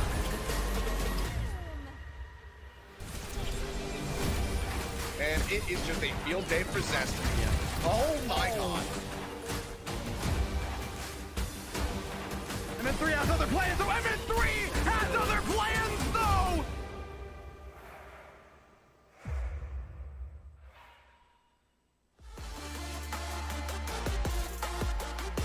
Same old, same old. Get ready to win again. And what's the scoreline so far? Pretty damn good if I remember. 5-1. The only match they lost was versus Dallas Fuel. Not a pretty loss, but hey, still a top team. Yeah, and that loss was while Mag was afflicted with the old coronavirus. So maybe now recovering, you can see that the free and clear has been given to Soul Infernal. They're back in their own element. They're back in their facilities, playing together. They can turn around, they can pat each other on the shoulders and be like, hey, you're inting. Or, that was awesome, man, you're popping off. And that is going to be, hopefully, a big boom to the Soul Infernal. You're inting. Hey, man. Yeah, you give him the old Miles Morales. Hey. I'm going to let you finish. You're inting. You inting. Jesus. Well, they are all back to saying Mag's trying to... He's fixing his camera, but he is showing us some of the other players. I've been in that facility, by that's a fun fact. I've been in that room. You went to Korea? Where the players... Yeah, I have been to Korea, and I've been in that room where those players are sitting and playing. Soul Fighting. Oh, there's wow. that. Some fresh new merch coming out from the Soul Infernal. And the old Philly Fusion jersey. We got ourselves a legacy Oh, that's fan. last year's team. Yeah, it's Eichenwalde, Bellastrian. Some signatures I don't recognize, but it's the old team from last year. Carpe there. Oh, true. That is Carpe. Yeah, we've got Carpe on the bottom You right. read scribbles better than I do. I'll give you that. I don't read the middle scribbles, though. Do you like that Bellastrian signature is an actual hamster? Did you see that? Did you catch it or no? Because that was really impressive. I didn't. I'm just going to have to take your word for it. The VOD. It was good. Roll The back B, the B and the A were like done with hamster ears. That was really good. That's crazy. That's the kind of artistic kind of flourish that I expect from someone like Velos Rhea. Speaking of flourishes, Fate has been flourishing back on the Shanghai Dragons, having ball players. Yeah, he's come in from the cold. He's been invited into a freshly bedded hamster cage by Coach Moon after kicking him out the front door at the beginning of this season. And Fate's return has been an auspicious time for the Shanghai Dragons, who had a pretty bad beginning to 2023, but are resurging now and bringing in Viper. This guy gotta be on your lips for Rookie of the Year potentially, because his trace has been real good. Now that Flood has moved over to coaching as well, having a mentor like Flood is important. Oh, eating shot. Okay. Burger shot. By the way, Oko's in Korea. Speaking of in Korea, Oko be in Korea. I believe he's running a Soul Infernal co-stream today. I don't know. Is there Circuit Royale being played? I don't know what the map set is. Is there going to be a circuit game today? That being said, we saw a circuit game today, and it was Jinmu Fire. They won with Jinmu Fire. Soul Dynasty lost to Jinmu Fire on Circuit Royale, so that happened. That certainly happened. They're up against the Zarya as well. They tried to go for a double pocket Echo with the bubbled Echo and the Mercy boost, getting it onto Fafara, but the move was simply too strong. Here's a look at Skewed versus Iris. For those of you who didn't keep up with APAC during the first half of the season, Skewed got our Player of the Split award for getting the most Player of the Match achievements over the course of the qualifiers. I believe 4 of them were given over to Skewed, who's really had a great year being able to step out of the shadow of Shu, where previously he was languishing being forced into that brig role on the LA Gladiators. Even though they were successful, Skewed has now been able to show the full might of his flexible. I think Prophet has the record now for this stage. He's got all 5. I think Soul Dynasty won 5 times, and Prophet's got all 5. So that's crazy. If there's going to be a second winner, it's probably going to be Prophet. But yeah, we are looking at for the first stage here. Both had a pretty good performance so far. Obviously, Skew's been on a way more winning team. We'll see if that winning continues strong today. Probably likely. We have a 5-1 Soul Inferno versus a 3-3 Shanghai, which, to be fair, 3-3 Shanghai is much better than what they had in spring stage. So Shanghai is still doing well. They're actually only 1 map behind from Dreamers as well. It's 12-12 map record versus Dreamers 12-11. Equal match record. Shanghai overall in 6th place. Good news is, though, I mean, standings aside, every team in the standings does get to go to knockouts, so there's that. Yeah, no one knocks out during qualifiers, and you're right. Shanghai Dragons, 3-3 might not look that impressive, but compared to the beginning of 2023, these are dizzying heights, Avril. The dizzying heights of mid. Being able to look down with vertigo upon where they once stood, and being able to put up a fight against the Soul Inferno Hero coming in as heavy favorites would definitely be a really good indicator for this team finally finding its stride. And both of these teams, it's worth noting, pretty classic when it comes to playing the standard. We've got very little in the way of other heroes coming out of these, but Ilios has always been a bit of a mixed bag. Sometimes we see some Echo here, sometimes we see some Ashe. Just saw some Echo coming through Becky on Panthera. Those were on the other 2 rounds. Ruins, probably not the right kind of map for it, but we are going to end up seeing some M3 Widowmaker. This is classic. Oh boy. Hopefully a treat. Don't get to see much Widowmaker these days. Typically, you're going to see some snipers with the Ashe, Hanzo. Rare to bring out a Widowmaker. The Ruins Widowmaker is, that's some vintage cheese. Not even cheese, just vintage tasting of anything. Yeah, for as long as Ilios has existed, it's been synonymous with Widowmaker. You can remember back to the old days of Blinks farming on these maps. If you're as much of an old head as I am, lovely anti there, takes down Faye. But MN3's been traded out here by Viper, finishing off a dive that Faye could not commit to. And now with both the DPS down, Soul Inferno might have some trouble claiming this space. They'll be relying on Mag with this Nemesis for them to get up close and brawl. It's given over and instantly slept. He goes big boy mode, but that just means a bigger hitbox for Iris to put to sleep.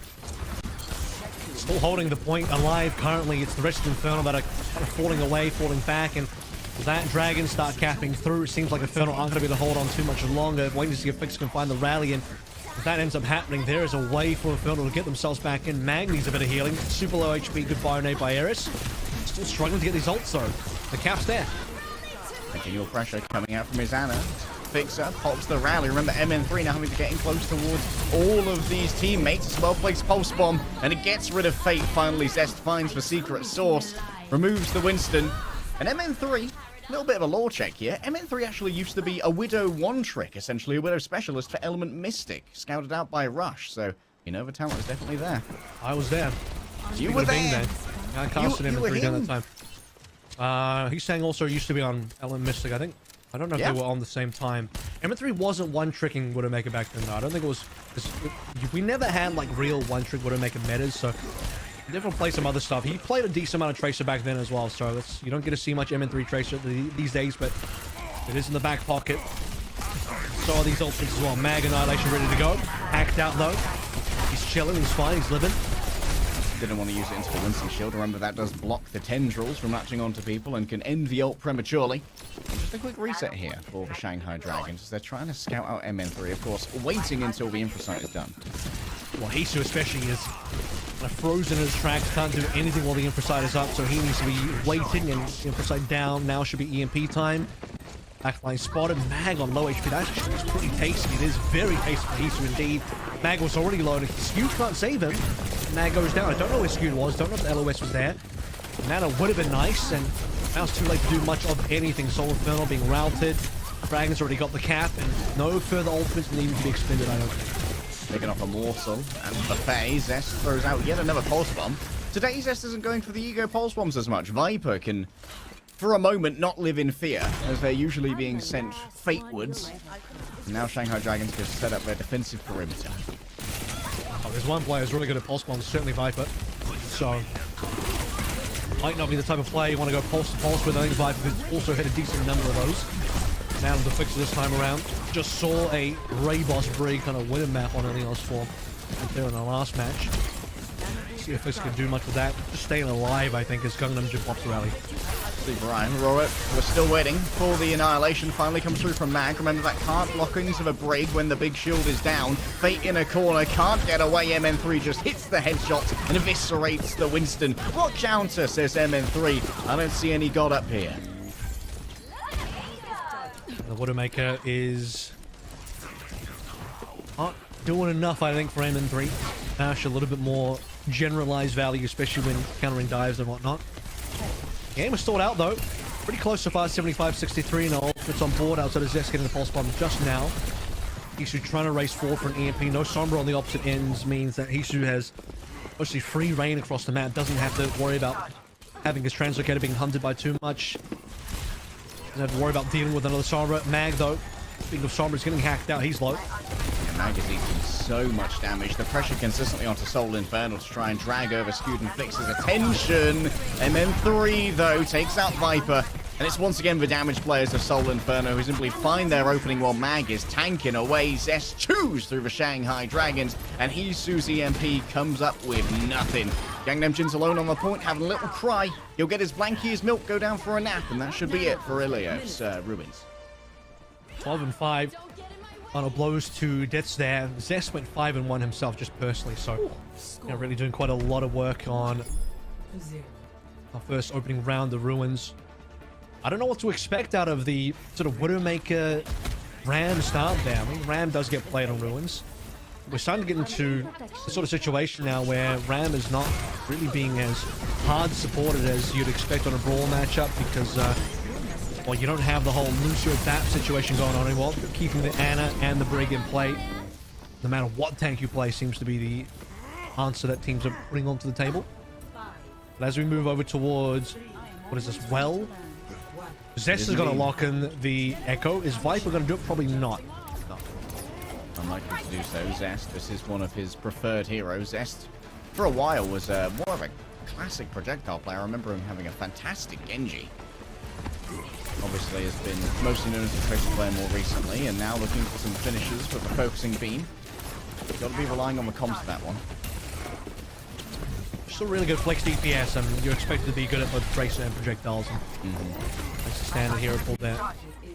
We'll see what's going to happen here. We did talk about the fact that, I mentioned MN3 was playing a decent amount of the tracer way back when. I'll be jumping on the tracer again to support the fact that Zest is going to be playing a decent amount of Echo, which means somebody's going to jump on the tracer. Struggling to get the kill to Eris here. Eris just refuses to die. Oh, well, now that he's acquiesced to the hands of death, it is an extended stagger. It'll take a couple of seconds for Shanghai Dragons to be able to have access to that healing, which means Fate can't play too aggressively to try and get Soul Infernal off his high ground, which is going to provide so much room for Skew to just snipe away and then fade away into these shadows to safely pocket a DPS duel. Oh, not much on the Dragons count just yet. Still waiting for the first ultimates to come online. Eris is behind. Skew is going to get this as well as Zest and MN3. Zest having duplicate early. Second life on board. Very important. Fate's already just taking a bunch of damage at this rate. At least it will give Eris a little bit more of a chance to build up. Slow going for Shanghai. Nano given, Pulse Bomb too, but Hisu simply translocates away. Drops it harmlessly on the floor. Mag looking for those who would be in the corners. Not going down the well, but going to Tartarus. Nonetheless, Gangnam Jin ejected. That's going to be a solid defense there from Soul Inferno with a double Winston. One of the few times you actually don't see the Ana copy. That's been usually the go-to duplicate target. How many ultimates was that? 3 for Infernal? No, 4 actually with the Pulse Bomb from M3 as well. You could say that's fairly expensive actually, given how much it cost them to get into the fight. It's just a 1-to-1 for the Tracers, both Pulse Bombing, and Shanghai now coming into their own ultimate. So this is a must-win now. Shanghai need to do a lot to get these on board.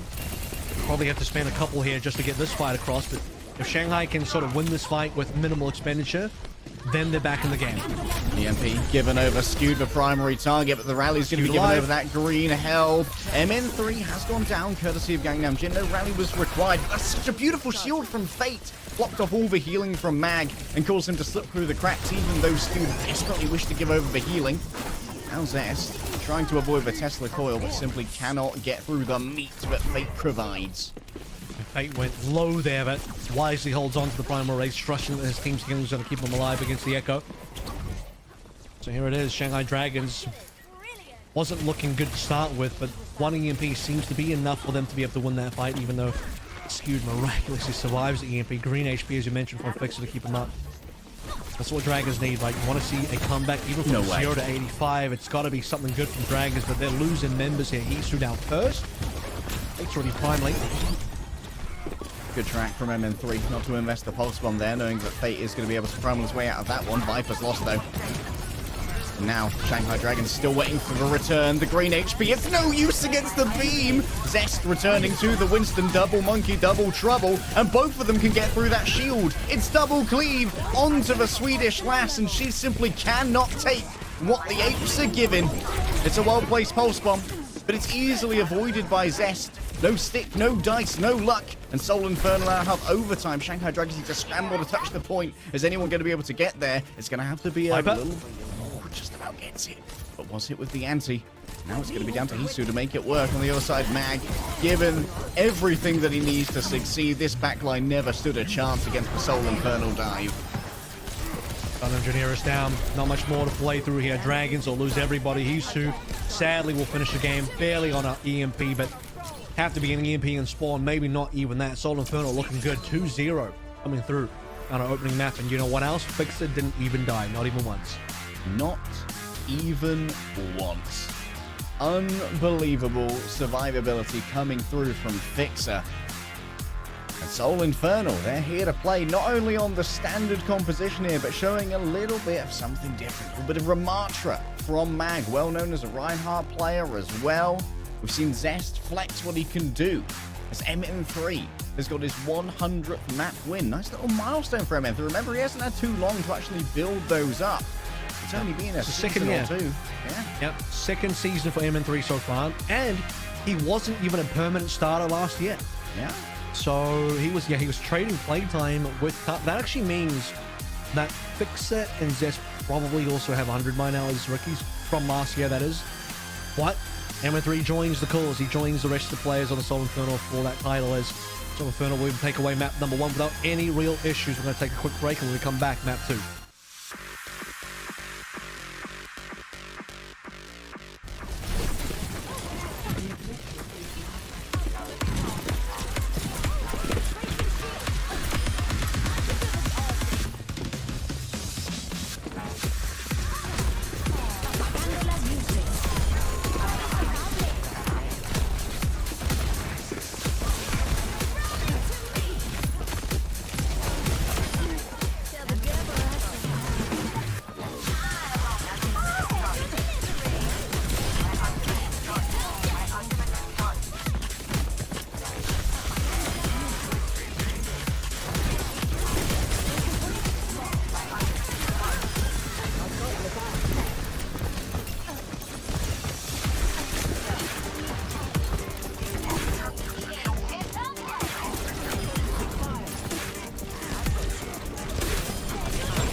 Alrighty, 2-0 start. Pretty clean. When I say 2-0, I mean on the map, it's a 1-0 scoreline for Soul Infernal, but I want to get too far ahead of myself, or maybe Soul Infernal are just going to get that far ahead. It's looking good so far, but a control map series does not make, so we'll see what happens when we move on. SHD, Scary Cat seems to be supporting. Look at the Soul Infernal artwork in the back as well. So nice having the fans in studio at the WDG Esports Arena, of course. Our teams aren't currently there, but I do think there is there's some potential for LAN games this week, which obviously everyone gets a little bit hyped about. Oh yes, you love to be able to stare your opponents in the eyes when you hit them with a pulse bomb in a tracer on tracer. That's what Zest lives for. We had Pokeface Panthera just earlier, the last game on LAN, and tomorrow we'll have Infernal versus Dynasty. The Soul Bowl returns on LAN. That was the one game that got away from Infernal on stage. He otherwise basically went flawless, -1. So that was also the only game Soul Dynasty won that stage, as far as I can remember. I think they won more, but that was certainly the most important game they won. It was the most compelling game they won. Yeah. It certainly started off their season like, oh, okay, maybe Soul Dynasty are some serious competitors this year. The second half of their season has, you know what, actually, been much better. You were nearly right. They only won one other game in spring. Oh. That was versus Rhodes in the knockouts, and that's it. So in the qualifier stage, because they were also the only team that lost to Shanghai in a 3-2. No, 3-1. Actually lost to Shanghai 3-1. Yeah. Okay. Yeah, I know that Shanghai beat Soul Dynasty. It was a major upset. Yeah, because considering they just beat Infernal, I would consider that to be an upset. That's true. Numbani up next. We might see a little bit more Echo. You know what Numbani is? It's another Echo map. It is another Echo map. We could finally start to see some movement in the hero usage stats for these teams, which coming into today were very stalwartly locked into the standard of Sombra and Tracer. But we saw success on Ilios from the MN3 Ash, success on Ilios from the Zest Echo. Oh, I will say the Ash existed. I'm not going to say the Ash was Listen, like, wow, look at that Ash. He was certainly present while a victory happened, Avril. Yep. And Mag just he stood on point. He held his arms up like a good Ramatra. Crossed his arms. Zest killed 5 every fight, and that's how you win. That's how you win Ruins. Hey, if it works for San Francisco Shock, it could work for Soul Infernal. We will see if it works for San Francisco Shock this weekend. They have some interesting games. We'll see if it works. Numbani.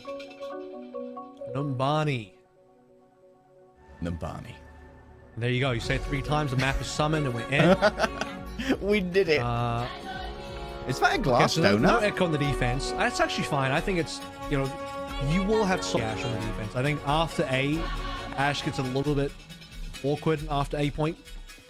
So you can't. You obviously, if you got to choose between either Ash or the Echo, you're not going to do both. And given that you're going to, okay, I understand this. If you play the Ash on the defense, it's only 1 swap. If you play the Echo on the defense, it's 2 swaps. Because Zest wants to go back to Tracer, MN3 then has to go to Sombra, it's 2-play swapping. Here, MN3 just swaps from Ash to Sombra, it's 1 swap. So that's probably safer. Oh, set nade incoming. Eris ready to set up Fate for success. We got watch skewed. Watch skewed, watch skewed, watch skewed. Where is the nade? It must have missed. Either that or Iris' throwing arm has sent it into low Earth orbit. We can expect to see some orbit decay over the next 3 minutes. Have to go to Horizon Lunar Colony. Yeah, just goes past the window. Oh, a little fight for the point, Viper. 1 tap there by MN3. Do not underestimate this guy's accuracy. He is serious business. That's first blood. And we're just chilling. We're waiting for Shanghai's next rotation of utility to come through. Eris. Oh my god, I was going to say Eris might just go for another nade, or Hisu just gets a stray arrow onto MN3's dome. That will get your offense rolling for sure. Yeah, at least there's a Cerebellum there from MN3, who's going to take a considerable amount of time to get back here. It's a long walk, but Mags is going to be even longer now. Found after being anti. Look at all those assists. Using the Sonic Arrow as well to make sure there was nowhere to hide. Now it's going to be a full-on disengage. It's only been 1 tick so far. Mags already respawned, so it should be a re-engage in time. Surely Soul will get this. The Elephants as well, but Zest is... No, they don't. Zest was in a caught in a 1v1, so he can go for the touch. And Mag couldn't get out of spawn in time. I thought Mag was going to be there for sure. Well, Mbappe will be there no matter what. I was going to say, Infernal. I'll be there no matter what. Infernal. He said, They will not be there no matter what. Now we're moving on to second. MN3 also got out of spawn now. Means that there's not so much time to actually move away. Just going for the classic ego pulse through onto Viper, who still has the recall. So no luck today. Yeah, Viper does have a pulse of his own. Dragon Strike here to try and clear the lane, and indeed cleared it is. This does isolate Skewed, as you can see on the right-hand side of your screen. And Viper's actually going to be led directly to them. The information's been given over. A pulse from in hand. You desperately want another stagger here, as Fate is just careening them all together. They have been shepherded, and then now they're going to be executed. A pulse bomb, a primal rage, all the P's are coming on out. But the only P that MN3 has is Please don't kill me. This is cappable now because Payload's moving along steadily while Infernal's still waiting for respawns. This time around, though, looking to see if Zest or... Okay, Zest is close. He's going to have to triple blink this one if he goes for the touch. And because of it's an escort as well. Okay, Mag just gets on it. You do have to touch for a long time, and Mag has a primal to do so. Stay within the vicinity, 0.77. There is somebody else there. I was getting worried a little bit to see Mag jumping away and thinking, okay, well, Zest better be there. And he is. This time he was here. No matter what, Zest, keen to chase. 0.77 meters stood between Soul Infernal and a long 5-minute hold on C. But now they can once again array themselves on these high grounds, which is where MN3 is going to be able to get the most value out of this Ashe. Bob's there as well now, so plenty of different ways to get the contest going and prevent the payload cap. 4 ultimates online for Infernal. This could have been really awkward if they actually didn't manage to get the touch in time, and Zest will get a double. Yep, easy as you like it. And by the way, was it Eris that got stuck as well? One play got stuck, they stayed still, and yet 2 plays still died for pulse. Impressive. Incredibly impressive. Maybe more impressive for Shanghai Dragons to not see that one coming. Hisu now swaps on over. Back to the standard. No more climbing upwards. Remember that the setups here for the Sombra do take a considerably longer time on these more vertically inclined defensive positions. It's going to take a while. So he starts from 25, so at least he has a little bit of advanced charge from swapping, but it's not going to be easy for the Shanghai Dragons. Probably just have to make a play happen anyway. I think you gamble on this fight, play the nano through, see what happens, let Fate roll with it. Which is happening right now, and then if this doesn't work out, EMP next fight. Okay, Fate got a second jump, but Mag doing his best to try and make some space here, force back those supports and ensure that there's not enough support for Fate to continue in on this. Gangnam Jin feeling brave with the rally. Blue health, or rather green health aplenty. I wish I knew my colours. Alas, that is lacking in the British education system. Pulsum in hand. For Zest, looking for a target here onto the squishy underbelly would be amazing. If only you can find it. Fate, of course, has already used the primal and is now building up to yet another one. That's a bad miss from Zest. It's an easy dodge for Fate, barely even concerned about the pulse bomb damage coming on through. Instead backs off to try and get himself a little bit of healing. Bardic Grenade bonus healing won't be applied to him, even if it was on Gangnam Jin, but there's still plenty of Inspire coming up. There's the Primal Rage. Fate has just about got it. Do you invest here? Decides not to do so, as Hisu's already fallen. It's taking too long to get the EMP. I mean, it's more than one fight now. I was thinking Hisu would potentially get an EMP within the one fight, but it's only about 70% here. Well, high 70s, which means you'll have the EMP soon. I can see this going into OT for sure, which is bad for Dragons. So, not highest likelihood that they were going to get the cap off of the nano onto Fate, but man, they really didn't get too much done on that push at all. And even the secondary goal of charging up Hisu wasn't that much. A hack onto Zest, the 1 versus 2. The cookies have arrived.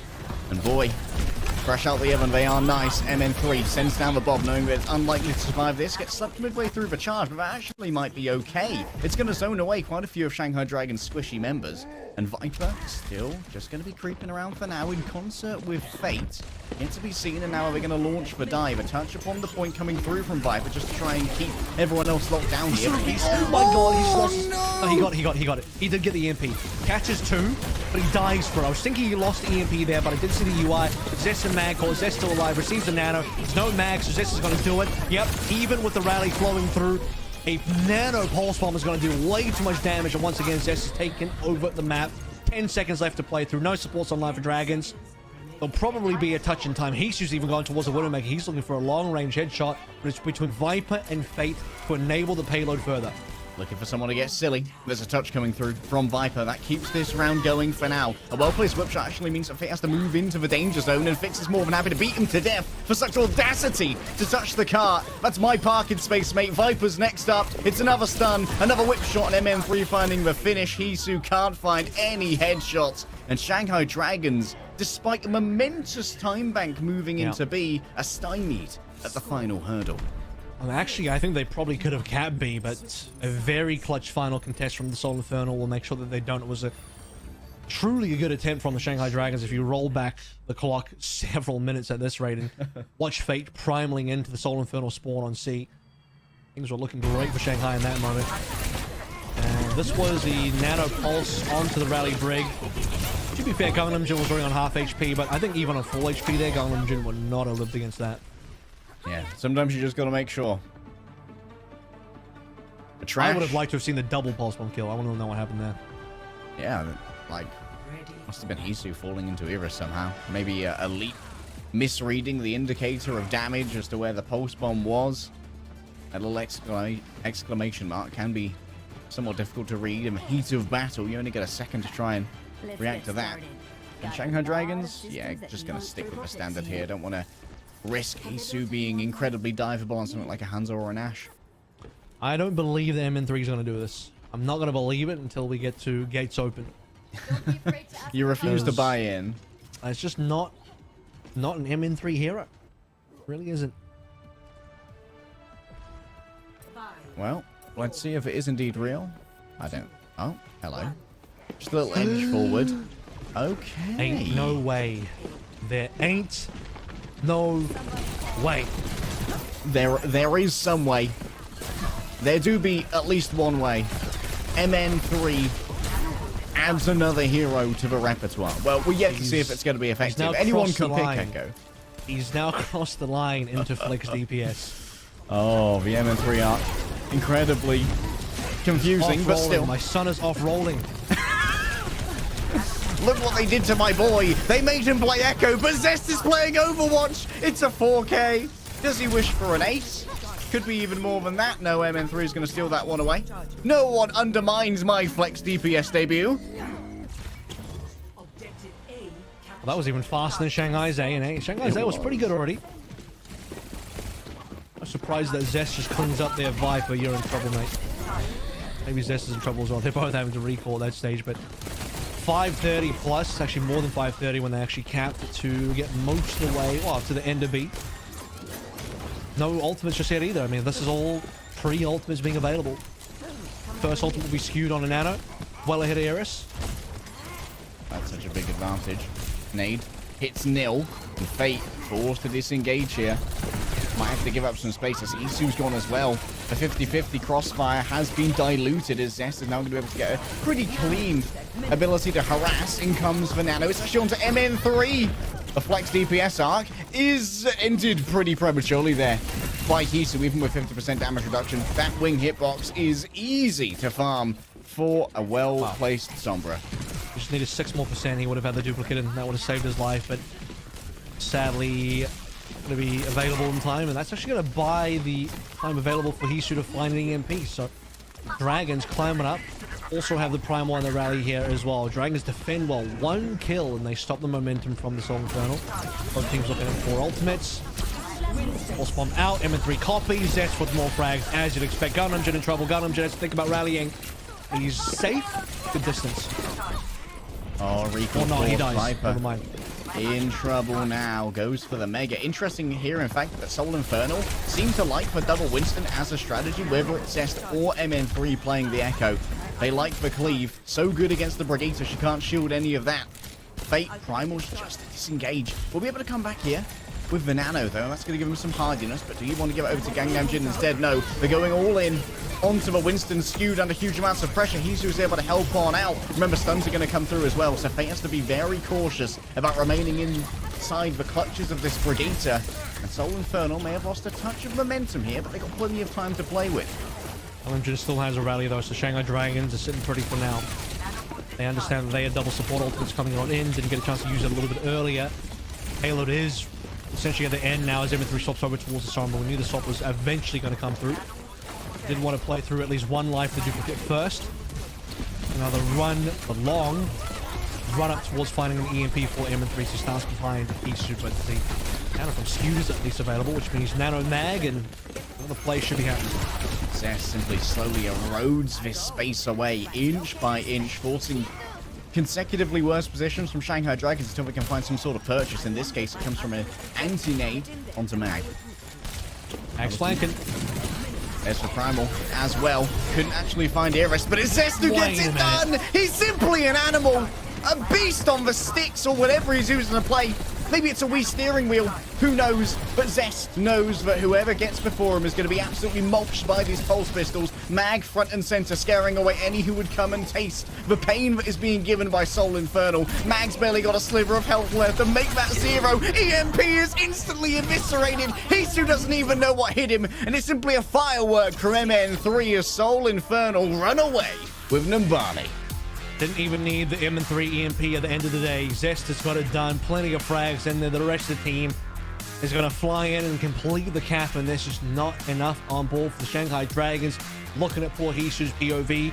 He's trying to pop in the final EMP. He's already revealed he knows he's under pressure. Drops it in anyway. Catches 4. I called that at the end. There's not enough Dragons members alive to really do too much about it, and it is a swift 2-0 lead for the Soul Infernal. And for all those that are curious in terms of just how much Zest was fragging out, because we all know Zest was fragging out, and by how much? 12-1 final blows to deaths. 12-1, my guy was so insane on that map. And now Soul Infernal on match point. We'll see if they can get that 3-0 or not after this break.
I regret to inform you there are no subs for either team, which means no Poco today.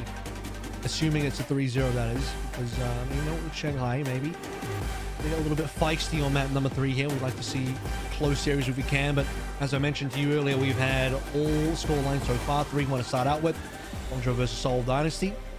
A 3-2, which was also a reverse sweep. Panthera versus Poker Face. And now looking at the face of a 3-0 potentially. Hey, but the reverse sweeps, they are real in APAC. We thought that maybe it was all over for Panthera. Faking an A, real in APAC. Got to find the same energy, the same current running through our studio. As the fans definitely want to extend their trip a little bit here to see Shanghai maybe return to some of their former glory. The last champions of the original Overwatch before Overwatch 2 changed everything up. NCT, I do not know what it stands for. However, I love this little handheld I can fan. give you a serious answer, but I'm trying to think of a funny acronym right now off the top of my head. I figured out what the N is. The N has to be no. No choice today. CT. No choice A1. No Choi Obin. It's a very sad NCT. No choice today. The serious answer, I want to say it, but I don't want people to think that I'm a fan of what I'm about to say, so I just might not. I'm gonna not do it. You know what? Don't let them put words in your mouth, Avril. You put your own words in your mouth. Yeah, I don't want them to assume that I like certain things that I may or may not like. It's no assumptions there. So Mag is on screen. He stayed in. Currently, just by the way, just casually, Zest's total scoreline over 2 maps is 22 final blows and 3 deaths. So over 2 maps, 22 final blows and 3 deaths. Now, I'm going to come in and let Wow. you finish, but here's one for all of you at home like me who are bad at maths. That's good. That's actually quite good. 22 and 3. And those are final blows, not elims. This isn't like your scoreboard. Correct. No, this is more difficult to get than this is his own kills. Just his own kills, not his team's. That's crazy. Another player you want to highlight, though, is I talked about this in the break, but Fixer's only got 1 death. He had no deaths on map 1 on Ilios, and he only died 1 time on Numbani. Man's doing the RP server mortality run. You only get 1 life. Watchpoint Gibraltar coming up he's next. living. Yeah, Man's living in the moment. If he dies again, he gets kicked from the team. Breaks the rules of the RP server. You can just see the difference, because it's like, as we head in Gibraltar, Gunnan and Eris, I mean, I think it's 12 deaths combined per map. So 24 overall deaths between the 2 maps, between the 2 players. Now, that's not to say they're not playing well, but they are getting munched by Zest and Mag and M3 and the dives, and conversely, the opposite is not happening. The Shanghai Dragons, their support line is getting destroyed, and their offensive line is not able to really penetrate the supports of the Soul Infernal. So, kind of both fronts are not working out for Shanghai at the moment. Been an incredibly slow day for Viper. Unfortunately, getting consistently checked by Zest. But not only is Zest able to check Viper and keep him pinned into the territory that is auspiciously given to him by the Tracer Overlord of Zest, but Zest is also able to find time to pop into the backline of the Shanghai Dragon to find the occasional 4K to open up Numbani Point A. Don't even know how he got up to the high ground. Shanghai Dragons going to be sticking standard here. MN3 still wants to keep experimenting on this Ash. Attackers incoming. Stop the pain. Okay. I don't know. Okay, I was going to say they're on the defense. That means they are going to stay on the Ash for a little while. Still has the opportunity to swap back over the Sombra at any point. Well, you are leading by a lot.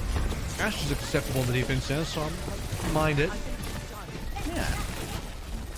Onions, ogres, and the Soul Infernal defense. What do they have in common? They all have layers. Layers of means to try and stop a Winston from diving onto you. Both the Coach Gun and the Whip Shot try to rebuff Fate's advances, and indeed they're successful at doing so, as Gangyamjin's going to slip through the cracks while Fate was elsewhere. What are the ogre layers? I should know about that one, so I need to be educated a little bit later. Alright, I'll give you all the ogre lore that you need later. There's another long break, we'll lock it in.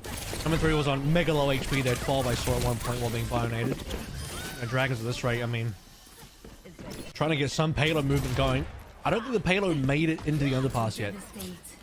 Like, it's still kind of on the high ground. He's soon now going to be sniping with the arrows of the Hanzo. Saw this a little bit earlier on, was it map 1?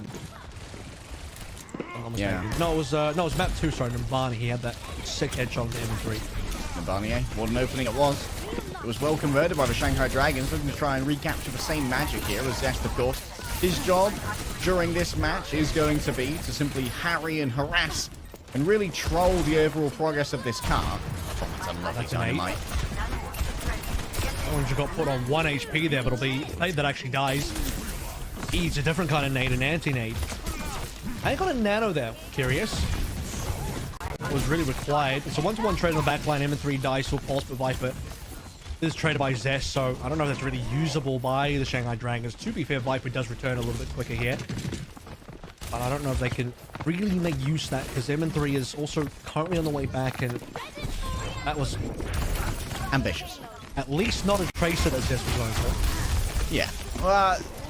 Little by little. We'll find our victories where they come. Nano in the hands of Iris. Where do you want to put it, though, is the question.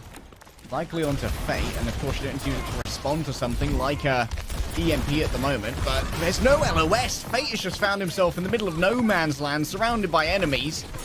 And the trench warfare doesn't go well for Gorillas. They're not well suited to it. Shanghai have at least got him more ground, though. Small victories we can get him. They've moved up. Gundam's just stuck in the corner here. Okay, he backs up. So previously, Shanghai wouldn't have even held this high ground, so they've at least gained some ground. Payload has moved up slowly, slightly. Time is at this stage almost out. Just about a minute left to go. Infernal still sit on a lot of ultimates. That is a bomb that actually might run off the map if you're not careful. And it hits for lip. Goes down behind. Does actually eat up the sleep. Yeah, that was a calculated bomb from MN3. That's a set bomb.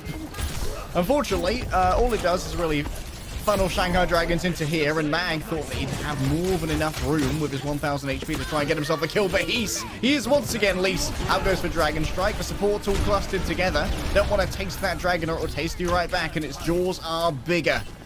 And I ain't talking about the caster. And he got a big mouth. You do got a big mouth. You do be spitting. Cap comes through. Shanghai Dragons, oh dear. It's a 1- player. 45 now as M3 swaps over towards Summer. We knew the swap was coming at some stage. Viper gets his man as usual. Good for the sticks. That's what he's known for. They use that though. They need Fade back and they need a 5th man. Can't do much without your tank here. You still sits on Nano for Mag as well.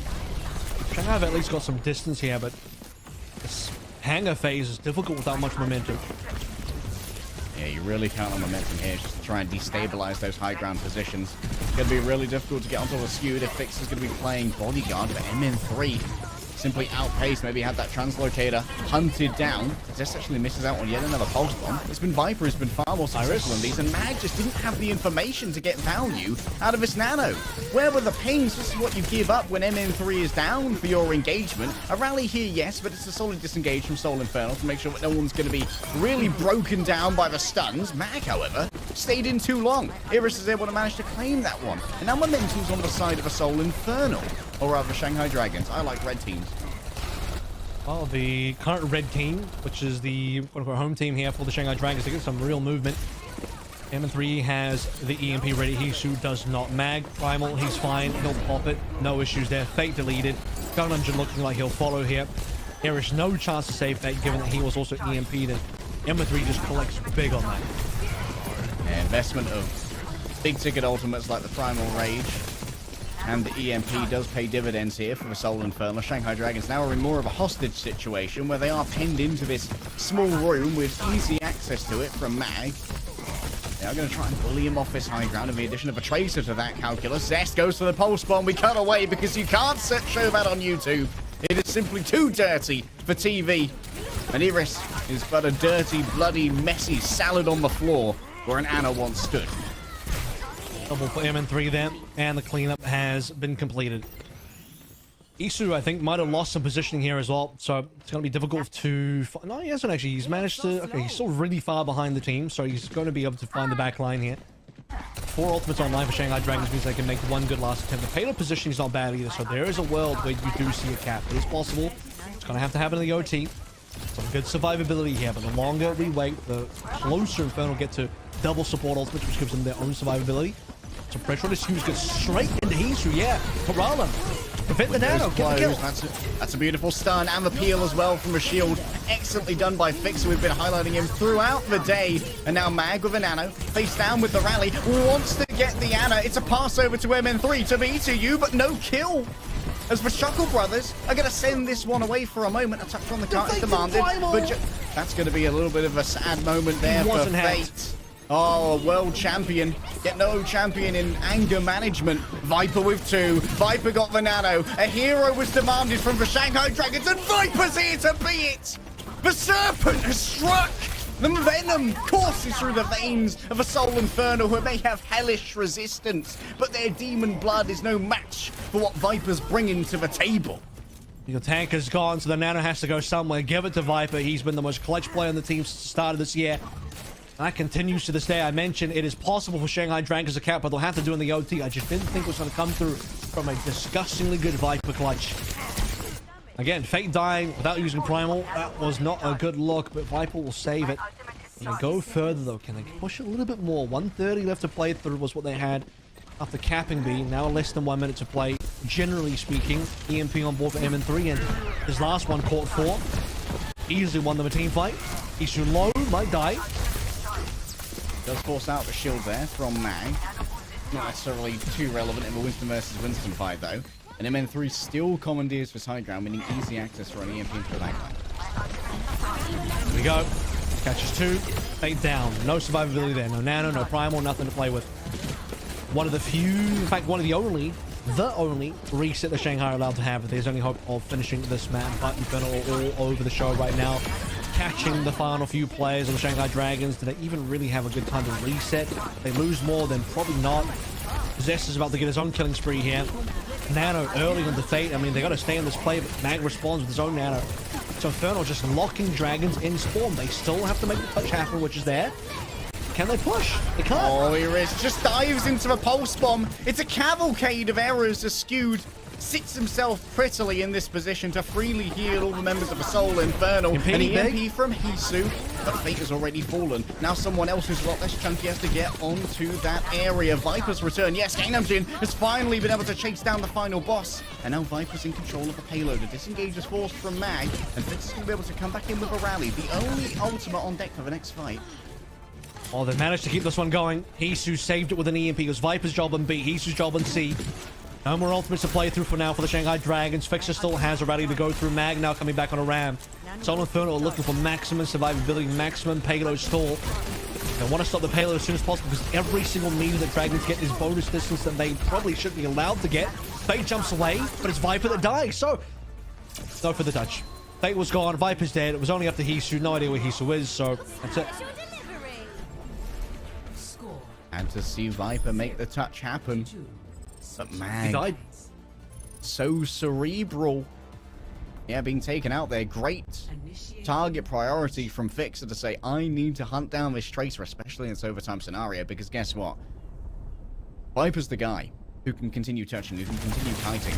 Mag has come in on this supreme brawl character of the Remarkables. When you get into close range, he's got to look at how Viper managed to purchase 3rd point for Shanghai Dragons. Nasty blink melee to go full British. That was disgusting. Ready for battle. And then on the British hero. Diabolical. That was my contribution to that. That was very good though. I mean, yes, what do you expect out of Viper? I was waiting for the Viper to pop off because what about the fact that I haven't really seen too much out of Viper today. It's a hard game. I mean, I can't blame him. It's a difficult matchup to be in. Are you copying me? Even if you can 1v1 Zest and be on his level, which is easier said than done. The rest of the Soul Infernal are a cut above this particular matchup, but that was competitive. That's been the most competitive map so far. Might still be a success for Shanghai Dragons. They have some leeway to play with here on their defense of Watchpoint Gibraltar. And MN3 is once again showing off the Echoes on Numbani. New looks for Soul Infernal, new heroes to the pool, but I take zest off of Tracer when your boy is playing like this. It's not really like what I think of when I think about Echo maps. I don't think it's bad for Echo either, but M3 is Echo's not going to be on the same level as Zesh, so this is one of those situations where you really just value the hero if nothing else, and it will be a one-for-one trade. M3 for Viper. Viper, though, is kind of the big carry on the team. The Shanghai Dragons, also the one responsible for stopping the payload, so Zesh is taking advantage for now, free pushing while Viper is gone. Isu, though, is quickly generating that EMP. Already 64%, putting consistent damage in onto Mag. It's going to allow that big ticket ultimate to be one of the first available for the Shanghai Dragons.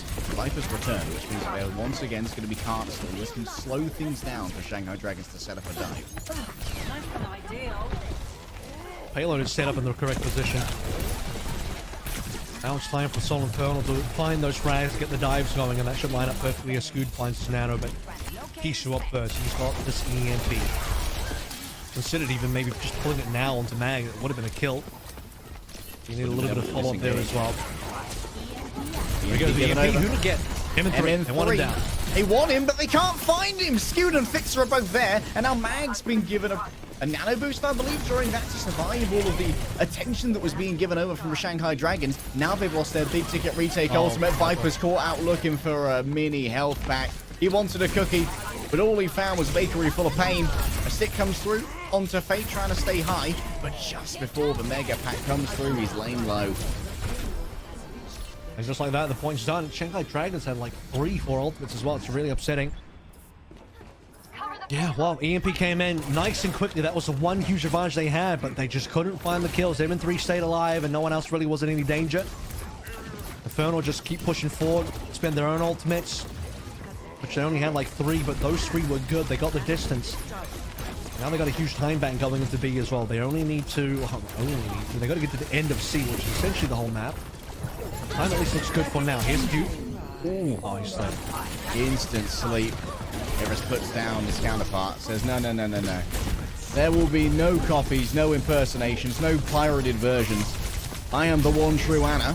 Fate looking to be the one true wrestler. Whole spot.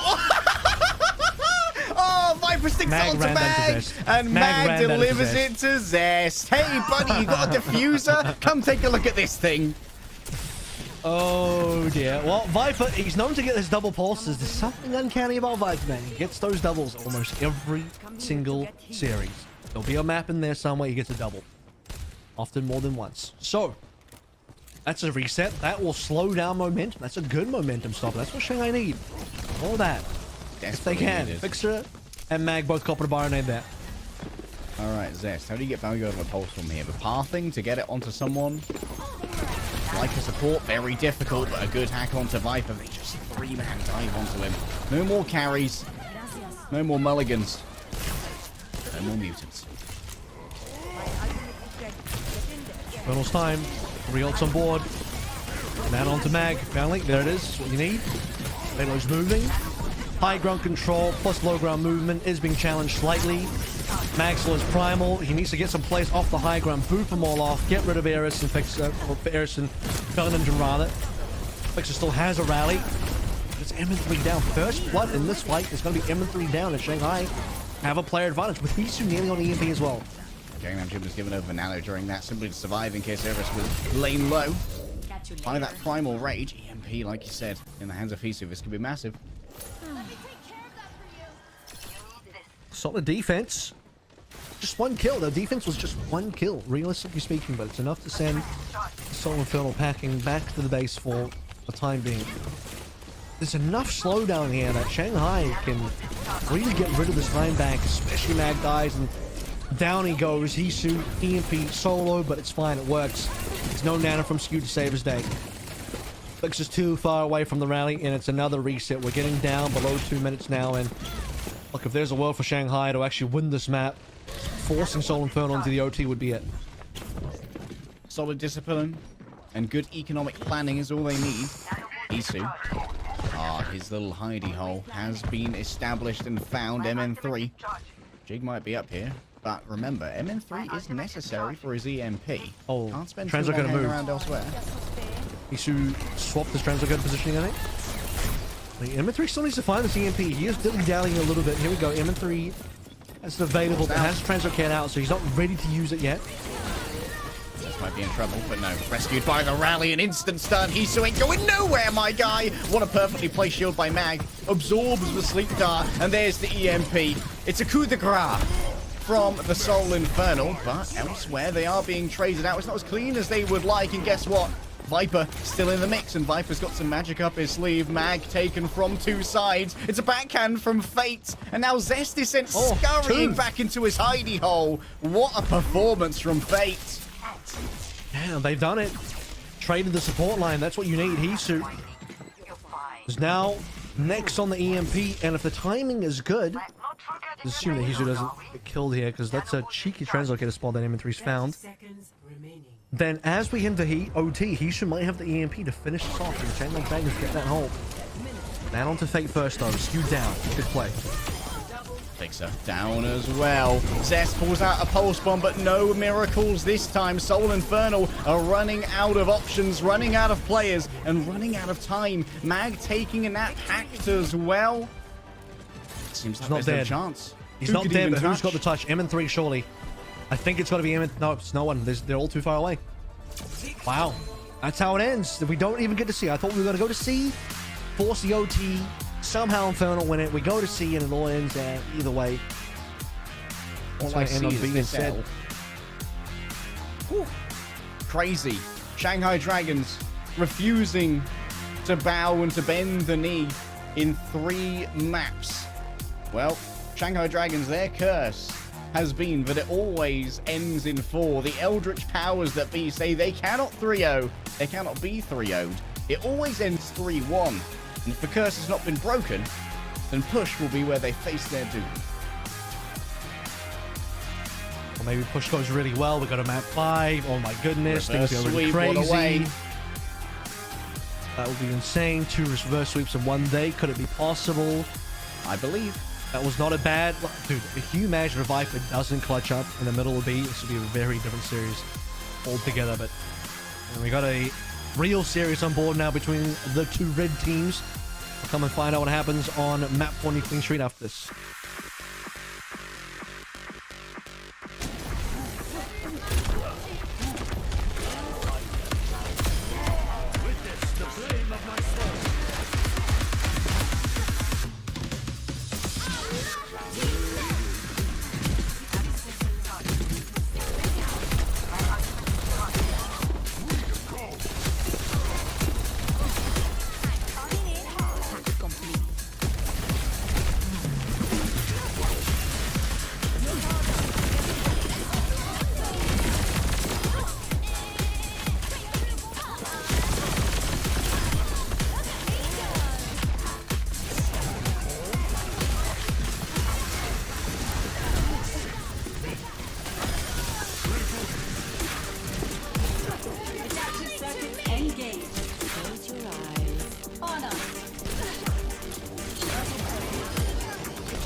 Shanghai certainly making things interesting with their map win on Gibraltar. Still a 2-1 in favor of the Soul Infernal at match point. New Queen Street coming online, and while I do have hope for Shanghai, I'll tell you what though, Leg Day, New Queen Street in the past has been Infernal, or last year for Fusion, their best map. It was MN3's franchise brand map. Welcome to Korea, Poco. I'm hoping to see at some point Poco on the stage. Maybe drag him out for a match against O2 Blast. I don't know if Soul actually have another match against O2 Blast this time. That is an incredibly cute drawing. Is that a thumbs up? I too am feeling very positive. Thumbs up to the performance of Shanghai Dragons, and especially Viper, who managed to come online during Gibraltar. That was the magic.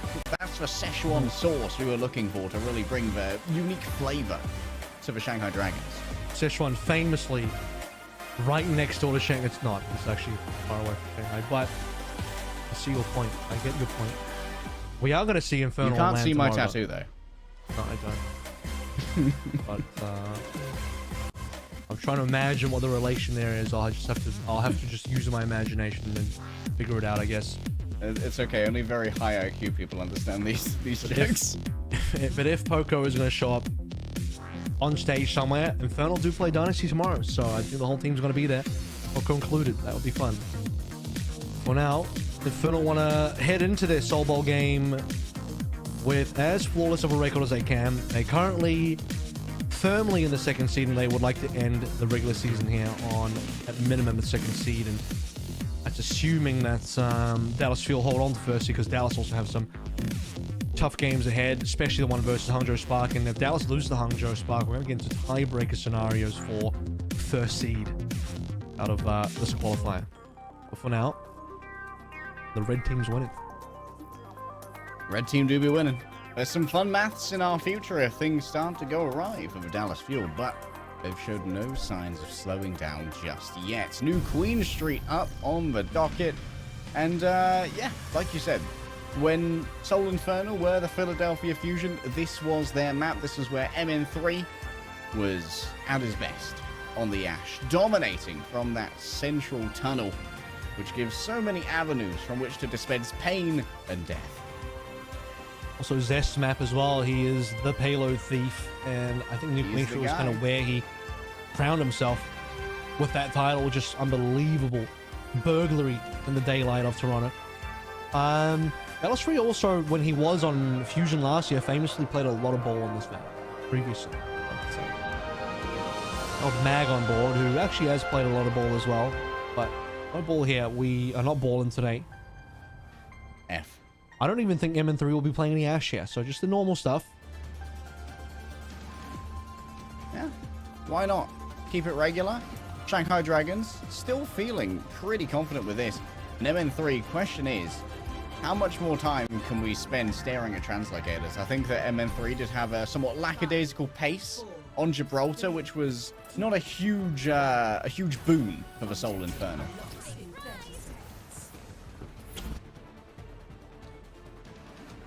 Fate was also having one last game. Fate was on something on Gibraltar.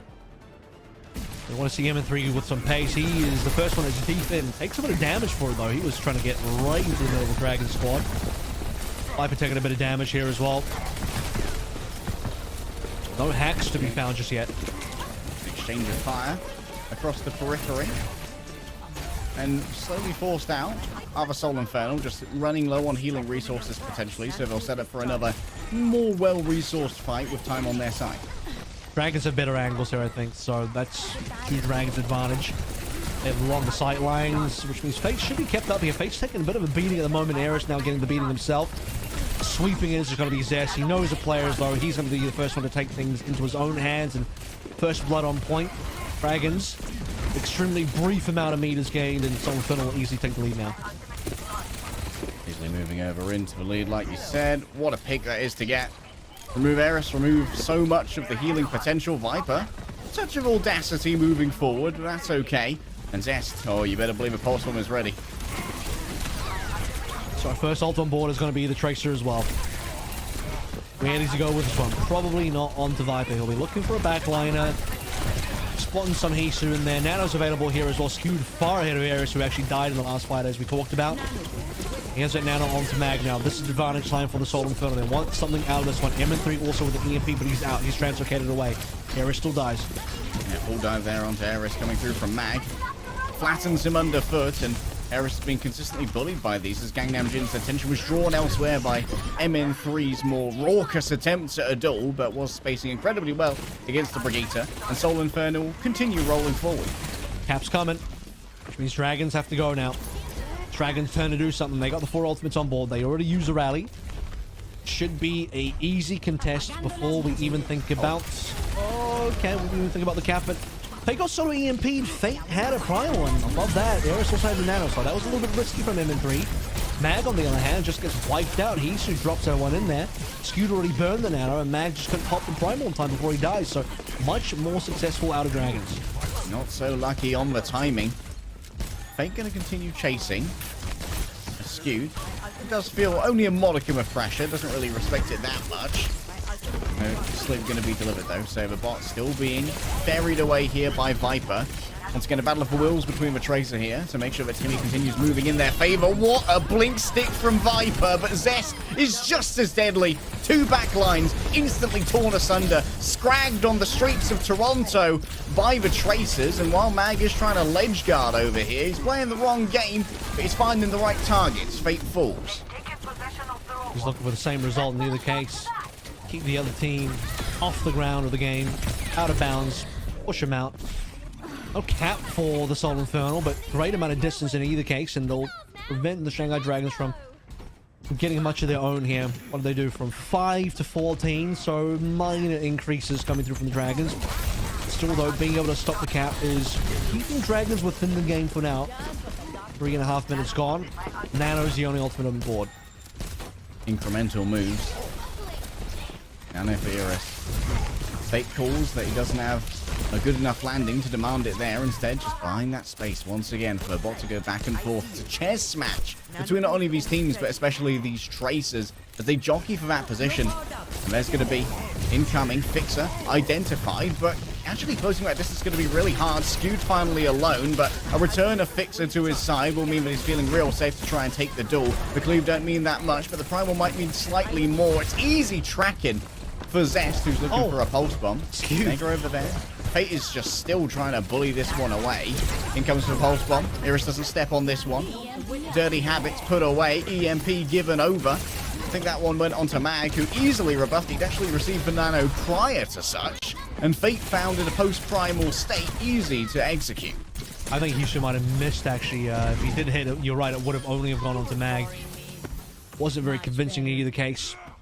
Shanghai Dragons, not going to get too much done there. The cap is incoming, the cap is here, and it's on a Infernal now, firmly in the lead 5 minutes into the game. EP's still there for MN3, so they can push this one further. They can now snowball for 70, 80 meters, really push their advantage into winning territory. And once you start getting into anything above 70, it's starting to look dire for the Shanghai Dragons, who need a lot more to play through Viper.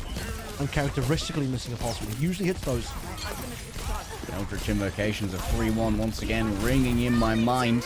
Is it some dark patron that demands it to happen, or is it simply the cosmic forces of the Soul Infernal who charge forward with a rally? Yes, but a disengagement from the Shanghai Dragons will give them a little bit of space to breathe on both sides. A little bit of extra distance, an EMP onto a rally. Your rally means nothing to MN3. A Soul Infernal tear apart the corpses like hyenas looking for a snack. We'll get more. They're hungry. Oh, they are. They want those morsels. 85 to 90, I think, yeah. They can threaten 100 for sure. Shanghai Dragons still need to wait for respawns. Eris is not here, and there's late deaths as well. Viper just instantly gets munched as soon as he respawns out the gate. So it doesn't end, and there's more players for Shanghai that are still low HP, yet to fully regroup. Now they finally have 5, and they got the Nano. They probably have to spend the Nano on the Fate just to get outdoors. We're well above 100 now. We're well into the three digits. Mag has decided. No more Iris. However, the healing is good. Bardic made onto himself. There's plenty of healing coming through from a combination of cookies and Inspire uptime. Hisu's been forced out for a moment, but it doesn't matter. Translocating into safe hands, and Soul Infernal, they've had themselves a hearty lunch. They'll have a little bit of a post-meal stupor as they back off. the payload jogging along here. Okay, skewed down. That will be the end of the fight for sure now. M3 might stick around, just do a little bit more damage, wants to find as much EMP as possible. Shanghai Dragons sitting on 4 ultimates. Look, if there's a chance for Shanghai Dragons to start to get some real work done in the final hour with 3 minutes left to go. It is right now. They can get a cap here if they can do well enough. They would have to kind of force that because they're starting from 14 meters and they have to catch up like, what, 90 meters at this stage. So many wins in a row, and they have to do them economically. Skewed, noted. This is not the ideal distance for them. Oh, the stick, though! Viper, you said the myth, you said the legend, and it still proves to be true after all. Every single map, no matter the context, no matter the challenge, Viper will find the double bomb. He's good for it. He's good for the twos, man. I didn't say every map, but I did say every series, but I did also mention it, you know, oftentimes in a series on more than one map, and here it is. 2 again, 2 in a row even. This is enough to keep Shanghai in this one. They still need to get past the EMP. He's just already burned an EMP, and they haven't capped off the back of that one. They have 4 ultimates coming into this cap. Now it's just sitting on the 1. And that 1 is going to get spent on Fate. Can they get something done with Fate being nanoed? Yeah. Trying. Gunlimge and Eris in trouble. Gunlimge dies at 97, which is really, really unfortunate. Playing around Mag's bubble here, been very good for Zest. Doesn't have to worry about the poke at all. Health back stolen out from under them, but Fate won't be able to survive for long here. Once again, Soul Infernal start to roll on through. And there is going to be a forward spawn here for Shanghai Dragons, so we'll be able to get back into the fight quick as you could like. Oh, they did cap, I think, yeah. Mm-hmm. There we go, so they got something done. That was not as bad as I thought. Then they did manage to get a cap, which is positive. It's still plenty of work to be done. Look, it's 105 to 57, so yeah, lots to be done there for the Shanghai Dragons still, but step 1, very important step to actually get the cap, and they got that. Viper chasing over after Zest, forces out the recall. Could find themselves a 2v1 here, but they are within the caring eyes of Skewed. Unlikely to drop this, as they're unlikely to drop Mag. Nano boost given over, dropped down to the floor by a sleep dart here from Iris. A little bit of self-heal given over as Mag is going to run the length, the gamut of the Primal. A pulse bomb moved over. Yes, that was one onto a Tracer. And Zest is going to use that to force out the recall from Viper.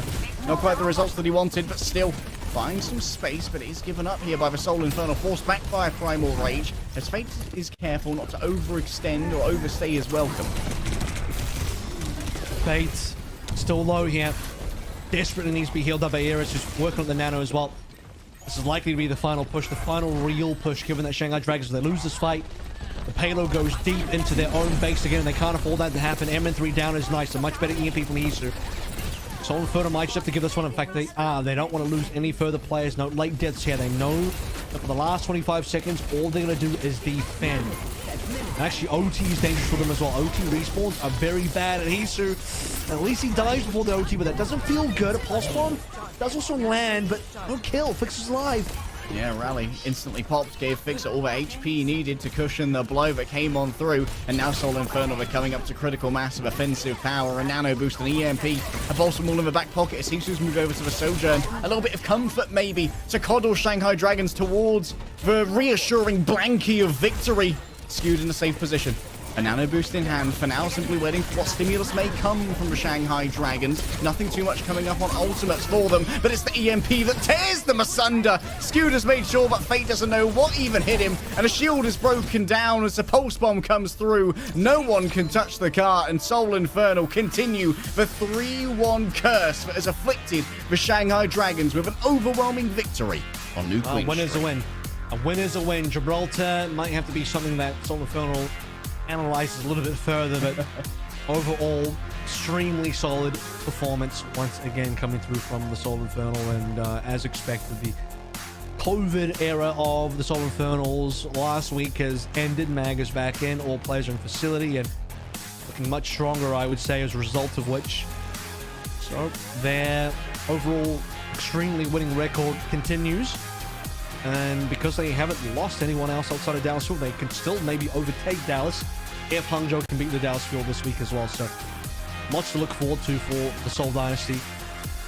Dynasty, Infernal. A little bit of Freudian slip there, don't mind me. That's okay. We're going to have Seoul Dynasty versus Seoul Infernal tomorrow. That's going to be that's going to be a real fun one to cast for Soul Bowl. You know what? I'm just going to call them both Soul. Yeah. I don't know who I'm talking about. The unfalsifiable hypothesis is the best hypothesis. Zest is your player of the match by an almost unanimous vote by both the broadcast teams. And why not? Like, after Zest essentially solo carried his way through Numbani A, everyone just had his eyes on Zest thinking, yeah, it's a zesty day. And he finishes the series, all 4 maps. His overall KD final blows to deaths is 40 final blows to 10 deaths. And 1 on KD. 6 of those deaths were on Gibraltar, the map they lost, which means on the other 3 maps he only died 4 times total. Twice on Ilios, once on Numbani, once on the last map in the first streak. And to be fair, one of those deaths was Mag XQCing him. Yeah, oh, that's true. Yeah, one of the deaths was Mag running the pulse completion, so that happened. Just jumping it straight in, no time to react. But we're going to see plenty of pulses over the next couple of seconds as we move into our Zest highlight reel here. Of course, it was interesting to see the echo duties being shared today, and Philly Fuse, no, Soul Infernal, thinking about how much they can expand the hero pools of MN3 and Zest to make sure that Zest can essentially permanently stay on this Tracer until she is not mandatory for competitive success. As it stands, Tracer remains basically mandatory, and that means you need someone like Zest who can always answer the call. Ideally, Tracer will always remain mandatory, so that would be the I mean, the I would best love to see scenario, it. in my opinion. And that being the case, players like Zest will always be on top. And Viper also had eventually a pretty damn good game with the Tracer too, but a very difficult one. Look at this, just the highlight reel coming through from Zest. Talk about the Numbani line of play that we saw here. But it was hard for the Shanghai support to stay alive in here. Zest was just right deep in the back line all the way through. Worst of all, he was barely ever getting posted. It was difficult to even kill Zest. Gibraltar was his worst map, and he still flagged up. Mag demands a lot of damage going his way to stop him from climbing that space, and often Viper was the one who was responsible for it. Quick credit as well for one of those previous sticks we saw onto Iris. Blinking past the Brigitte without LOS onto Viana. That's some good comms, some good pings, and some good informational scouting coming through from the remainder of Soul Infernal to make sure that Zest can get those deliveries done. Should still soon have an interview I like a delivery coming on time. And here we go. Unknown will make it happen. 반갑습니다. 네, 안녕하세요. Hello, MN3. 네, 승리 축하드립니다. 소감 어떠신가요? Congrats on your win. How do you feel? 일단은 손보라를 가장 많이 하지 않고 이겨서 기분이 좀 좋긴 한데. I'm really happy, but not just because we won, but also I won with the least amount of Sombra 오늘은 playtime. 좀 재미가 있었다라고 말씀을 해주셨는데 시즌 굉장히 좋은 모습을 보내고 계시는 서울 인페르널입니다. 혹시 오늘 뭐 팀원이나 코칭 It's been a 스태프에게 long 하고 and 싶은 nice 말이 season 혹시 for you so 있으실까요? far. Do you have anything to say to your teammates or coaches? 다시 한 번만 얘기해주세요. 제대로. Can you say that again? 팀원들이나 코칭 스태프에게 하고 싶은 말이 혹시 있으실까요? Do you have anything to say to your teammates or coaches? 오늘 좀 그렇게 에코를 했었을 때 잘했던 건 아니지만 다음에는 더 잘할 수 있도록. Well, all I want to say is that I haven't been too hot on the Echo today, but next time I'll make it 또 happen. 축하드릴 일이요. 오늘 MS3 선수가 맵 100승 달성을 하셨습니다. 이 사실 알고 계셨나요? Also, something to celebrate. It's your 100th map win today. Did you know that in advance? 중간에 유튜브로 그 대회 복귀하면서 안 썼는데 그것 때문에 So during the break, actually, I saw the asset coming up on the broadcast on YouTube, and that's when I knew. So I didn't know that before. 내가 벌써 이렇게 많은 경기를 뛰었구나라는. So how do you feel about that? I just had the feeling that I actually played a lot of matches and won a lot of them, so it felt okay. 캠을 보니까요. 머리 스타일이 굉장히 멋진 그런 모습이 보이더라고요. 혹시 팀 복지 So 차원에서 we noticed that a lot of 다 같이 hairdo 샵을 changes 방문한 across the entire 걸까요? roster. Was this a team 아니요, activity 전부 thing? 다 개인 의사입니다. Well, 다 it was all 샵에 가서 individually 스타일링 funded, and it 받았군요. was an individual 네, thing. 혹시 MS3 선수는 약간 기분 전환용으로 하신 건가요? 저는 좀 탈색모가 잘 안 어울리는 So, why did you like change your hairstyle? 검은색으로 다시 덮었어요. I dyed my hair before. I 교행 didn't 파티 really think that 하고 it 계시는 was 관중분들께 무슨 it was 소리를 looking good on me, so I just 뭔 changed it. 소리야 탈색머리 잘 어울리는데 라는 말씀을 드렸습니다. 탈색머리도 지금 흑발도 너무 잘 어울리세요. 자, MN3 선수 저번 인터뷰에서 애쉬를 좀 쓰고 싶다, 스나를 좀 쓰고 싶다라고 말씀을 하셨는데 You mentioned on 오늘 your 좀 last 쓰셨어요. interview that you wanted to 어떠셨어요? play snipers, and wish granted. You played a lot of heroes today, including the Ash. How'd you feel today? 만족스러운 실력은 아니었던 것 같아요. I think I got a little rusty on some of those heroes, so I'm not 100% 혹시 오늘은 satisfied. 좀 승리를 해서 기분이 얼마나 좋으신가요? 오늘도 좀 그저 그런가요? 오늘은 그래도 So last time you said you were a little bit like not 100% content that after that match win. How compared to that, how much 그러면 of a 내일은 happiness level are you 혹시 on 내일 서울 after today's win? 더비전이잖아요. 네, Well, I feel a lot 내일 better 이기게 than 되면 last time. 100% 좋을 수 Again, 있을까요? I played a little bit of the Sombra. 열심히 노력하고 있습니다. 본인에게 굉장히 약간 관대하지 못한 그런 스타일인 것 같아요. So you think you're? I think you're a little bit too hard on yourself, don't you 많이 think? 높아가지고 다른 사람들이 보기에는 그렇게 느낄 수도 있을 것 같아요. I think I don't personally think like that, but I think on like a third-person point of view, I think it might look like as if I'm a little bit. I have a little bit too high standards on myself. 마지막으로 각오 한마디 부탁드립니다. Tomorrow you go against the Dynasty. Who are you on the lookout for so far, and how do you feel about the match? 확실하게 저희가 진짜 서울임을 증명하는 날인 것 같습니다. Tomorrow will prove that we are the one and only in the real Seoul. And that's the end of the interview. Back to you, casters. MN3 선수 만나봤습니다. And you got some heat coming in for tomorrow's game. That's what I like to see. It's a LAN game as well. Pretty hype matchup. Soul Infernal looking on form, so they might just deliver on that promise. Yeah, the Seoul Dynasty have their work cut out for them, as of course MN3 is going to try and minimize the uptime on that Sombra. But we did see some cracks in the Seoul Dynasty today, especially on, of course, Circuit Royale up against Guangzhou Charge, when the Moo bought out the Pharah and stymied the Seoul Dynasty, who couldn't play the vertical game against the Rocket Queen. Look, I thoroughly enjoy getting some classic Jimmu on the Pharah coming on through, so, you know, why the heck not? And the fact that it works as well, I think speaks volumes to how good he is on that hero. Now you take a look at the overall standings. Again, Dallas Fuel 6-0, Soul's Dynasty at 6-1, Infernal 6-1, Dynasty at 5-2. Doral, we got a Soul game tomorrow. It's going to get more confusing. But that Dallas matchup, like that Dallas versus Hangzhou game, has a lot of implications in terms of Dallas's ability to maintain #1 spot.